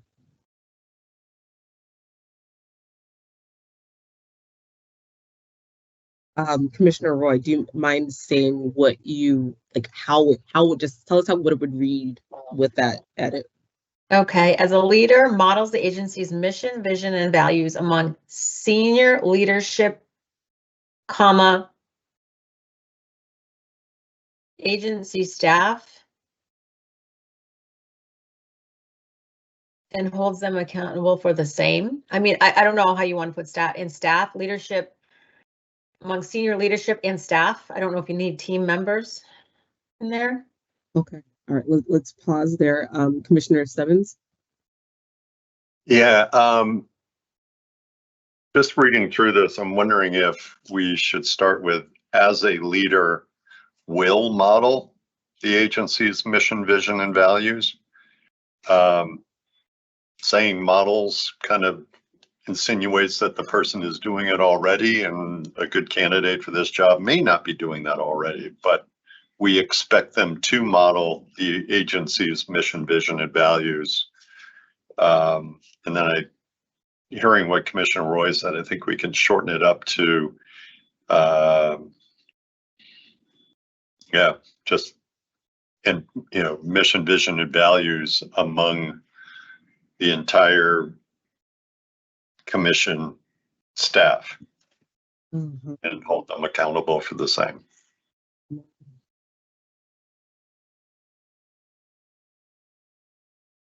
Entire commission staff or just agency staff?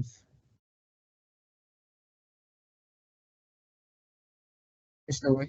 I mean, if you want to delineate, you could say among senior leadership and staff, or if you want to just say agencies, you know, you can do both, just agency staff, or if you want to delineate senior leadership and staff. What are your thoughts, Commissioner Roy?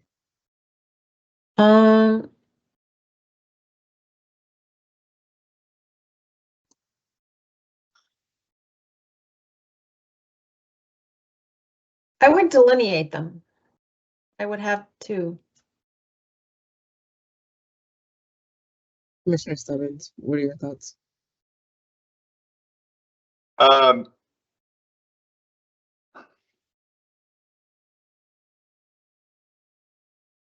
mean, my thinking of just kind of bringing them all together under one term just kind of speaks to, you know, a team approach, but I understand Commissioner Roy's point of, you know, ED is certainly working more closely with senior leadership team members than maybe other members of the team. So definitely the ED will want to impress upon senior leadership team members that mission, vision, and values. I'm indifferent. I can go either way. I can go either way. So I'm fine with deleting and having two separate terms. Debbie, did I see your hand? Yeah, I was just going to comment. Thank you, Madam Chair. I was just going to comment that it could be just all staff. And it could be senior leadership and agency staff. It might be better to use senior leadership and agency staff because, to Commissioner Stebbins' point, the ED is supervising the senior leadership. And then, of course, that would trickle down to agency staff. Okay. So right now what I have is, as a leader, will model the agency's mission, vision, and values among senior leadership and agency staff and hold, so we'll take out the S there, and hold them accountable for the same. Okay. Commissioner Stebbins, Commissioner Camargo, okay. All right, Christina, are you able to capture that? Let me know if I need to repeat any of that. Okay, perfect. All right, the next bullet demonstrates the ability to develop and maintain meaningful professional working relationships. I'll say it, I stopped myself, but I'll say it again. All right, demonstrates the ability to develop and maintain meaningful professional working relationships with legislators, agency political affiliations, and internal external partners and networks, as well as with the media. Yeah. Commissioner Roy. What does that mean, agency political affiliations? So let's see. This is a comment. I believe this is from Debbie. Before I ask Commissioner Stebbins for his comments, Debbie, do you mind adding some clarity to that phrase, agency political affiliations? Sure, and that might be from my naivete around political entities. So we know that we partner in some respects with the governor's office, the treasurer's office. So I put that there, and I really appreciate the challenge. I think it could be something different. So I'm willing to hear, you know, from others what ideas they might have. To me, my definition of political is maybe a little bit different than the commission's. And so I'm open to that changing. Doesn't necessarily have to be that, because I'm understanding that the word political is somewhat insightful. No, it's the political affiliations piece, because when you hear that, to me, that phrase means what political party, what, Yeah. you're affiliated with. I think what Okay. you're saying, what the intention is other government agencies or other government entities. I think that Yeah, might and I think probably what you're saying. we've used that before. I think we've used that earlier in the job description, so I'm okay with that. Commissioner Stebbins? I like the the direction the acting executive director was going, I was going to say we could just substitute constitutional officers and, internal and external partners and networks kind of covers everybody else that we can imagine. But, if we wanted to be specific about the constitutional officers that all the commissioners have a relationship with or an appointment by, we could use that. I was also going to just make a comment about the end of that sentence be with as well as with the media. It sounds like something that we're reluctant to do. And we should just say, and the media. Commissioner Stebbins, can you state for the record how this bullet would read with those edits? Sure.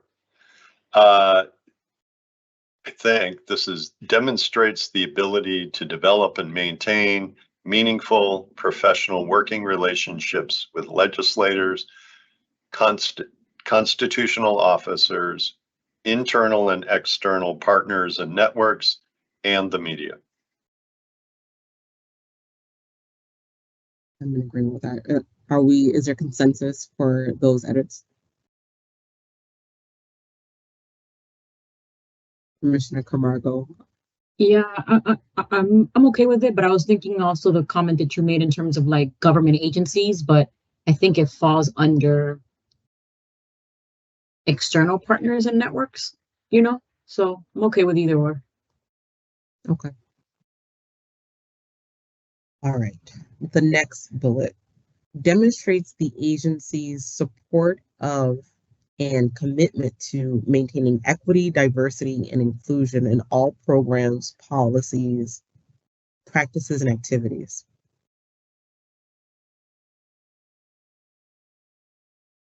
Demonstrates strong, clear, and respectful communication, teamwork, and collaboration with the Commission and senior leadership team. Demonstrates an elevated level of professionalism. I'll pause there. Madam General Counsel. Just wondering if you wanted to add agency staff to that one as well, because. Yes. So let me read that with that inclusion. Demonstrates strong, clear, and respectful communication, teamwork, and collaboration with the Commission, senior leadership team, and agency staff. Yeah. Yep. Okay, and the last bullet here, demonstrates an elevated level of professionalism and ethical standards in representation of the agency, its people, and the communities it serves. And I misspoke there because I believe that box is the box that said that was originally listed as competencies, skills, and attributes. It's now it's one big box. So there are more bullets that fall within this. Okay. So, Madam Chair, I'm sorry, can I interject? So these boxes Yes, these boxes need to stay the way they were because professional expectations is very different than competencies, skills, and attributes. Okay, so I'll pause there because that changes the title of the former. So your suggestion is to revert it back to professional expectations and then have a separate box labeled competencies, skills, and attributes. Okay, let me pause there and let me just make sure that the commission, Commissioner Roy? If I may propose another bullet under expectations.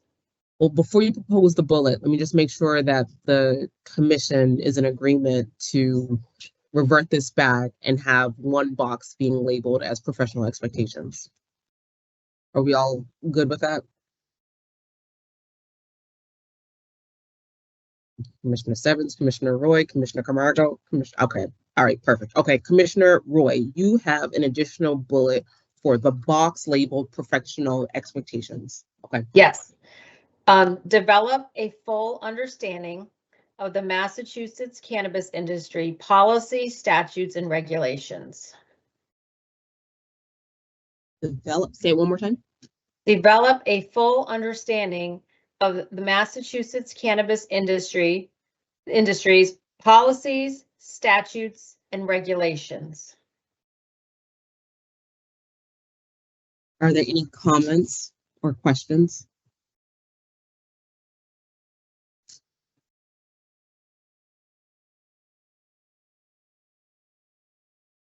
I'm in agreement with inserting that. So are we all in agreement with including that language? Mhm. Okay. Commissioner Camargo? Okay, Christina? So I'm just, we're going to do will on this one as well, just because I know we did will models, the agency's mission, vision, and values. Will this one be will develops a full understanding? For That makes sense. uniformity, yeah.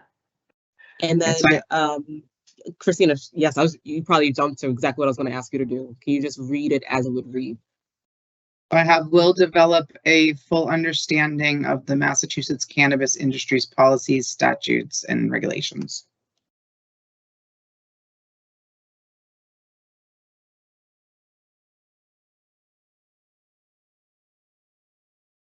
All right. Debbie? I actually think that should be under competencies.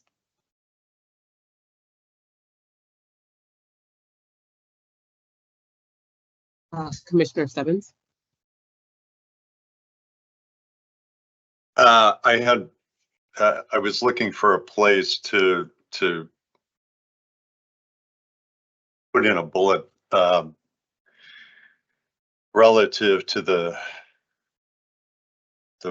bullet up above that we had talked about, uncertainty in a new industry or entrepreneurial industry, but now I'm looking at whether it should be a professional expectation or competency, skill, and attributes, but it may be more appropriate for competency, skill, and attributes when we move down to that section.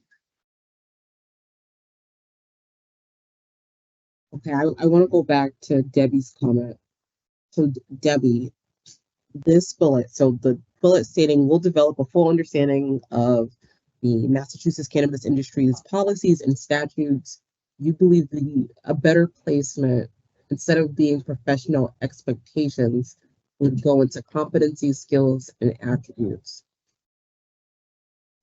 Commissioners, what are your thoughts around that?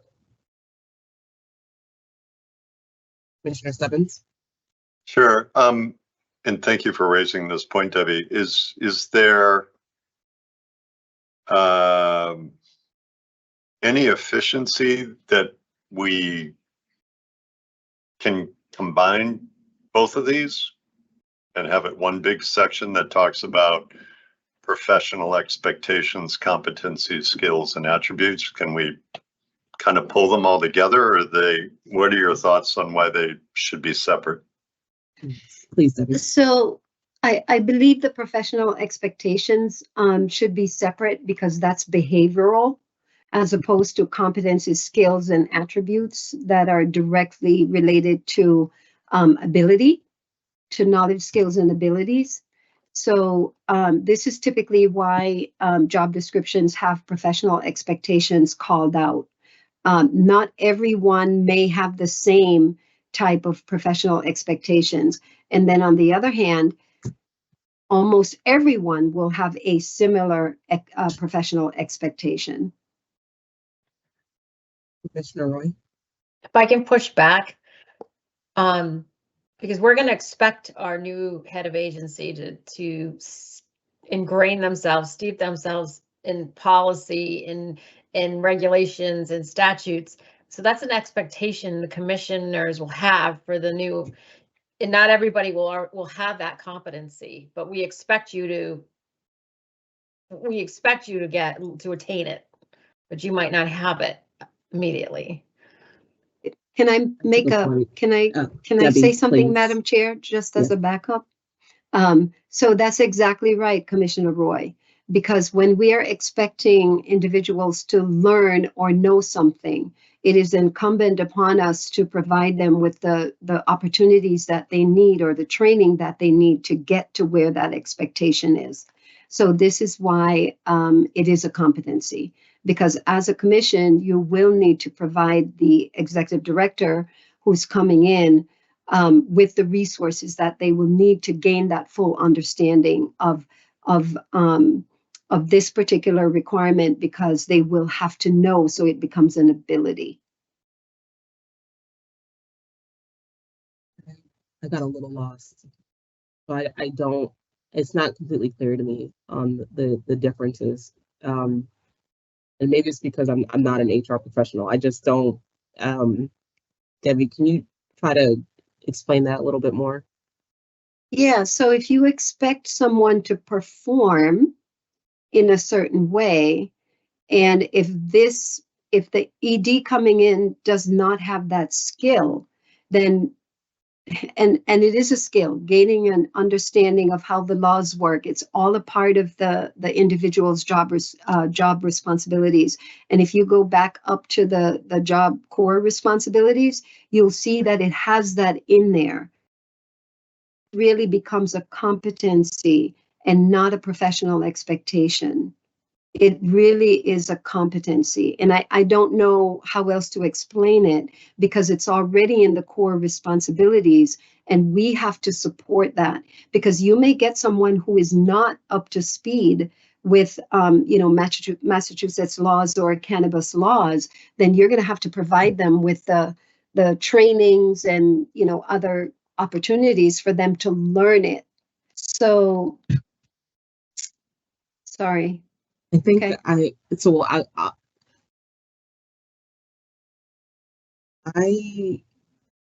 am trying to understand if we're saying one is what somebody already has versus what they will attain from being, and then using that lens, two boxes don't line up. So the bullets in both the boxes don't follow that.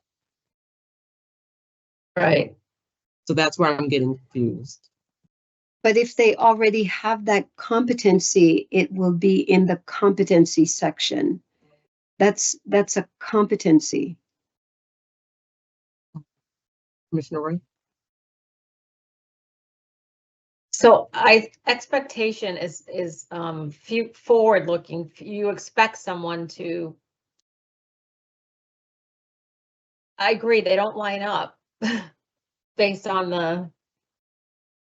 I just see it as an expectation. We expect you to become, an expert in our policies, regulations, statutes. That's a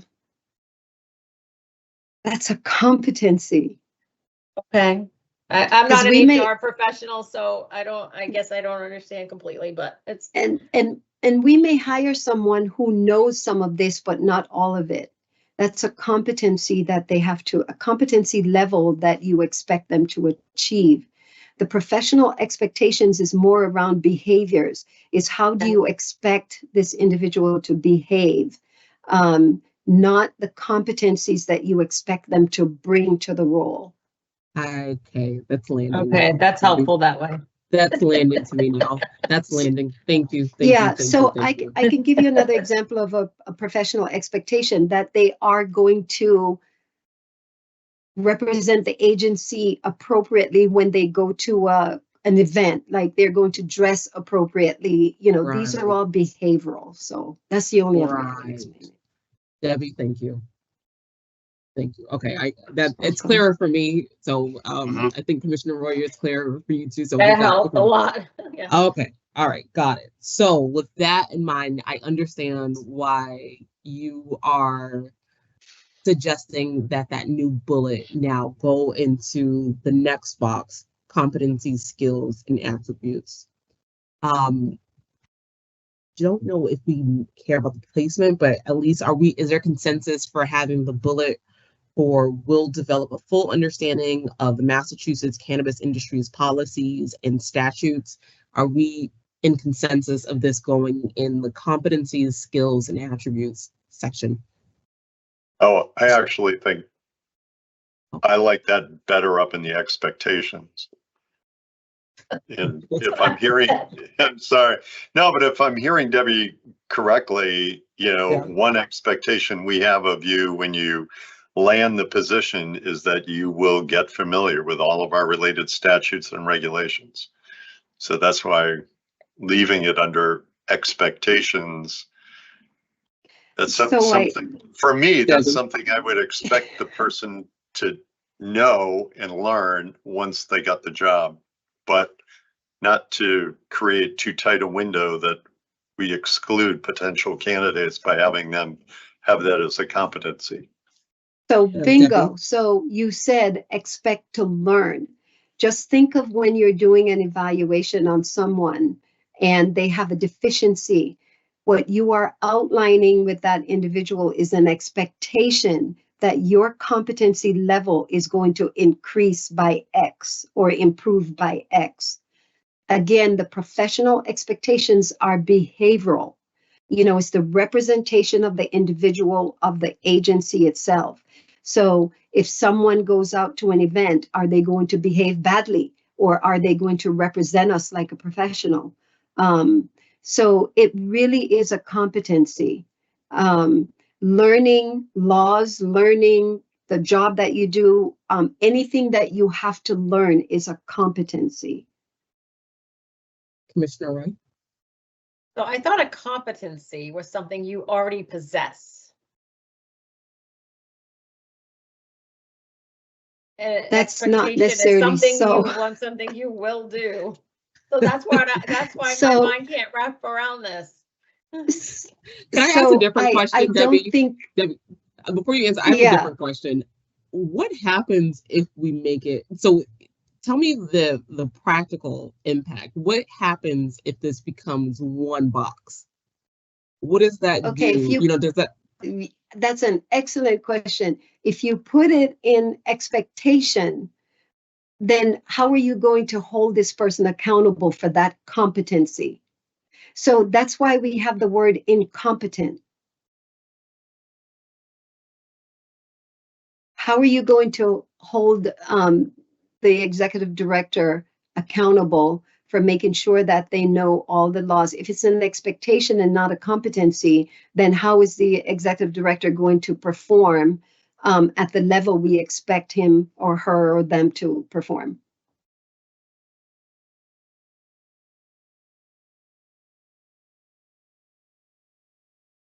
My head just swirled, and maybe it's because we've been here for a while, but it just swirled because I believe that when we're evaluating the executive director, when it's time for that evaluation, we're evaluating for this entire list, for both the things that are currently listed under professional expectations and the things that are under competencies, skills, and abilities.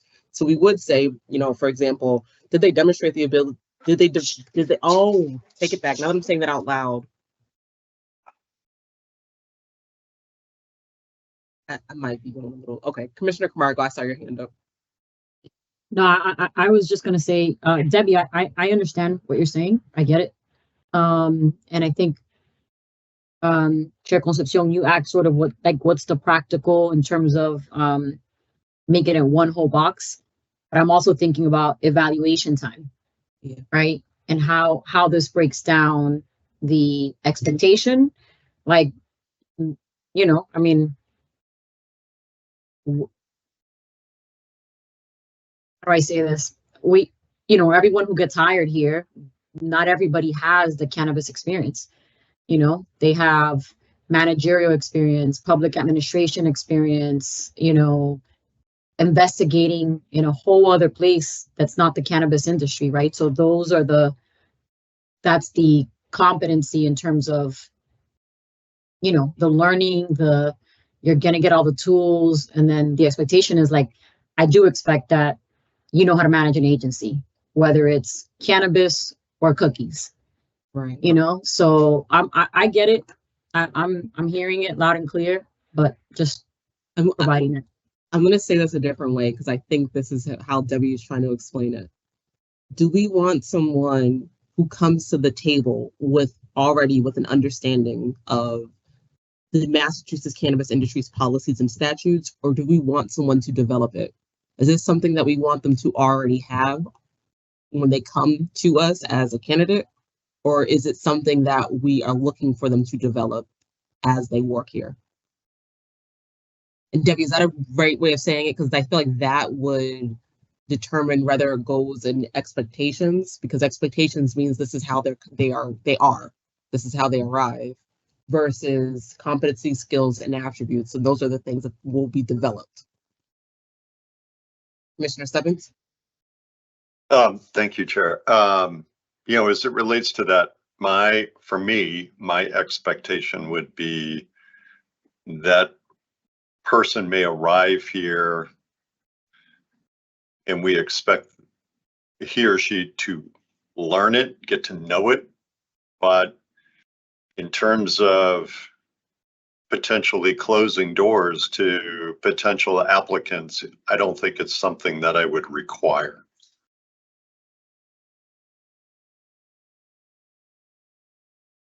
Commissioner Stebbins, where do you recommend this being placed?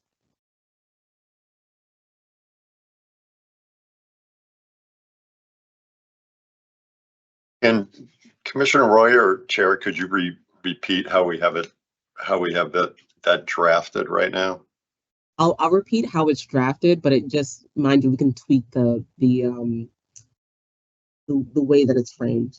Sure. So as it is now, we'll develop a full understanding of the Massachusetts cannabis industry's policies and statutes. And regulations. Oh, and regulations. Thank you, Commissioner Roy. Yep, thank you, Madam Chair. Commissioner Stebbins? Sure, Chair, for me, that would be and may not fit neatly with how Debbie's describing it. That, for me, just to make sure we have a very wide candidate pool, that would be my expectation. And if I would view it as an expectation, and maybe to speak to Debbie's point about behavior, it's like once you start that job, you better immerse yourself. You better study up on that in terms of a behavior. I want to see them do their homework. So I wonder if this should be rephrased to demonstrate the ability to develop a full understanding. Maybe I'll take a huge step back. Debbie, Madam Acting Executive Director and our Chief People Officer, what is your recommendation? So, I'm going to stick to competency, and let me give you another example. So if you were in a conversation with a colleague and you see another colleague walking by, and you say to the person that you're talking with, boy, that Debbie over there, she's a professional. When you think of someone as being a professional, what do you think? Do you think about competencies, or do you think about behaviors and the way they carry and represent themselves and their institutions? What do you think about? Do you think about that's really she's a professional person? Usually when we describe someone as being professional, we're talking about behaviors. We're talking about how they carry themselves. We're talking about, how they interact with others, how they dress, do they adhere to the dress code? These are all the things that you think about when you think about someone who's professional, right? And then when you think about someone who, say, oh, that person really, they know their stuff, right? They know their stuff. Oh, they know they're competent, they're confident. This is where it comes in. So that is a competency, because this person will actually, if they don't have it, they will have to have it in order to work in the ED role. They must have it. It's a competency. It's not an expectation. Thank you. And Debbie. Please please don't get hung up on the word expectation. Focus more on professionalism. Mm-hmm. I'm going to listen to our Chief People Officer. And I know, my fellow commissioners, you're welcome to push back on me, but I think I will defer. Commissioner Stebbins, what are your thoughts? Yeah, I appreciate our Chief People Officer's suggestion, but and I appreciate Commissioner Roy's point. I'd really love to have the language reflect, and I think, Chair, you were getting to this, that their competency or skill or attributes should be around a willingness to learn, engage, and immerse themselves in our law and regulations. I don't want to tie our hands by requiring somebody to already have that in terms of applying.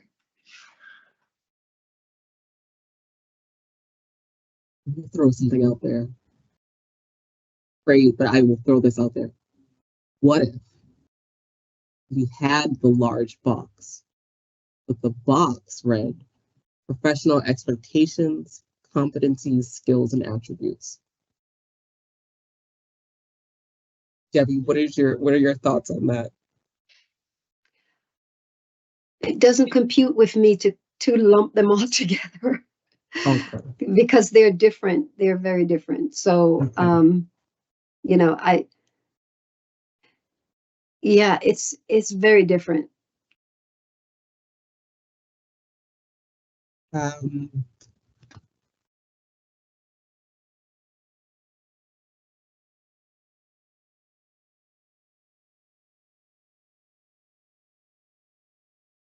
I want us to move forward because there's more to go through. And I know it's 4:17 now.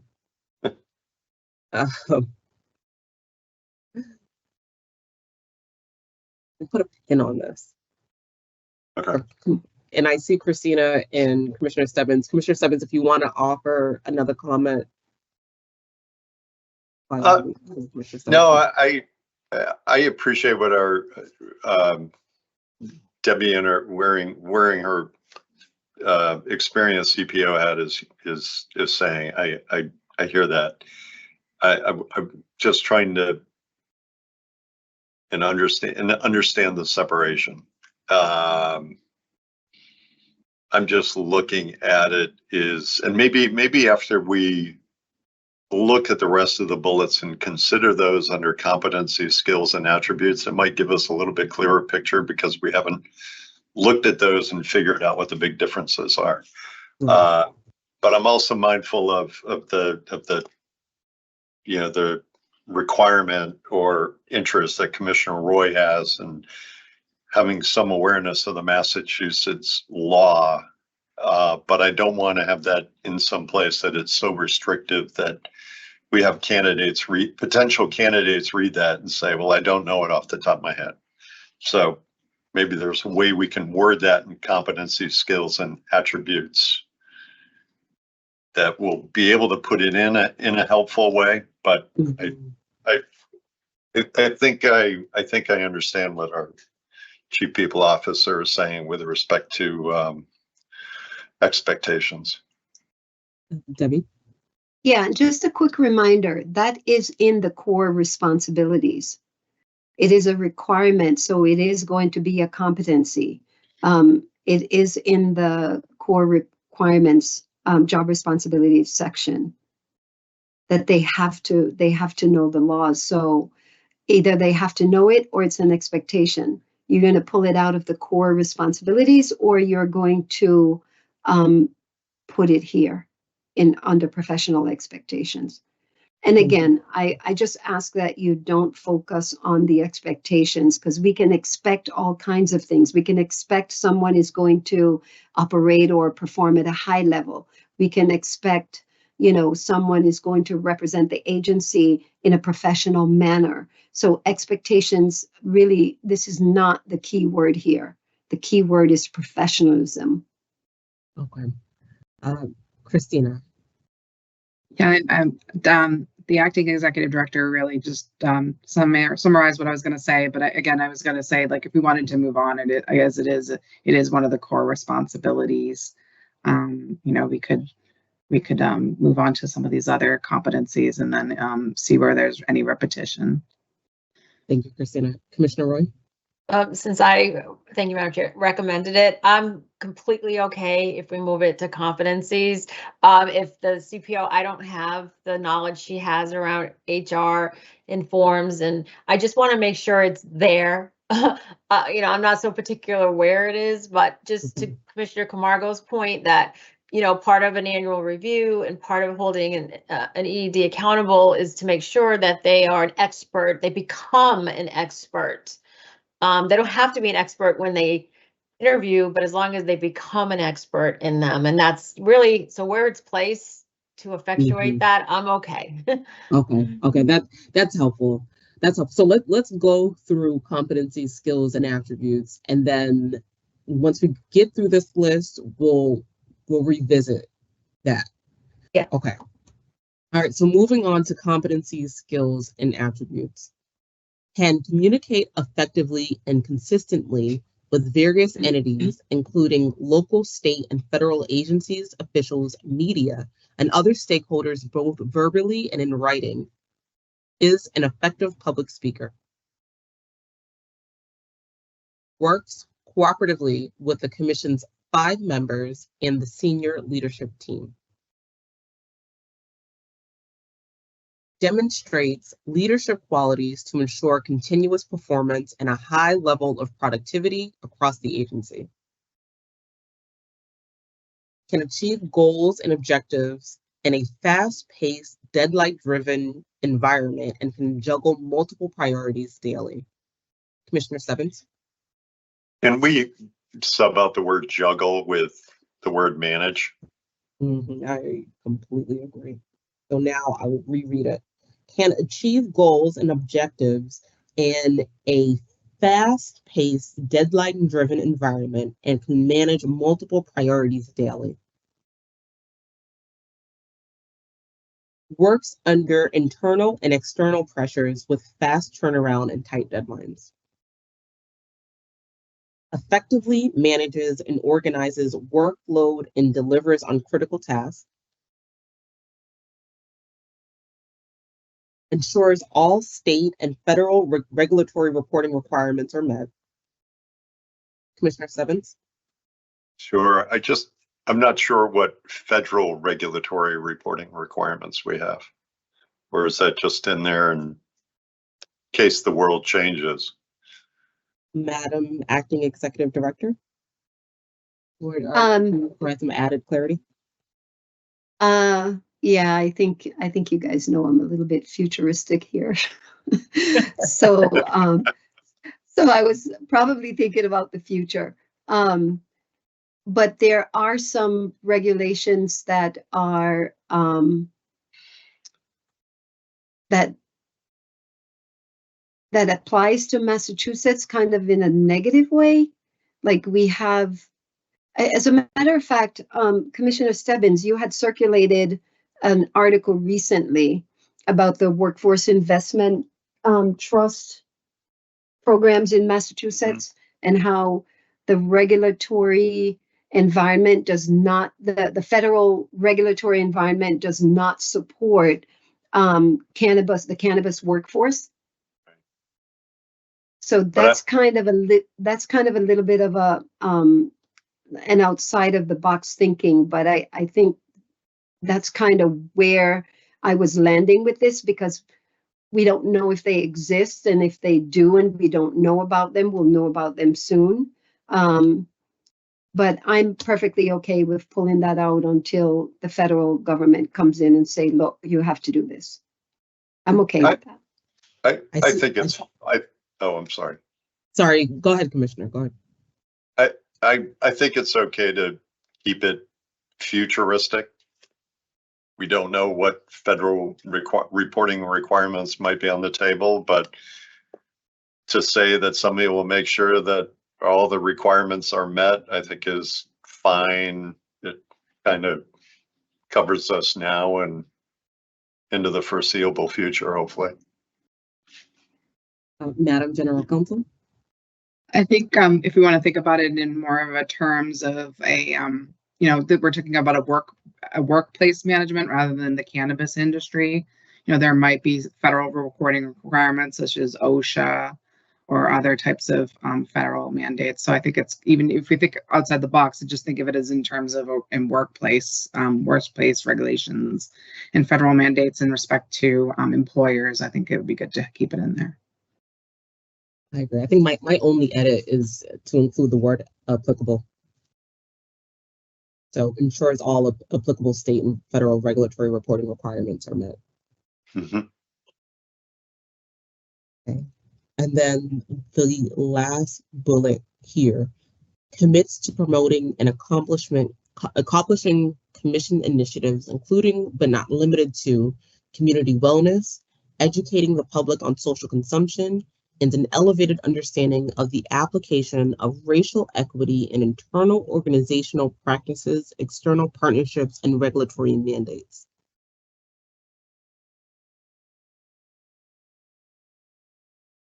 Okay. Commissioner Stebbins? Sure. Thank you, Chair. First of all, there's a lot there. And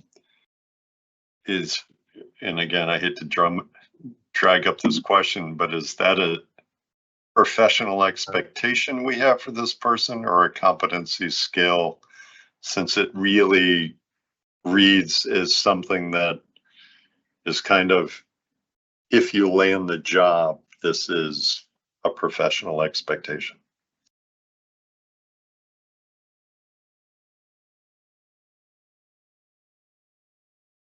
Is this, Commissioner Camargo?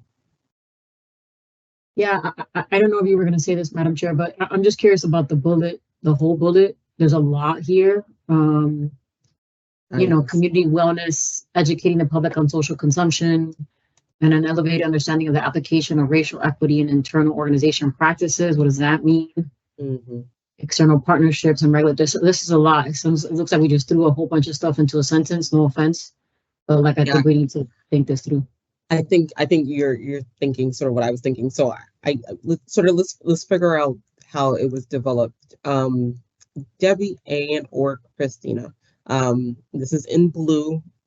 I don't know if this originated from a commissioner or if it originated from either our acting executive director or general counsel. So I just want to first identify where it originated and then just ask for additional context. So I believe this was originally in the qualifications and requirements section. Okay. And it was with regard to experience collaborating with board of directors on some of these initiatives. I wasn't sure whether it was appropriately in that section, so I did move it to the competency section. I don't know where the actual where these came from as far as these goals, but I did.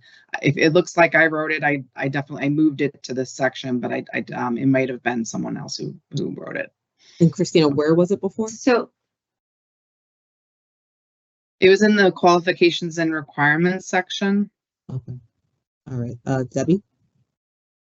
yeah, so just so everybody has context around the development of this job description. So I initially wrote this job description, and we've been, as we are doing now, we've been reviewing internally, Christina and I, not necessarily the commissioners, because you guys had not seen this until we had gotten through the edits. But I wrote the job description, and Christina went in and she also made some edits. So when I'm looking at this, I'm looking at there were, and Commissioner Camargo, you are correct, there were 3 or 4 different bullets that were eliminated and that was reworded and rewritten into this particular paragraph.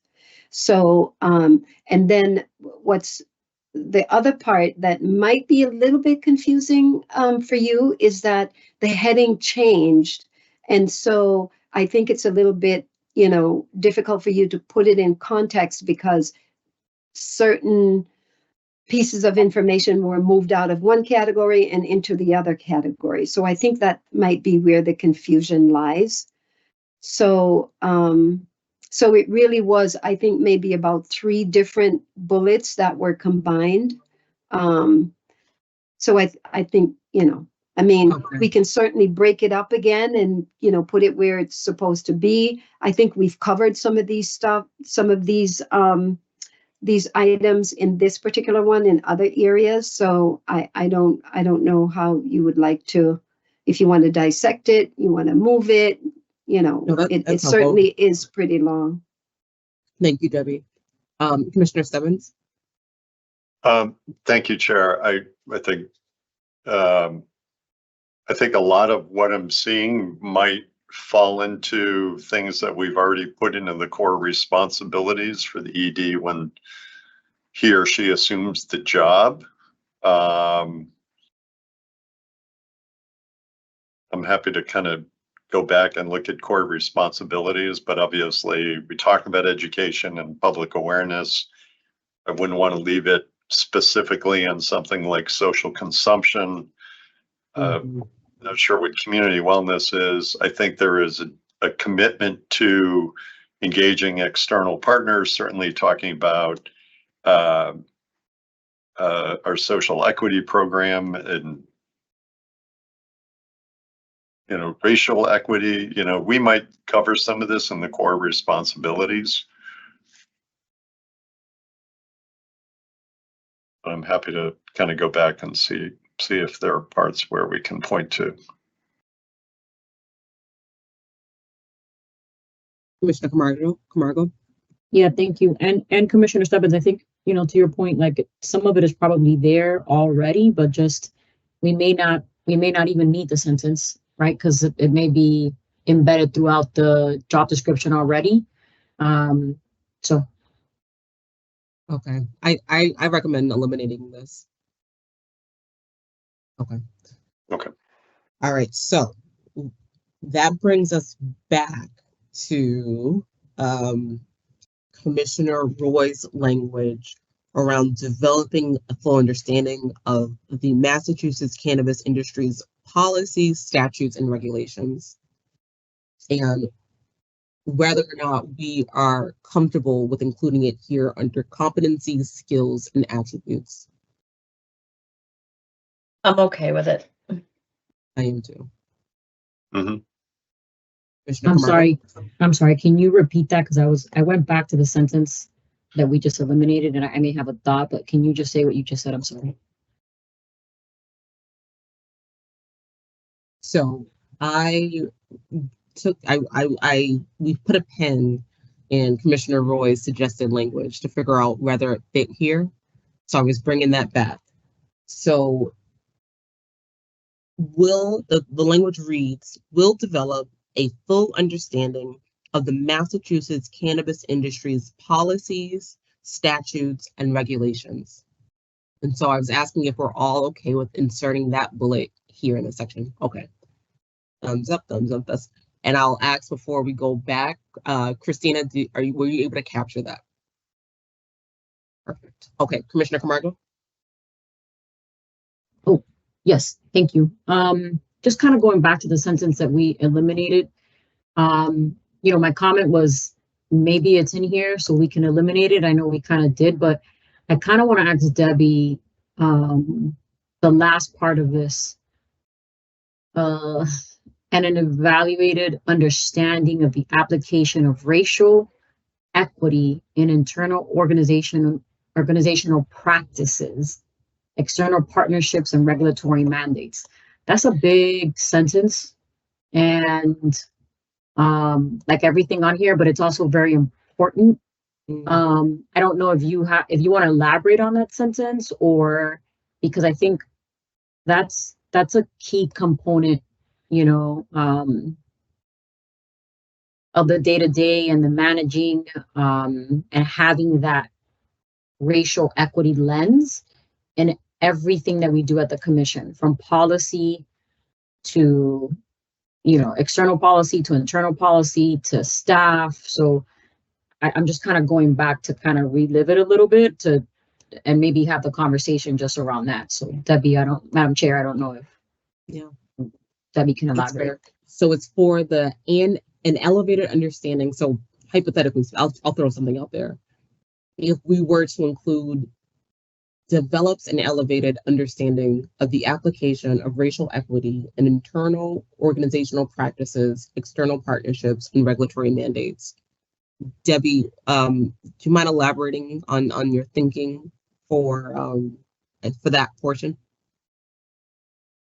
I thought Commissioner Camargo was referring to the last part of this, commits to promoting and accomplishing commission initiatives, including but not limited to.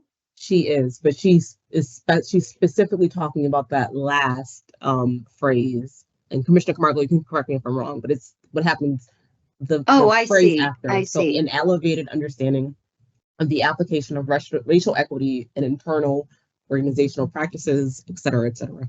Yeah, because Madam Chair, if I may, because we had just said there was a lot in that sentence, so we kind of decided to eliminate it. But Yeah. I went back to sort of look at it, and that last, I would recommend that last portion becomes a bullet by itself. So Debbie, I guess I'm looking for Okay. Debbie's.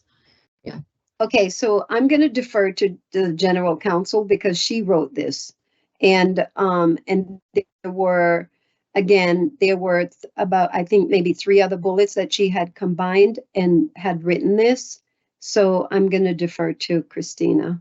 I want to take us back because I think right now there's a recommendation. And so let's talk about the recommendation, and I'll just gauge, from the commission. The recommendation is to reinsert a component of this language so that it's not completely lost. And this is a phrase that I think would be sufficient, but Commissioner Camargo, you can correct me if you want to tweak it a little bit.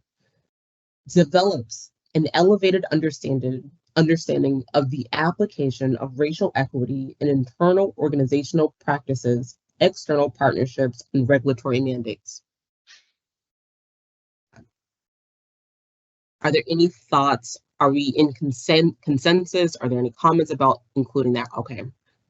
I see head nodding. Commissioner Stebbins, are you okay? So that means we have a bullet here that replaces that large bullet and says as follows: develops an elevated understanding of the application of racial equity in internal organizational practices, external partnerships, and regulatory mandates. Okay. Christina, were you able to capture that? Yes. Yes, I have that right there. Oh, okay. Awesome. Look at us. All right. Oh, Madam Commissioner Chair. Stevens. Sorry. I would suggest or offer that we take off and regulatory mandates. Just, I don't know if that's too limiting for a candidate pool. I hear what Commissioner Camargo is saying in terms of application of racial equity in internal organizing. May I? I'm okay with it. I read it through again. I'm okay with it. Okay. Sorry. Commissioner Ray, did you still want to comment? Well, I'm just going to say, thank you, Madam Chair. We do have regulatory mandates around delivery, the exclusivity periods. We do have those where we need to have data, and it'll come before the commission again. So, okay, he's good. He's good. I'm good. Okay. All right. So now, before I move on, I'll do the same thing I did with the last section. We'll go through the competency, skills, and attributes just to make sure we have everything captured.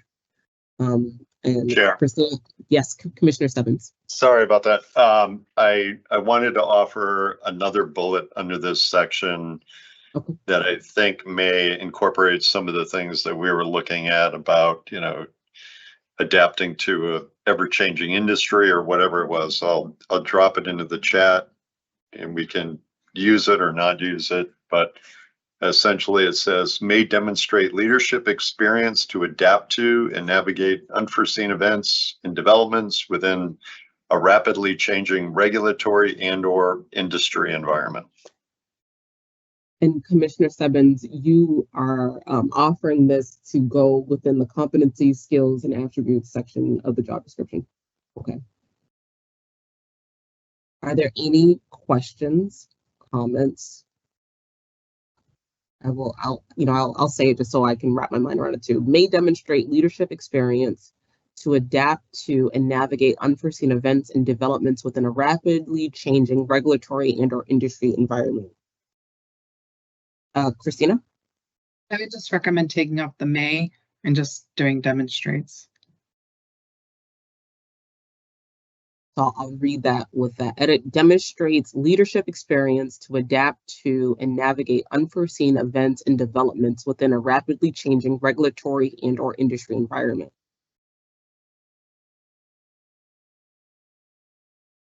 Commissioner Camargo, I see a head nod. Commissioner Roy, is that good with you? That's all. Perfect. All right. I'm going to go fast now. I will take my time and sit and enunciating things, but I will do a quick review of competencies, skills, and attributes. Okay, the first bullet. Can communicate effectively and consistently with various entities, including local, state, and federal agencies, officials, media, and other stakeholders, both verbally and in writing, is an effective public speaker. Works cooperatively with the Commission's 5 members and the senior leadership team. Demonstrates leadership qualities to ensure continuous performance and a high level of productivity across the agency. Can achieve goals and objectives in a fast-paced, deadline-driven environment and can manage multiple priorities daily. Works under internal and external pressures with fast turnaround and tight deadlines. Effectively manages and organizes workload and delivers on critical tasks. Ensures all state and federal regulatory reporting requirements, I'll rephrase this, ensures all applicable state and federal regulatory reporting requirements are met.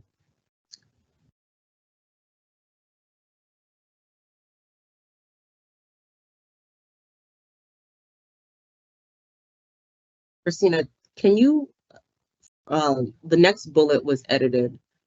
I believe it says develops. Nope, I got it. Okay, develops an elevated understanding of the application of racial equity in internal organizational practices, external partnerships, and regulatory mandates. And then finally, will develop a full understanding of the Massachusetts cannabis industry's policies, statutes, and regulations. Okay. And that brings us to the next section, minimum qualifications. I'll do this similarly to how I've done the other sections. I will read each bullet, and at the end of each bullet, I'll put my head up to see if there are any comments or questions. A bachelor's degree in public administration, business administration, management, or related field. Professional degree preferred. There is a comment here, I believe, from our acting executive director. So acting executive director, Deborah Hilton Creek, do you mind, it says, add info if 5 to 10 years of relevant management cannabis industry experience may be used in lieu of bachelor's degree. That was for me, Madam That was Chair. from you. Okay. Can I just give a little bit of a background? So when I looked at this, I was taking a look at, again, other executive director job descriptions, both with our regulatory partners and with other executive director, job descriptions in the, and again, there's a question about whether you want to have a minimum qualification or whether you just want to have a qualification. And there's also a question about what types of educational and practice and industry experience you want to substitute for a number of these. So in brackets during this, we originally had this where the previous job posting for an executive director did have the bachelor's degree indicated in the qualifications section, and I believe it's had 10 years of experience. So I know that there are questions about what types of experience or things to put in here. So I did put a number of different things in brackets, and I know the acting executive director also has some comments regarding this. So, there is a question I think that the board should look at, what types of experience it qualifies one to be an executive director. I know from our statute, management experience is very important for this role as it's a statutory requirement. So I tried to edit that with this in mind, but again, I welcome any feedback from anybody, and I know there's questions about whether we should put minimum qualifications or just indicate what qualifications there are. So I just wanted to preface it with that. So the brackets are just questions that you might want to consider when you're looking through this section. Okay. And Debbie, I believe this is your note on the comment. Relevant management experience must be at the level cited below. Also cannot use minimum here due to mixed levels of requirements. Debbie, do you mind walking us through your thoughts?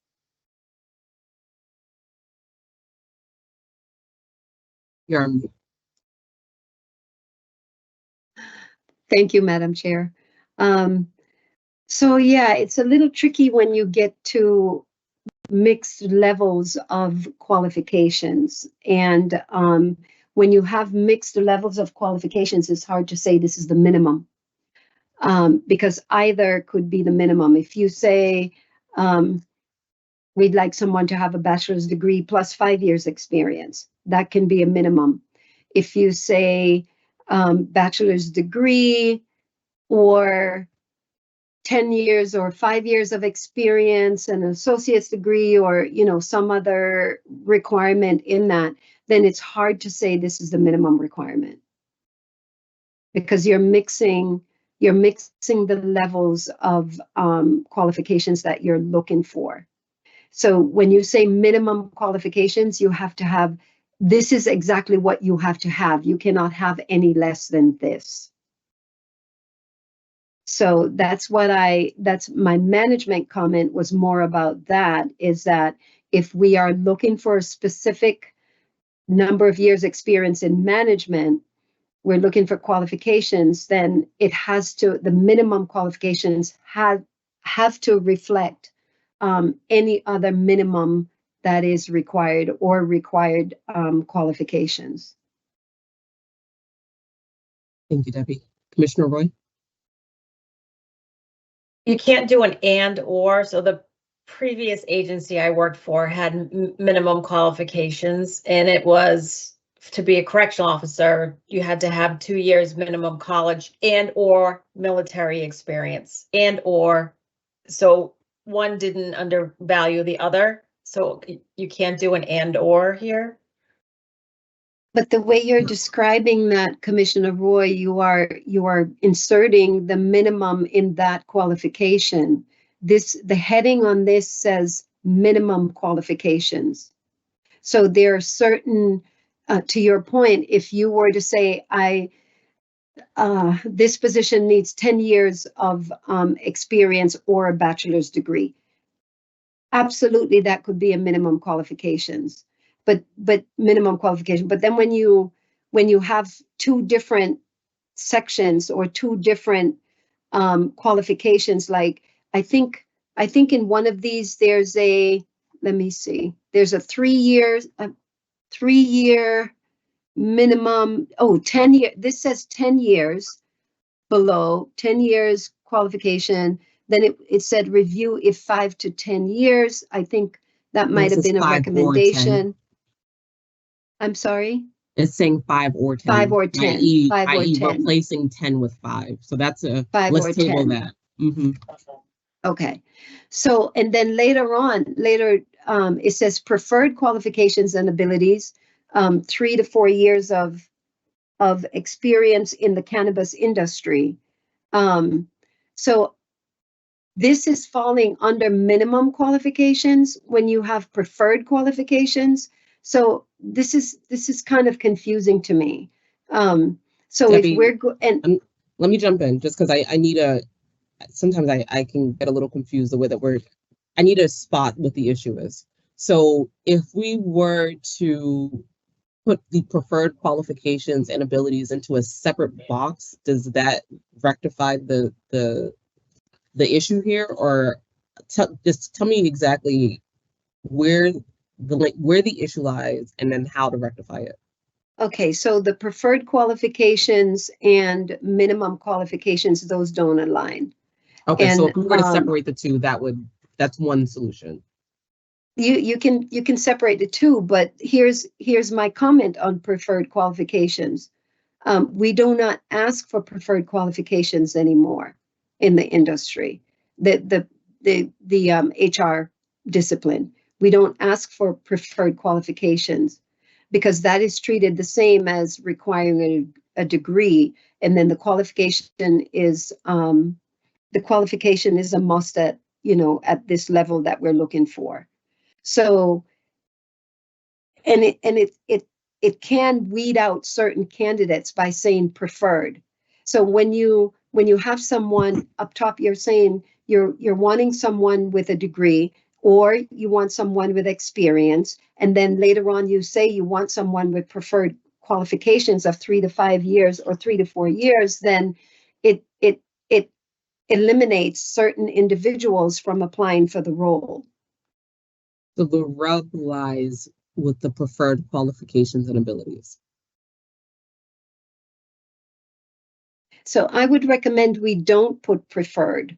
I understand. What I'm saying is this where the issue is. Is this That's so the part. issue That's that you're part of the raising- issue.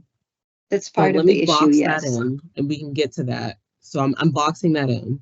Tell me the next part of the issue.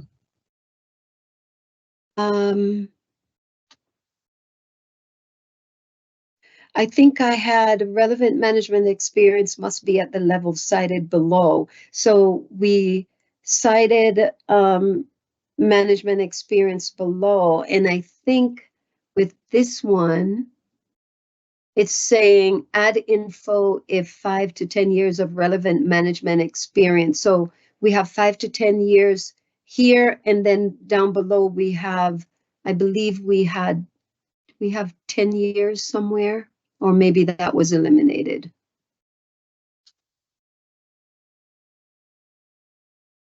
Oh, I see what we did. We took out, I believe one of the commissioners had recommended that we go with 3 to 4 years experience in the cannabis industry, and then 5 years.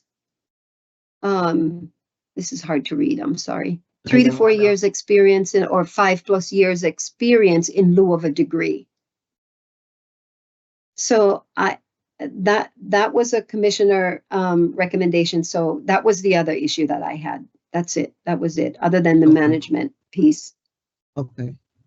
Christina? So I think we just need to kind of condense it down to what the commission wants, right? Like previously, it was a requirement that there was a bachelor's degree was the minimum education requirement, right? So do we want to keep that? Do we want to allow substitution of relevant management or cannabis industry experience in lieu of a bachelor's degree? I think that's the first question that needs to be answered. Again, the statute requires that the executive director have experience in management. So that's one of the most important things that needs to be as a qualification. And then the next question is, if we are we going to put a requirement for a specific level of management experience? And then there's the question. Bullet. So I don't want us to complete. Yeah, I'm just trying to, and then the third thing is, again, I know that there's some things about fiscal management and other types of management, but and then it's the cannabis industry question. Do you want that to be something that's preferred, or do you want something as qualifications?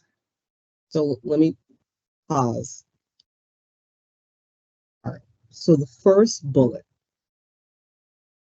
Right now, the suggestion here is a bachelor's degree in public administration, business administration, management, or related field. Professional degree preferred. I will pause there. That's one suggestion, is to have that, period. The next question is if we want to include a level of experience that can be used in lieu of a degree. Are there any comments? Commissioner Stebbins. Sure. I would suggest keeping the bachelor's requirement.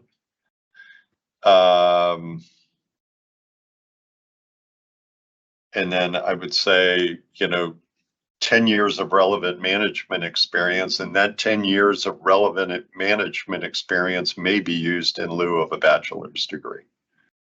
Does that make sense? So, Commissioner, you are saying so one bullet saying a bachelor's degree in public administration, business administration, management, or related field, professional degree preferred.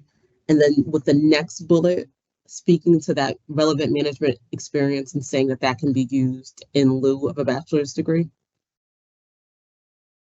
Saying that we want somebody with 10 years of relevant management experience, and that 10 years could be used in lieu of a bachelor's degree. So if they haven't got a bachelor's degree, we want to see that they have 10 years of relevant management experience, and that we will we will consider that 10 years of relevant management experience to be used if they do not have a bachelor's degree. Okay, I'll pause here and I want to ask our Chief People Officer.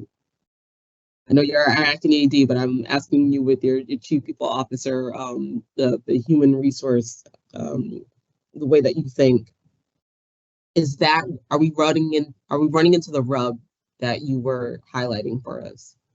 So Yeah. it's that in lieu. So if we include in lieu, that is where we're getting into some issues. Yeah.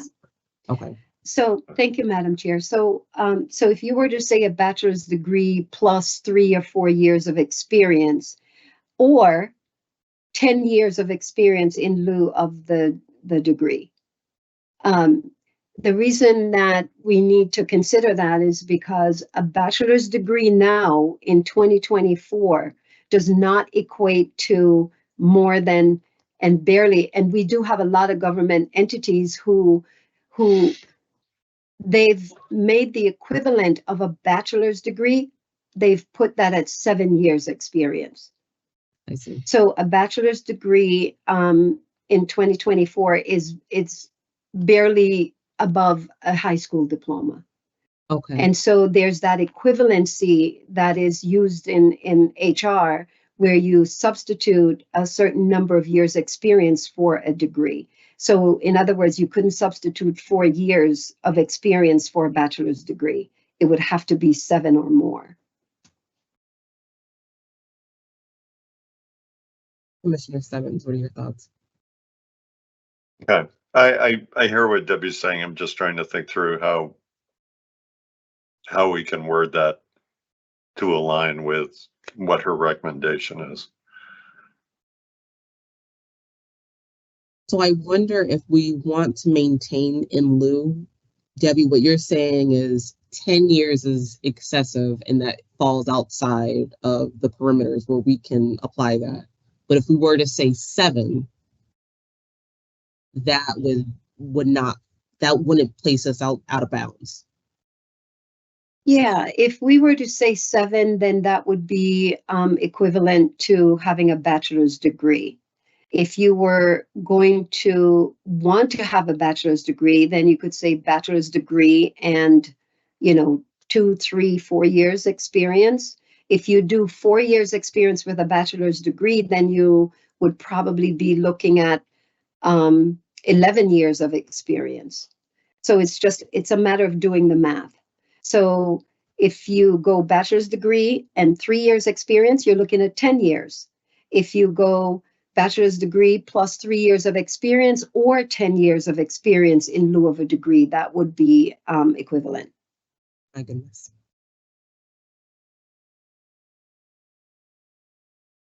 I'll throw out my thinking, and of course this is a full commission conversation, because I do believe that we do have a language here about having a professional degree being the preferred level of education. With that in mind, requiring a bachelor's degree, I am okay with having that as being one of the minimum qualifications, because we're also seeking advanced degrees.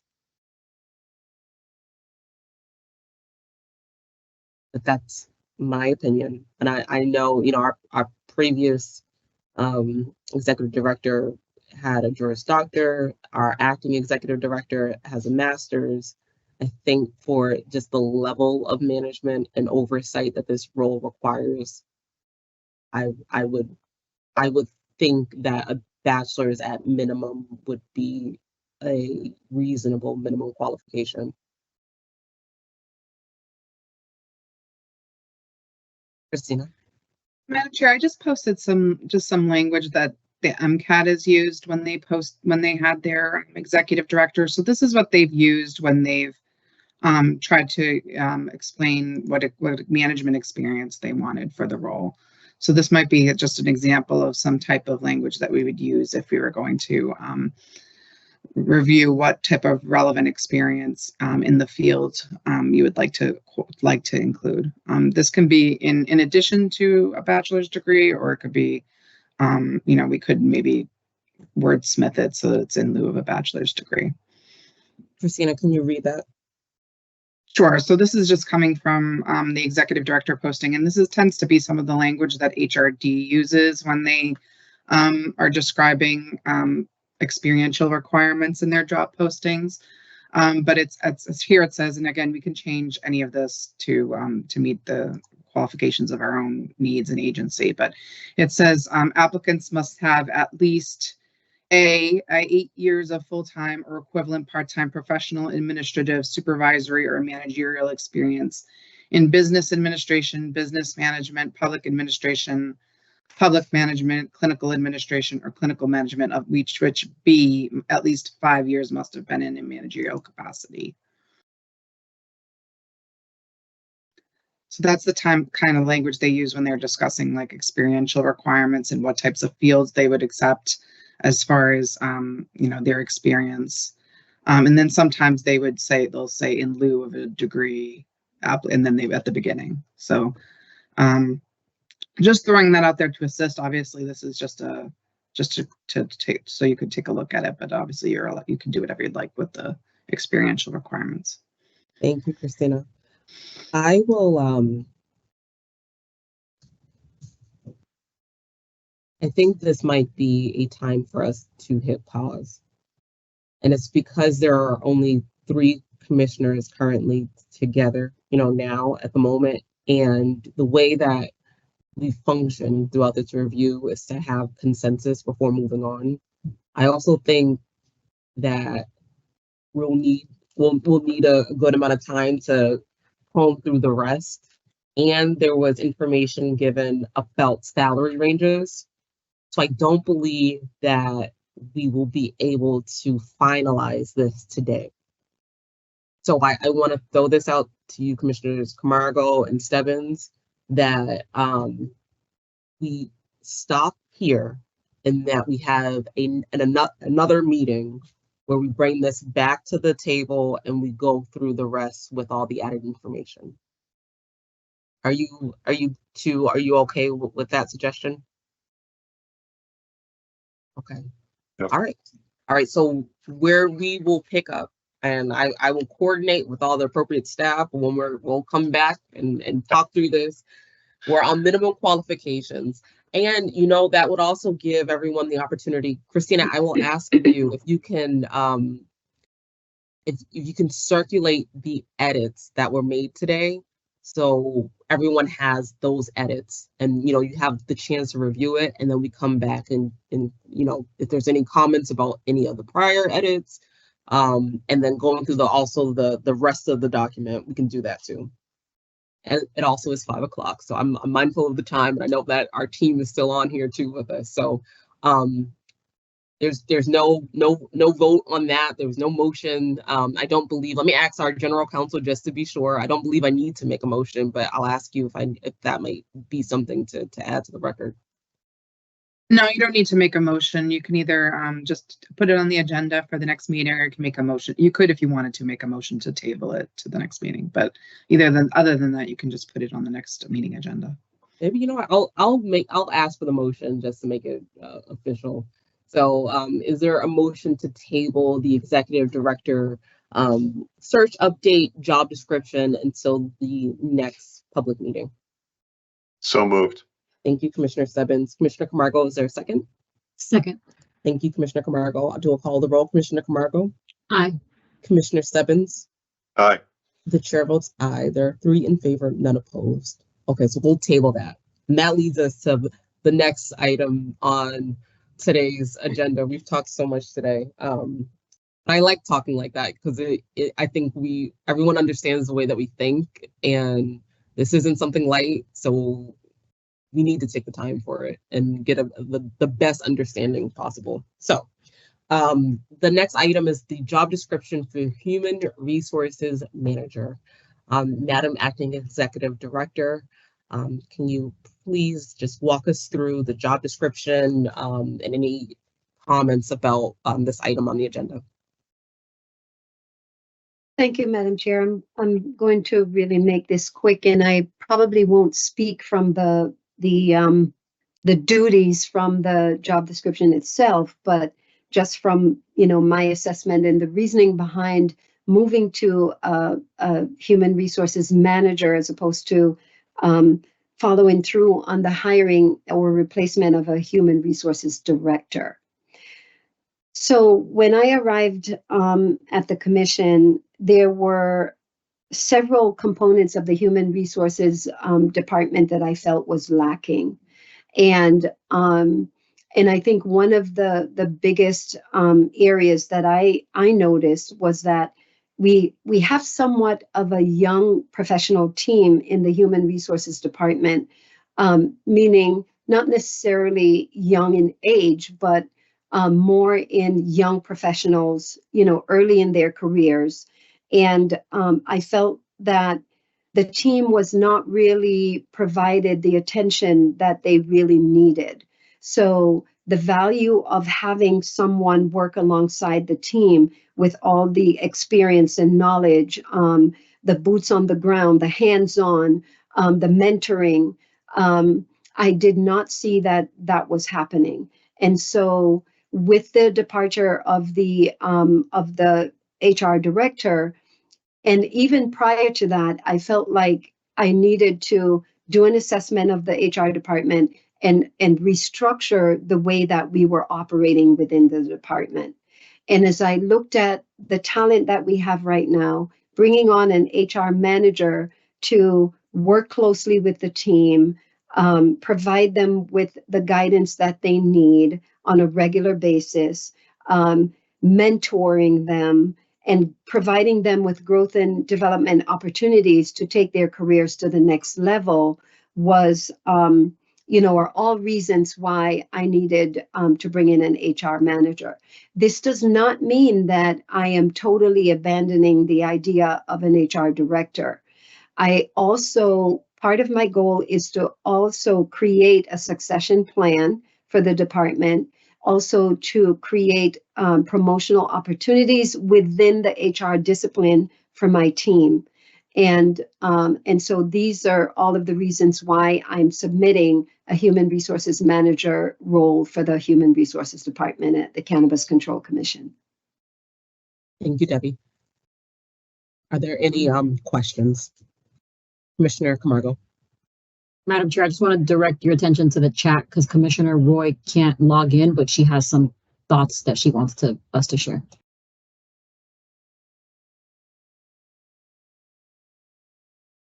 Okay, I think this is about the job description. So that's okay. She's sharing thoughts on the description. And thank you, Commissioner Stebbins. Okay, Commissioner Camargo, did you have any questions about the job description? I don't at the moment. Debbie and I spoke at our one-on-one in terms of the reasoning for this position and the need for it. And I also know that we have an HR director position as well. So I'm good in terms of questions. Thank you. Debbie, is this, and my apologies if it's been sort of a long day, so I want to make sure I understand everything completely.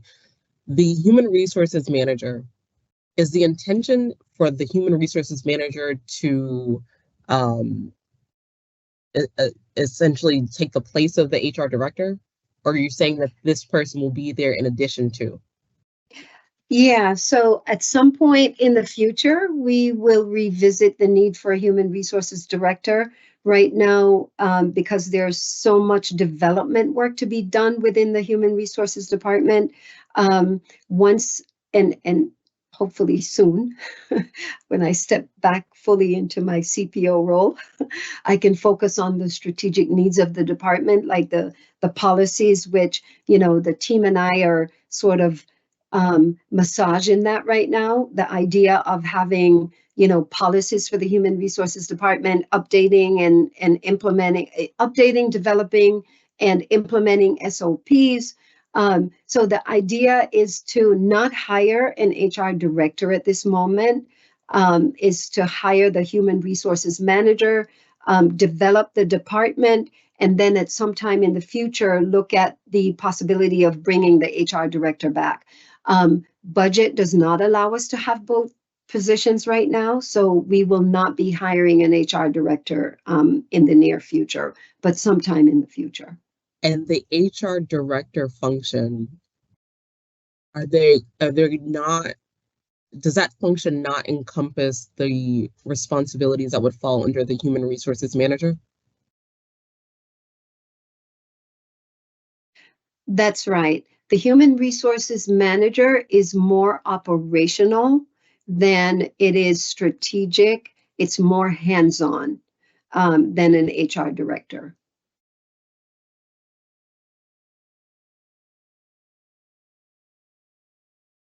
Oh, I think you're frozen. I'm here. I'm letting that marinate. Oh, okay. Commissioner Stebbins, did you have any questions?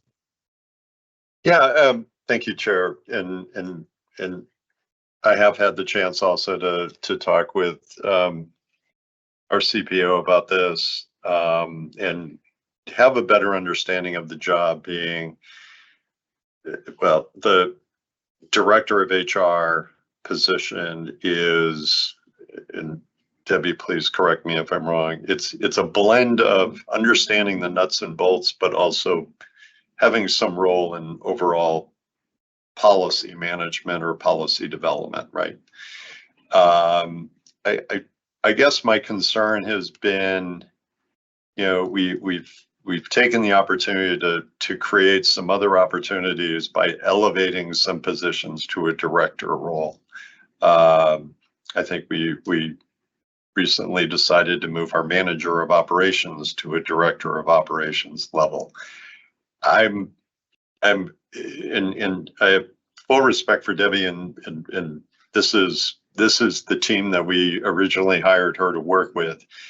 I'm mindful and just concerned that we're not backfilling what I would say is a leadership position and funding more of a nuts and bolts position. And I'm just looking down the line. I'm just thinking about future budgets, how difficult it might be to ultimately have a director position reinstated. So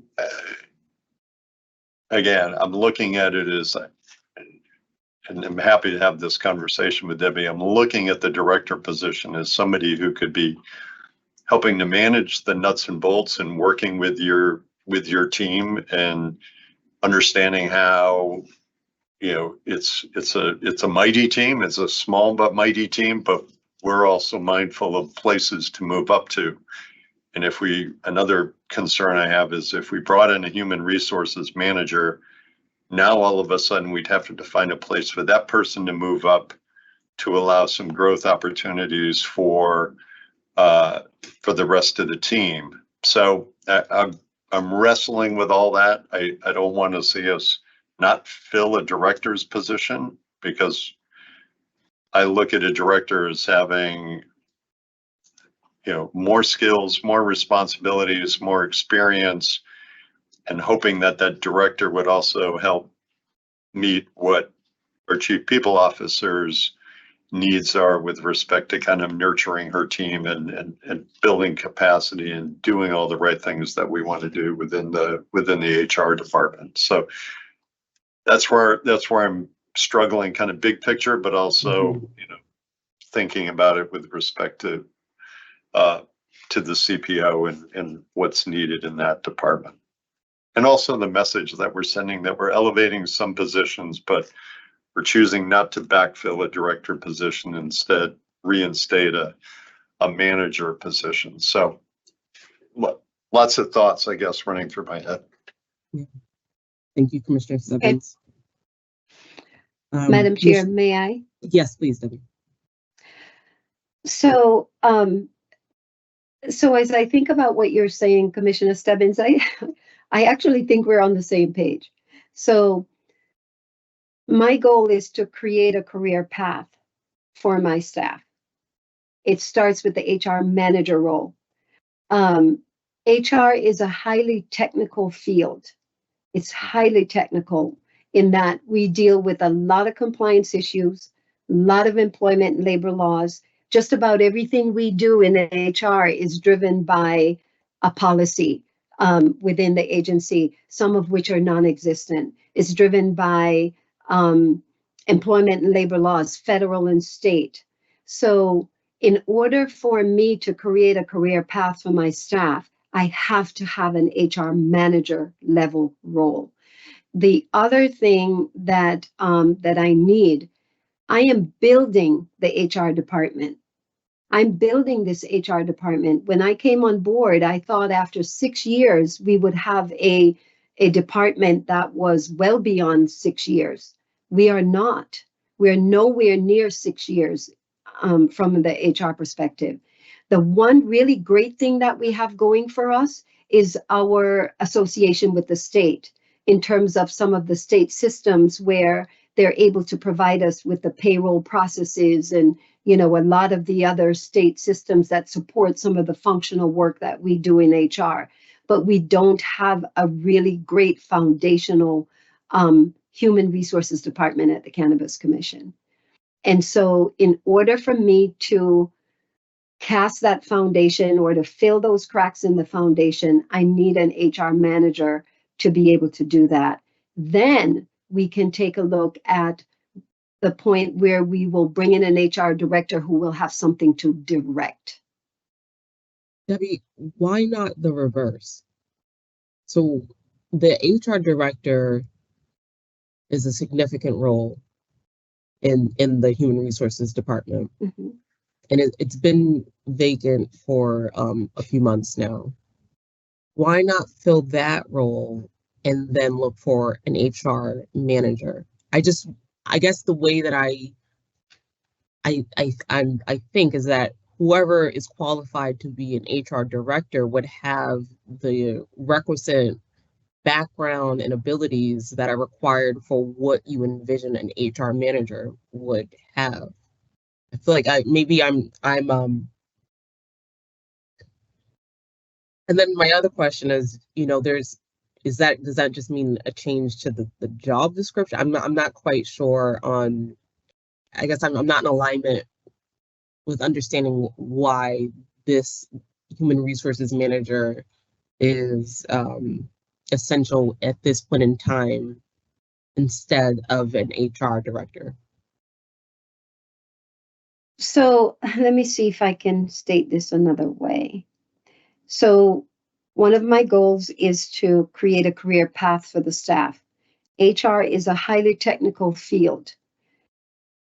You can't move an HR assistant into a generalist role unless that HR assistant has the appropriate training and experience to move into a generalist role. I understand that. You can't move a generalist role to an HR director role because they're two distinct levels. They're different levels. And I'll interject a little bit. So I understand that for internal candidates. I'm speaking about the overall HR department. And even if we are welcoming applications from external candidates for filling and filling that role for HR director first.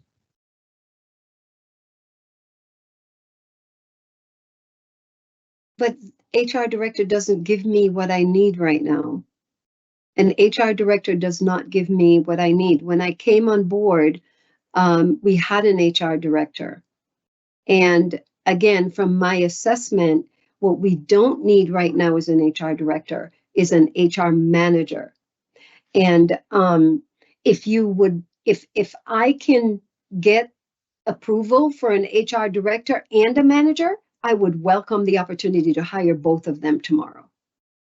But that would be ideal. Issue, does it lie in the I guess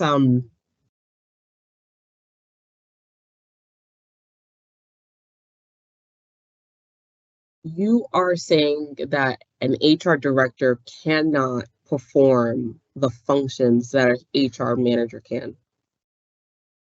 An HR director functions at a different level than an HR manager. And I understand that. An HR director does not does not really get involved in hands-on work. They're very would it be helpful if I sent you what an HR manager does and what an HR director does? I So don't that, believe I'm confused about that. So I'll offer another analogy. I'm an attorney. Attorneys have paralegals. I do more than, a paralegal may be able to do, but I can also do the functions and understand the work that paralegals perform as well. In my mind, I see this as the same. An HR director being someone who may have more experience, has more that they can do in their function than an HR manager, but still has the requisite knowledge and abilities that will be required of an HR manager. So that's how I'm seeing it. you may be right about that, but an HR director is not going to function as an HR manager. Even if they have the skills, they're not going to. So it's almost like hiring an HR director and saying, okay, I need you to serve in these two capacities. And very quickly, the HR director will say, I am an HR director, I'm not an HR manager. Just as an attorney would say, I am an attorney, I'm not a paralegal. And it's not about class or position, it's really about how they're trained, their technical abilities, and how they're utilizing their skills. I'm a little bit different in that I can do hands-on work. I can do hands-on work, but it's not it's right now, it's not the generation that we're working with. Commissioners, do you have any additional questions or comments?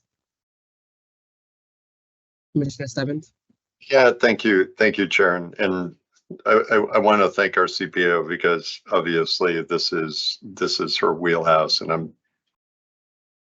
just trying to wrap my arms around this. And again, I think Debbie, you and I have had conversations about this. An agency that continues to grow and not having a HR department that is keeping up with that growth. So I understand that.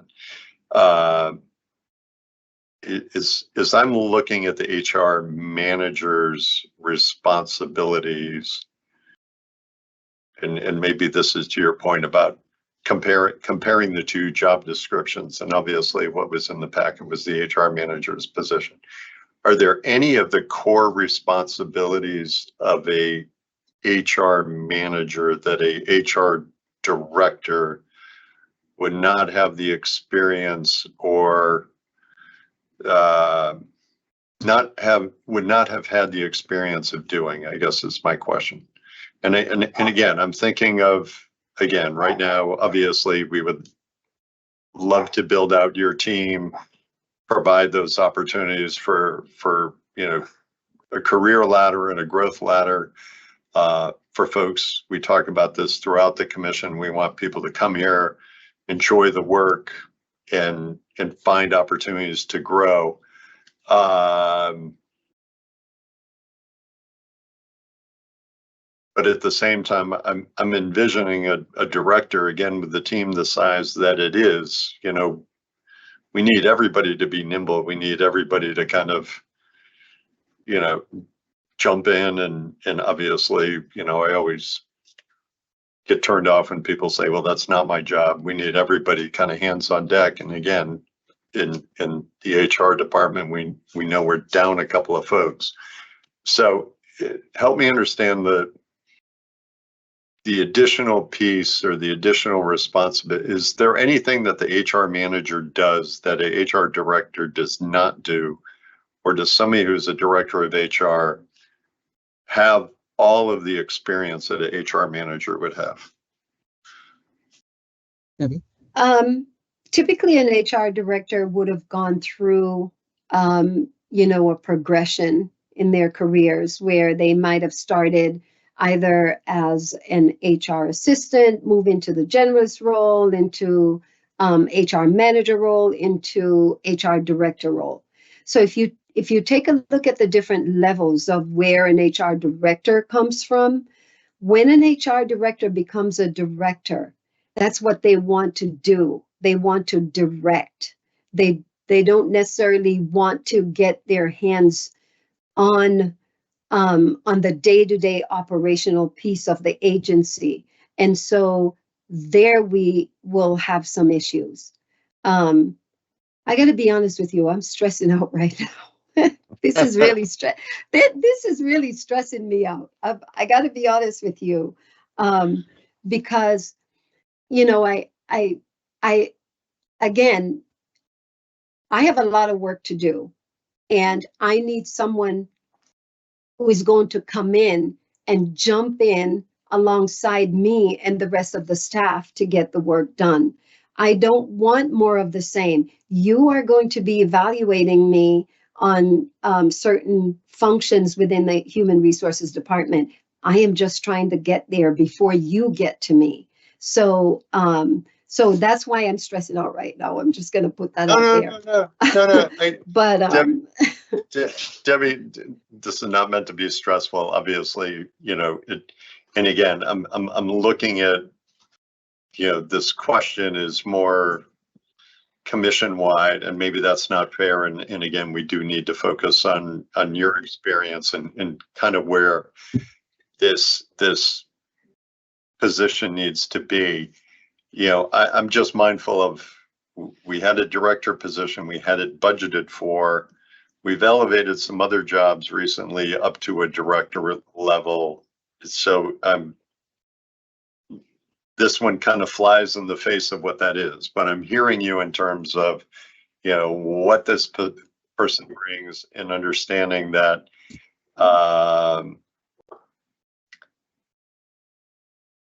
you know, again, I'm trying to help understand it, because this does have budgetary impacts. This obviously has broader impacts, but I also appreciate how specifically it impacts your team and your department. So, you know, I certainly think about this and leave this decision with you, and I'm glad you've had a chance to hear our questions and hear where the commission's coming from in terms of how we also look at, you know, the broader organization. Commissioner Camargo. Well, Commissioner Stebbins, I'm just going to piggyback on what you said. You said we'll leave it up to you. I think it's on the agenda for a reason. So I think we have to either approve or disapprove or table it. So that's one thing. I just heard you say that. I think I'm right on that. The other thing is, Debbie, the HR director position, you don't need approval for it because you already had an HR director. So it's vacant right now, right? So you have that budget for an HR director position. yeah, if I may, Madam Chair. Yes, So please. when I said that if I could get approval or had money in the budget to hire both, I would. The HR manager's salary is going to come out of the HR director's salary. So I don't have a salary for an HR director and an HR manager. So that's what I meant by, if I could get both of them approved, then, you know, absolutely. I know that the HR director position is already approved, but it's not, budget will not allow me to fill both positions. Commissioner Camargo. And you're saying the budget for the next fiscal year, because I mean, we're a few months away from the end of the fiscal year. So you're saying, I'm just trying to think of, okay, so if we could do both, then how do we do that? Because, you know, I know that, and this is sort of, I don't know where the numbers are right now. I don't know where we're at in terms of budget, but because the HR director has been approved already, I mean, not that it's approved, you have a backfill for that. And then you have this new role. What are the numbers? You know, like what are the numbers in terms of the budget that you would need in the next fiscal year? So I'm curious about that. And then I think the other thing that would be helpful is, what does the HR director do that person wouldn't be able to do as a manager? I think that'll be helpful for the commissioners to hear. And because, you know, I think all directors here, everyone's hands on deck right now, you know, so I think that would be helpful to hear, and also just the budgeting of, you know, the overlap, the position you do have now with the position you want as it relates to the next 5-6 months at the end of the budget and then the new budget. I don't know if you've thought about all that, because possibly maybe you get both of them. So I just thoughts, comments. So, I've thought, thank you, Madam Chair. I've thought about all of that. That's one of the reasons why I'm going after a HR manager role. Because, you know, for me to create a career path for my staff, I need both roles. I need the HR manager and I need the HR director role. Unfortunately, we've already submitted our budget for 25. And so there, and I can tell you, I had requested a couple of positions for human resources in the budget. They were cut, they were taken out, they were removed. And the other position that I had in the budget was the DEI Employee Relations Director role. And that particular role was also eliminated from the budget. However, it was picked up in the supplemental budget.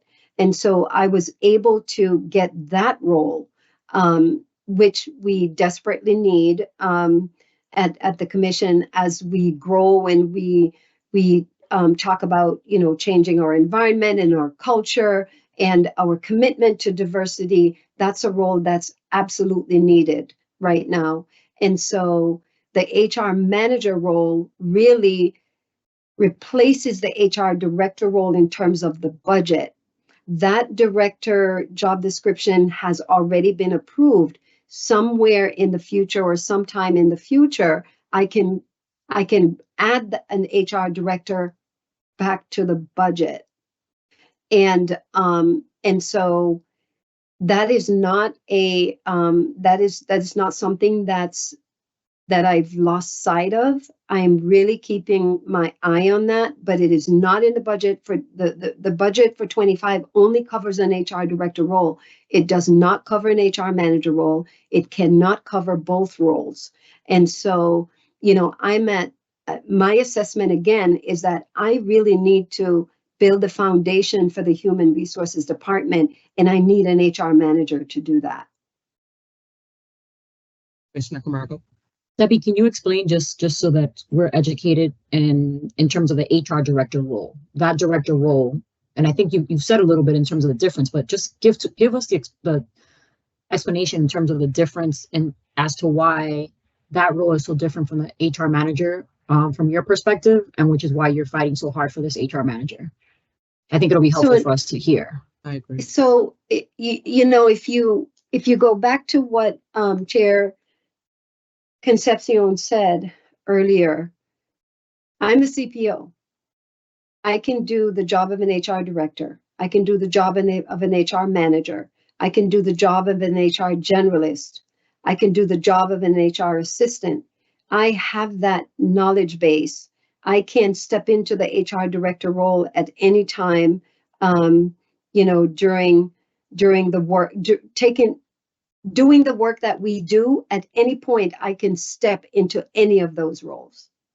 So again, what I need mostly right now is an HR manager role to be boots on the ground with the staff as we continue to work around developing our SOPs, developing our policies. I'm doing all the writing right now for the policies.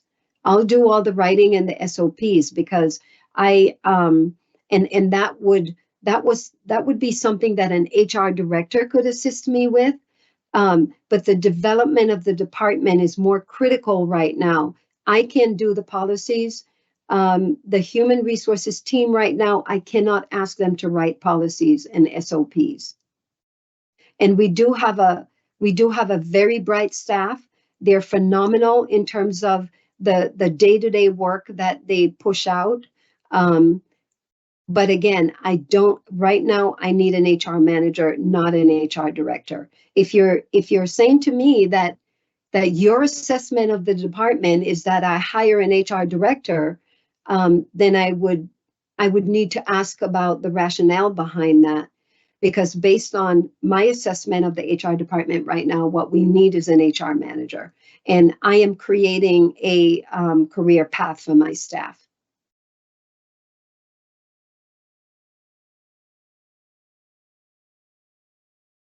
Commissioner Stebbins.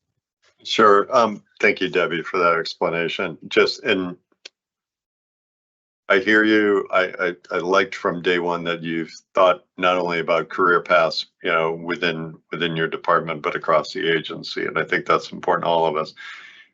Would you expect that somebody currently on our team would want to step up and apply for the human resource manager job as you have it created?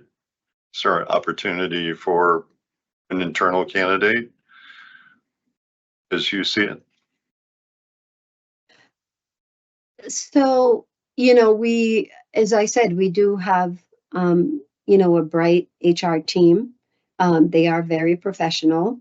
And I would not, if I were to post the HR manager role and any of my team members felt, that they had the capacity to serve in that role, I would absolutely encourage them to do that. I would absolutely encourage them to do that. Okay. Commissioner Camargo. So Debbie, is this an internal promotion now, or is this an external, both internal and external? It is not an internal promotional opportunity. However, I'm hearing just by some of the questions that I'm getting, I can post the position internally. And again, if any of my staff members felt that they were qualified for the role, then absolutely, they could absolutely apply for it. Or if they met the qualification, if they met the qualifications for the role, then absolutely, there would be no reason for me to exclude any member of my staff if that was the case. Debbie, I have to admit that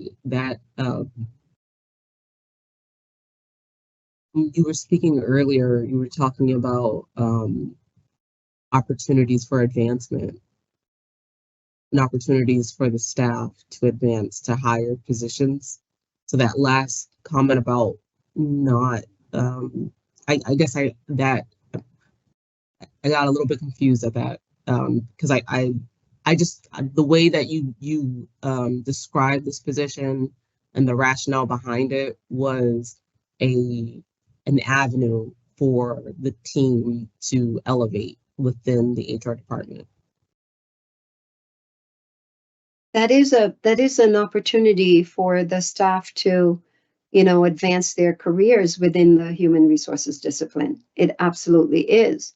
What I'm saying is, if any of my staff members felt they are qualified or feel that they are qualified for the role and they would like to apply for the role, I'm absolutely open to that.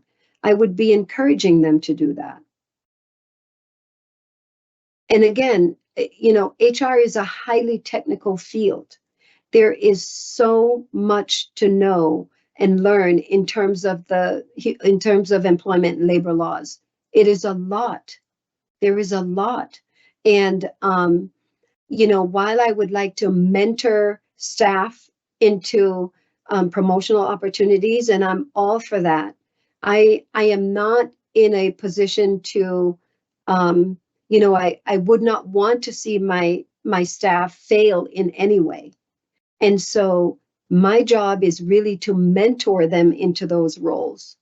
But again, if any of my staff members felt that they were qualified for the role, I would absolutely encourage them to apply. Thank you, Debbie. Are there any other questions? Commissioner Stebbins? No, I don't have any more questions. I'm happy to make a motion if this is the appropriate time, Chair. I will pause for a moment because I don't believe that there are 3 commissioners who would support this job description. So that's why I'm pausing, because we can continue and have the motion. But I wonder if it would be beneficial at all, because at our last meeting, there were, you know, teams of commissioners that were going to, you know, do check-ins and offer that support for our acting executive director and chief people officer. I wonder if we, instead of taking up a motion today, we give the opportunity for some more insight. I'm just throwing that out there. Or we could have a motion, and maybe this is a question for my fellow commissioners on what the preference is, because, you know, we're lucky enough, Commissioner Stebbins and Commissioner Camargo, you are both the chief people officers team of commissioners. So what are your thoughts around the next action steps today?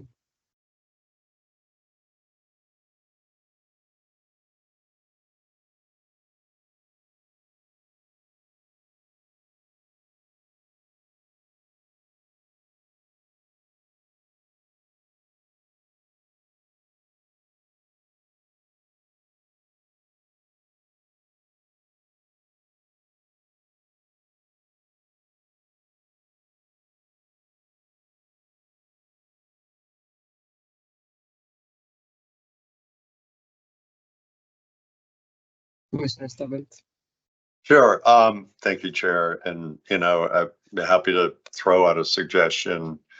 You know, I think for me, and our CPO offered this up of maybe looking at what the differences are between the human resources manager job description and in the human resources director position. And, you know, I apologize that, you know, maybe I should have asked for that prior to this discussion, but you know, we can certainly take an opportunity to sit down with the CPO and look at it. But I know she's been working on getting this position posted and filled, so I wouldn't want to take up too much time to have that conversation, and we can put this back up on a meeting agenda relatively quickly. We know we are probably going to meet relatively quickly around finishing up the ED's job description. So I'm amenable to doing that. I'm also amenable to, you know, taking a vote to approve it. So. Okay. Commissioner Camargo. I mean, I think Commissioner Stebbins, you just said something in terms of getting some more information. I think whatever you feel comfortable with, and I mean, there's only two other commissioners here. I know Commissioner Roy had to run for a second, but I think it also gives Commissioner Roy the opportunity to weigh in as well. If we do put it for the next meeting, just because the ED role stuff I know will move quickly as well, but you know, either way, as long as people feel comfortable, because you know, I'm hearing Debbie in terms of the HR director role and the manager role and the budget. So like, we need to be very mindful and intentional of what role goes into the budget, because then we may not have an opportunity to put another position in. So, Commissioner Camargo, are you prepared to vote today?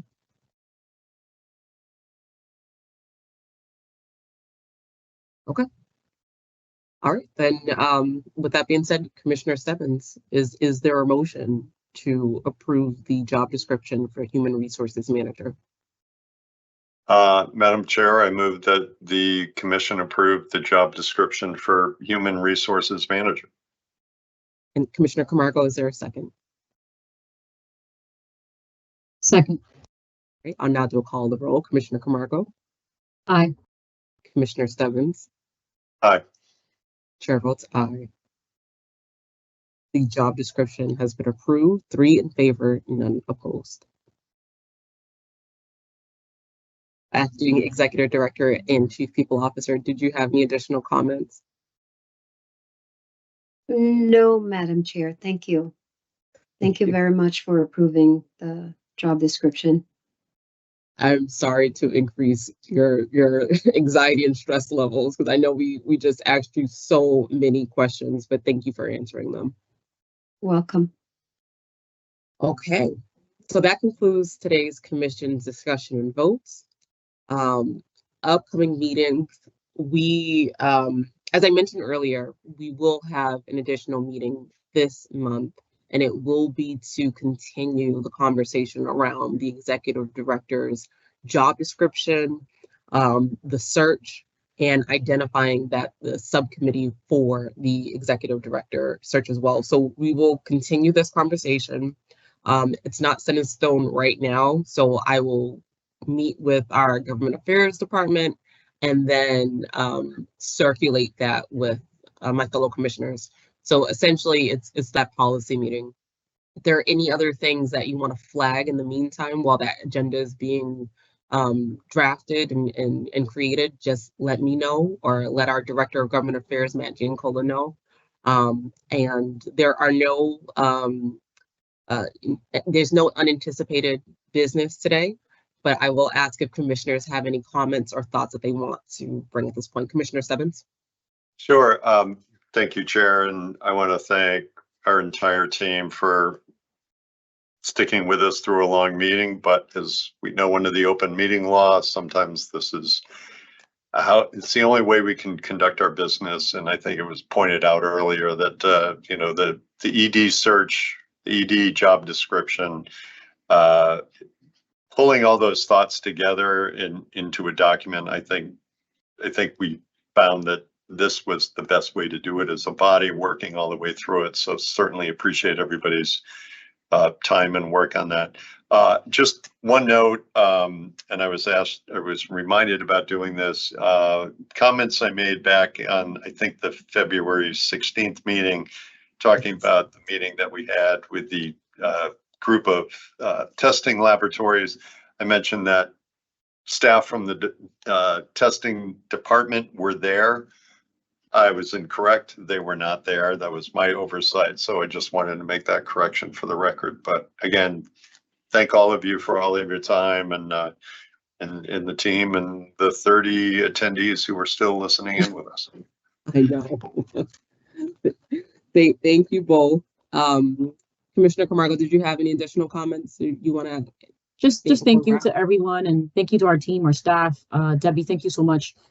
Help is on its way. And Acting Chair Concepcion, thank you so much for being able to manage the meeting so gracefully and eloquently. Thank you so much. Thank you, Commissioner. Thank you both, and thank you so much, Thank you, Chair.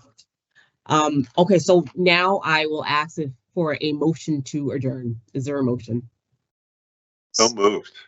Thank you, Commissioner Stebbins. Commissioner Camargo, is there a second? Second. Thank you, Commissioner Camargo. Now do a call the roll. Commissioner Camargo? Aye. Commissioner Stebbins? Aye. The chair votes aye. Thank you all so much. Debbie, I will see you in the morning in Gloucester. So we have a little bit of driving to do. Get some rest. Everyone get some rest. And thank you so much. Good luck I'm tomorrow. going down tonight. Thanks. I'm not driving in the morning. Good luck tomorrow. All right. Bye, Thanks. everyone. Bye. Thank you.